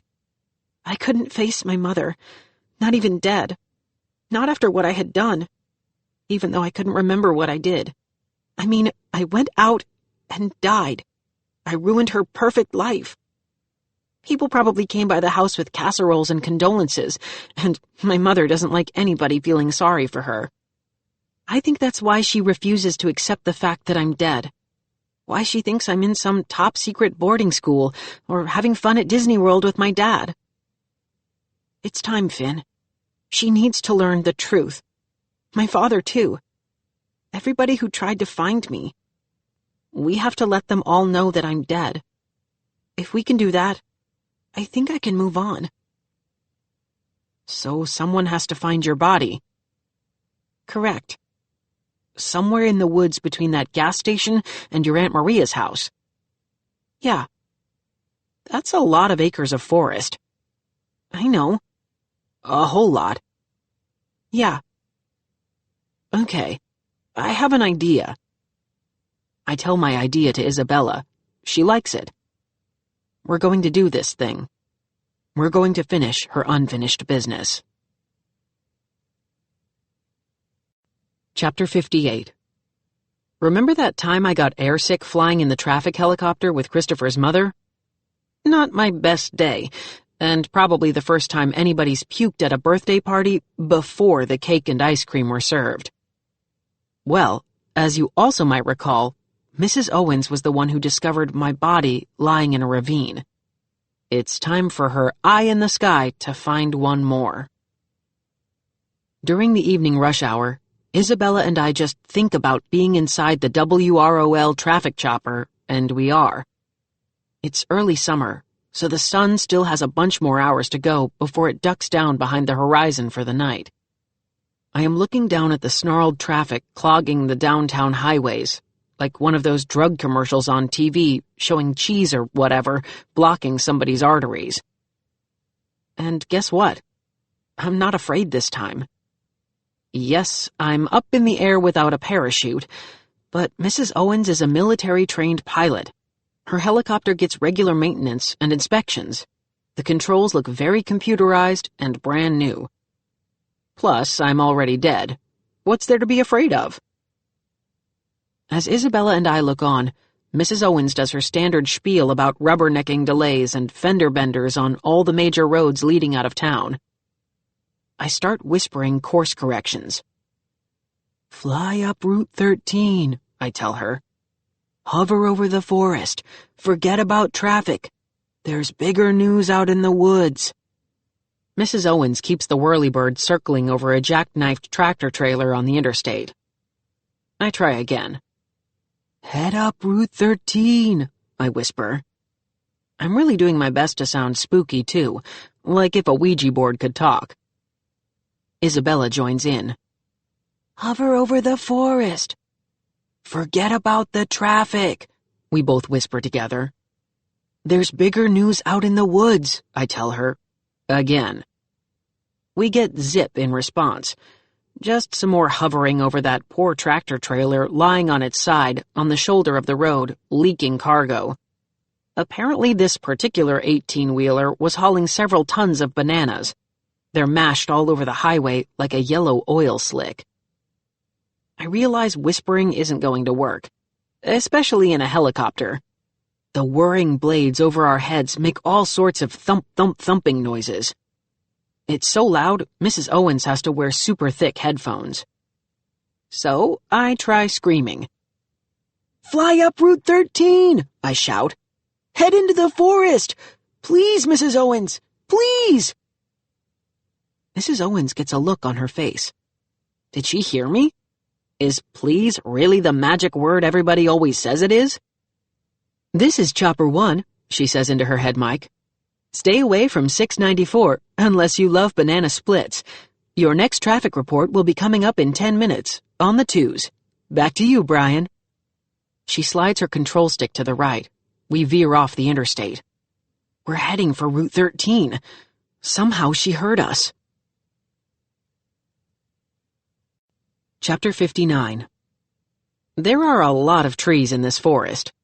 A lot of green leafy trees with big bushy crowns that make it impossible to see much besides trees and more trees. This was a dumb idea, I think. No, Finn, says Isabella, reading my mind. It was a good idea. It's the best way to search this much territory. I think this was a genius idea. But she can't see anything. We're tracking above the wooded acres alongside Route 13. I can still see the ribbon of asphalt coursing through the greenery. A car or two, but nothing else. I check out Mrs. Owens's face. Her eyebrows are down. Her gaze is locked on the scene below. Somehow she heard our thoughts. And she's not even dead like Izzy. Somehow she knows she's on a search and rescue mission. Actually, I think, it's more of a search and recover mission. And that's when Mrs. Owens gasps and says something she probably wouldn't have said if she knew there were 2 dead kids in the chopper cockpit with her. She brings the traffic helicopter down a few hundred feet, fast. She's locked onto something. She has a target. We're hovering right above a slight clearing, a craggy gray ravine strewn with boulders. I can see a big jagged hole gouged into the earth with a pool of oily green water in its basin. And a bright yellow rain slicker. A body is floating, face down, in the shallow pond of rain runoff. "That's my raincoat," whispers Isabella. "That's me." We have found her body, right below the rocky outcropping where she slipped and fell. "Base," Mrs. Owens says into her helmet's mic. "We have a situation. Do you have my location? Good. Call 911. We need a search and recovery team. No, this does not look like a rescue situation." Mrs. Owens tells her base what she knows. A body, probably dead, floating in a shallow pool of murky water. Yellow rain slicker. She is very professional and doesn't launch into any kind of rant about all the dead bodies she's been discovering lately when she's just supposed to be up in the air reporting on the traffic. "Don't look," I tell Isabella. "You don't want to see this. It won't be pretty. Don't look. Your business is done. Finished. This is as far as we need to go." Isabella closes her eyes. "I wish you had been my friend back then, Finn," she says softly. "Yeah, me too." "You might have talked me out of taking that shortcut."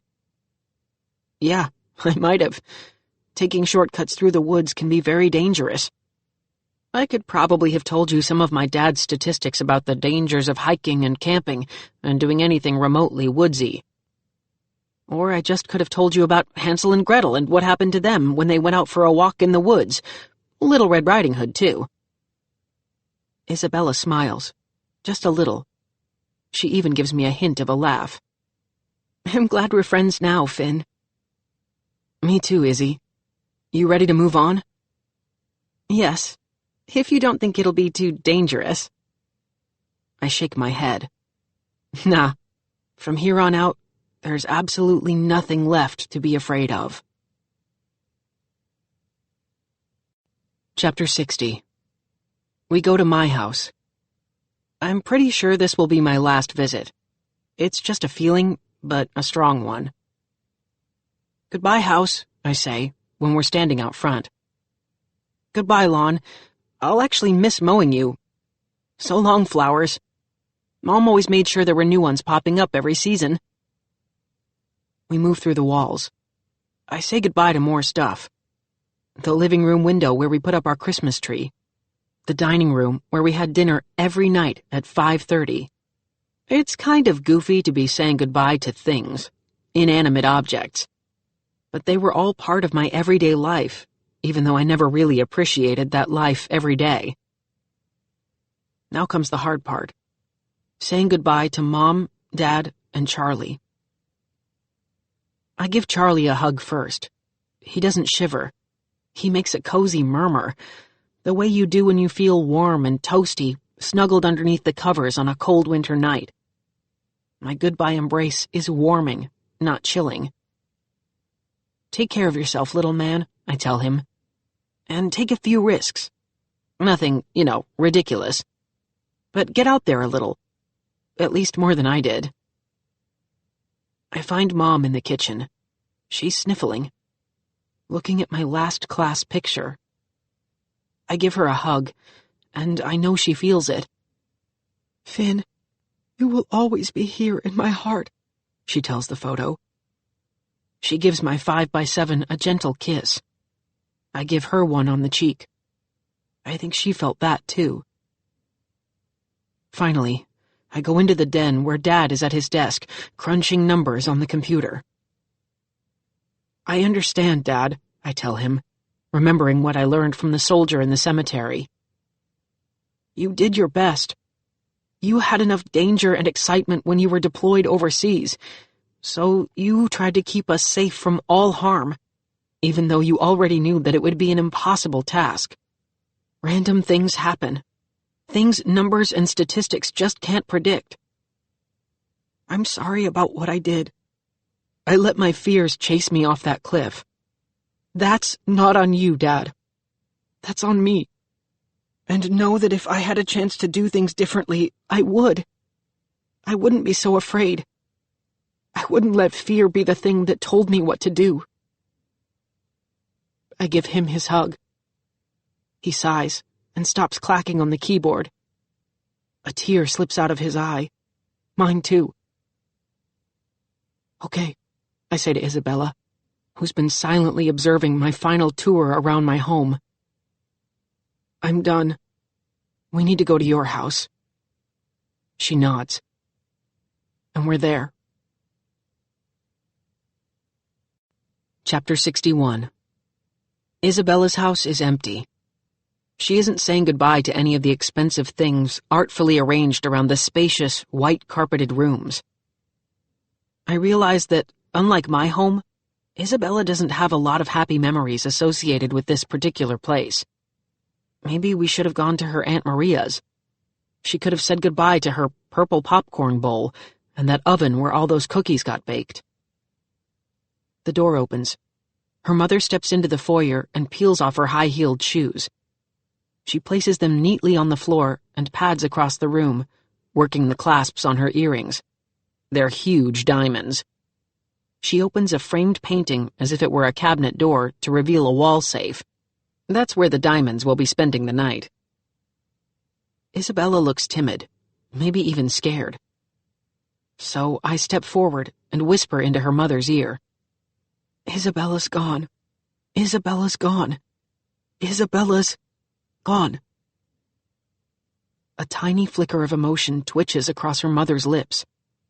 She leaves the living room, heads up the hall, and stops in front of a bedroom door decorated by a single silver letter I.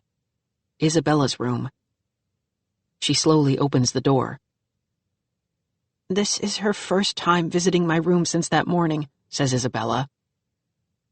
You don't know that for sure, I say quietly, trying to soften the blow. Yes, Finn, I do. Her mother steps into Isabella's room, sees the stuffed unicorn snuggled between the pillows, and she begins to cry. Oh, my sweet baby, she sobs. Oh, my sweet, sweet baby. Isabella's gone, and she's never coming back. The doorbell rings. 2 somber police officers are at the front door, holding their hats in their hands. We know what they're here to tell Mrs. Rojas. We don't need to stick around to hear it. Chapter 62. That night, with our business as finished as it's ever going to be, we head back to the lake. We stand on the rocks and look at all the twinkling stars in the sky. The moon is up there too, smiling. We did it, says Isabella with relief. We said our goodbyes. We learned the truth. I creep forward, right to the ledge of the cliff. The lake is a shimmering mirror, looking like a second night sky filled with its own bright moon and more stars than anyone could ever imagine. I've never jumped off the rocks, I tell Isabella. I watched my friends do it a billion times, but I never did it myself. Because you were afraid? Yeah, I was afraid of drowning, of what my dad might say if he found out. I was even afraid that I'd lose my bathing suit when I hit the water. Isabella laughs. Hey, I tell her, I've seen it happen. Axe forgot to button his top button once. He dove and hit the water hard. His trunks went under, popped up on an air bubble, and drifted over to the shore, where Mickey snagged them with a stick and wouldn't give them back. Isabella laughs harder. I'm laughing along with her now. I always wanted to jump in, though, I tell her. From way up here, not just down on the shore like we did last time. I always wanted to have a friend, says Isabella. Someone my own age that I could talk to about stuff. Good stuff, bad stuff, whatever. Well, I say, offering her my hand, You've got a friend now." "I know," she says, taking my hand and giving me her genuine Izzy smile. Her hand is soft and warm, not in the least bit chilly. "And guess what, Finn? You still have a chance." "A chance? To do what?" She nods down to the sparkling lake rippling 20 yards below. "To take the high jump." "I don't know." "Yes, you do." "But it's late. The water will be cold. And it's dark. What if we see a rock or boulder jutting out on the way down?" "There are no rocks or boulders jutting out, Finn. Just look." I bend a little, peer over the edge, and try to examine the face of the cliff. I nearly lose my balance. Good thing Isabella is still holding on to my hand. She helps me steady myself and stand up straight. And she's right about the rocks. There's nothing to be afraid of, I realize. I take it all in, one last time. The smell of the trees, the annoying chirps of the frogs, the white-capped water lit by the moon, cascading over the rocks and sending up a misty smell that's so crisp, fresh, and clean. It's like I can taste that tumbling water just from its smell. The lake really is the most spectacular place on a pretty spectacular planet. "You okay?" Izzy asks. "Yeah." "Don't worry, I'll be right beside you, the whole way down." "Promise?" "Cross my heart and hope to die." We both laugh a little at that. What the heck, I say. Let's go jump in a lake. I back up from the ledge. Finn? The lake is down there." "I know. I just want to get a running start. If we're going to do this thing, let's do it right." "Sounds good to me." We back up about 15 paces. We're still holding hands. We tighten our grips. I turn to Izzy. "To life," I tell her. "To life." We both run as fast as we can to the edge and leap off. Halfway down, we disappear. Epilogue. The first thing Finn McAllister sees when he finally wakes up is the shiny grid of a fluorescent light fixture in the ceiling. He hears a steady beeping, the hum and whoosh of medical machinery. He turns his head. It really hurts. He sees his father sitting in a chair close to his hospital bed. His father is weeping. His father never weeps. "Dad?" Finn croaks, his mouth dry. "Finn!" His father springs out of the chair and tries to hug him without disconnecting all the tubes and wires snaking into his body. Finn smiles. "You're back," is all his dad can say because he's sobbing so much. "Thank God, you're back." Finn nods as best he can. The corners of his eyes feel warm. Tears are welling up in them. He can't wait to go home, to see his mom and Charlie. He doesn't have to wait long. His mother and brother burst through the door. "He's back?" his mother gasps, her hands covering her heart. "He's back," says Finn's father, through the flood of happy tears. "Hiya, Charlie," is all Finn is able to say. His voice is so weak. His little brother rushes across the room and practically crawls into the hospital bed with him to give him a good hug. Finn gives his little brother the same speech he gave Charlie in whatever kind of coma dream he just had in the hospital. "Don't make the same mistake I made, little bro. Take some chances. Live your life. Every day is a gift." There's movement at the door. It catches Finn's eye. A dark-haired girl in a candy-striped volunteer uniform is peeking into the room and smiling. She might be crying too. Finn recognizes her. No, it couldn't be. Izzy?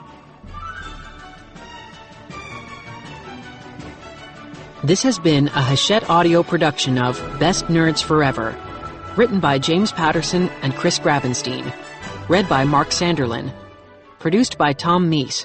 Directed by Charles McCrory. Recorded by Pete Rowan. Post-production by Simplify Productions. Best Nerds Forever is also available in print and as an ebook from Jimmy Patterson Books, a division of Hachette Book Group.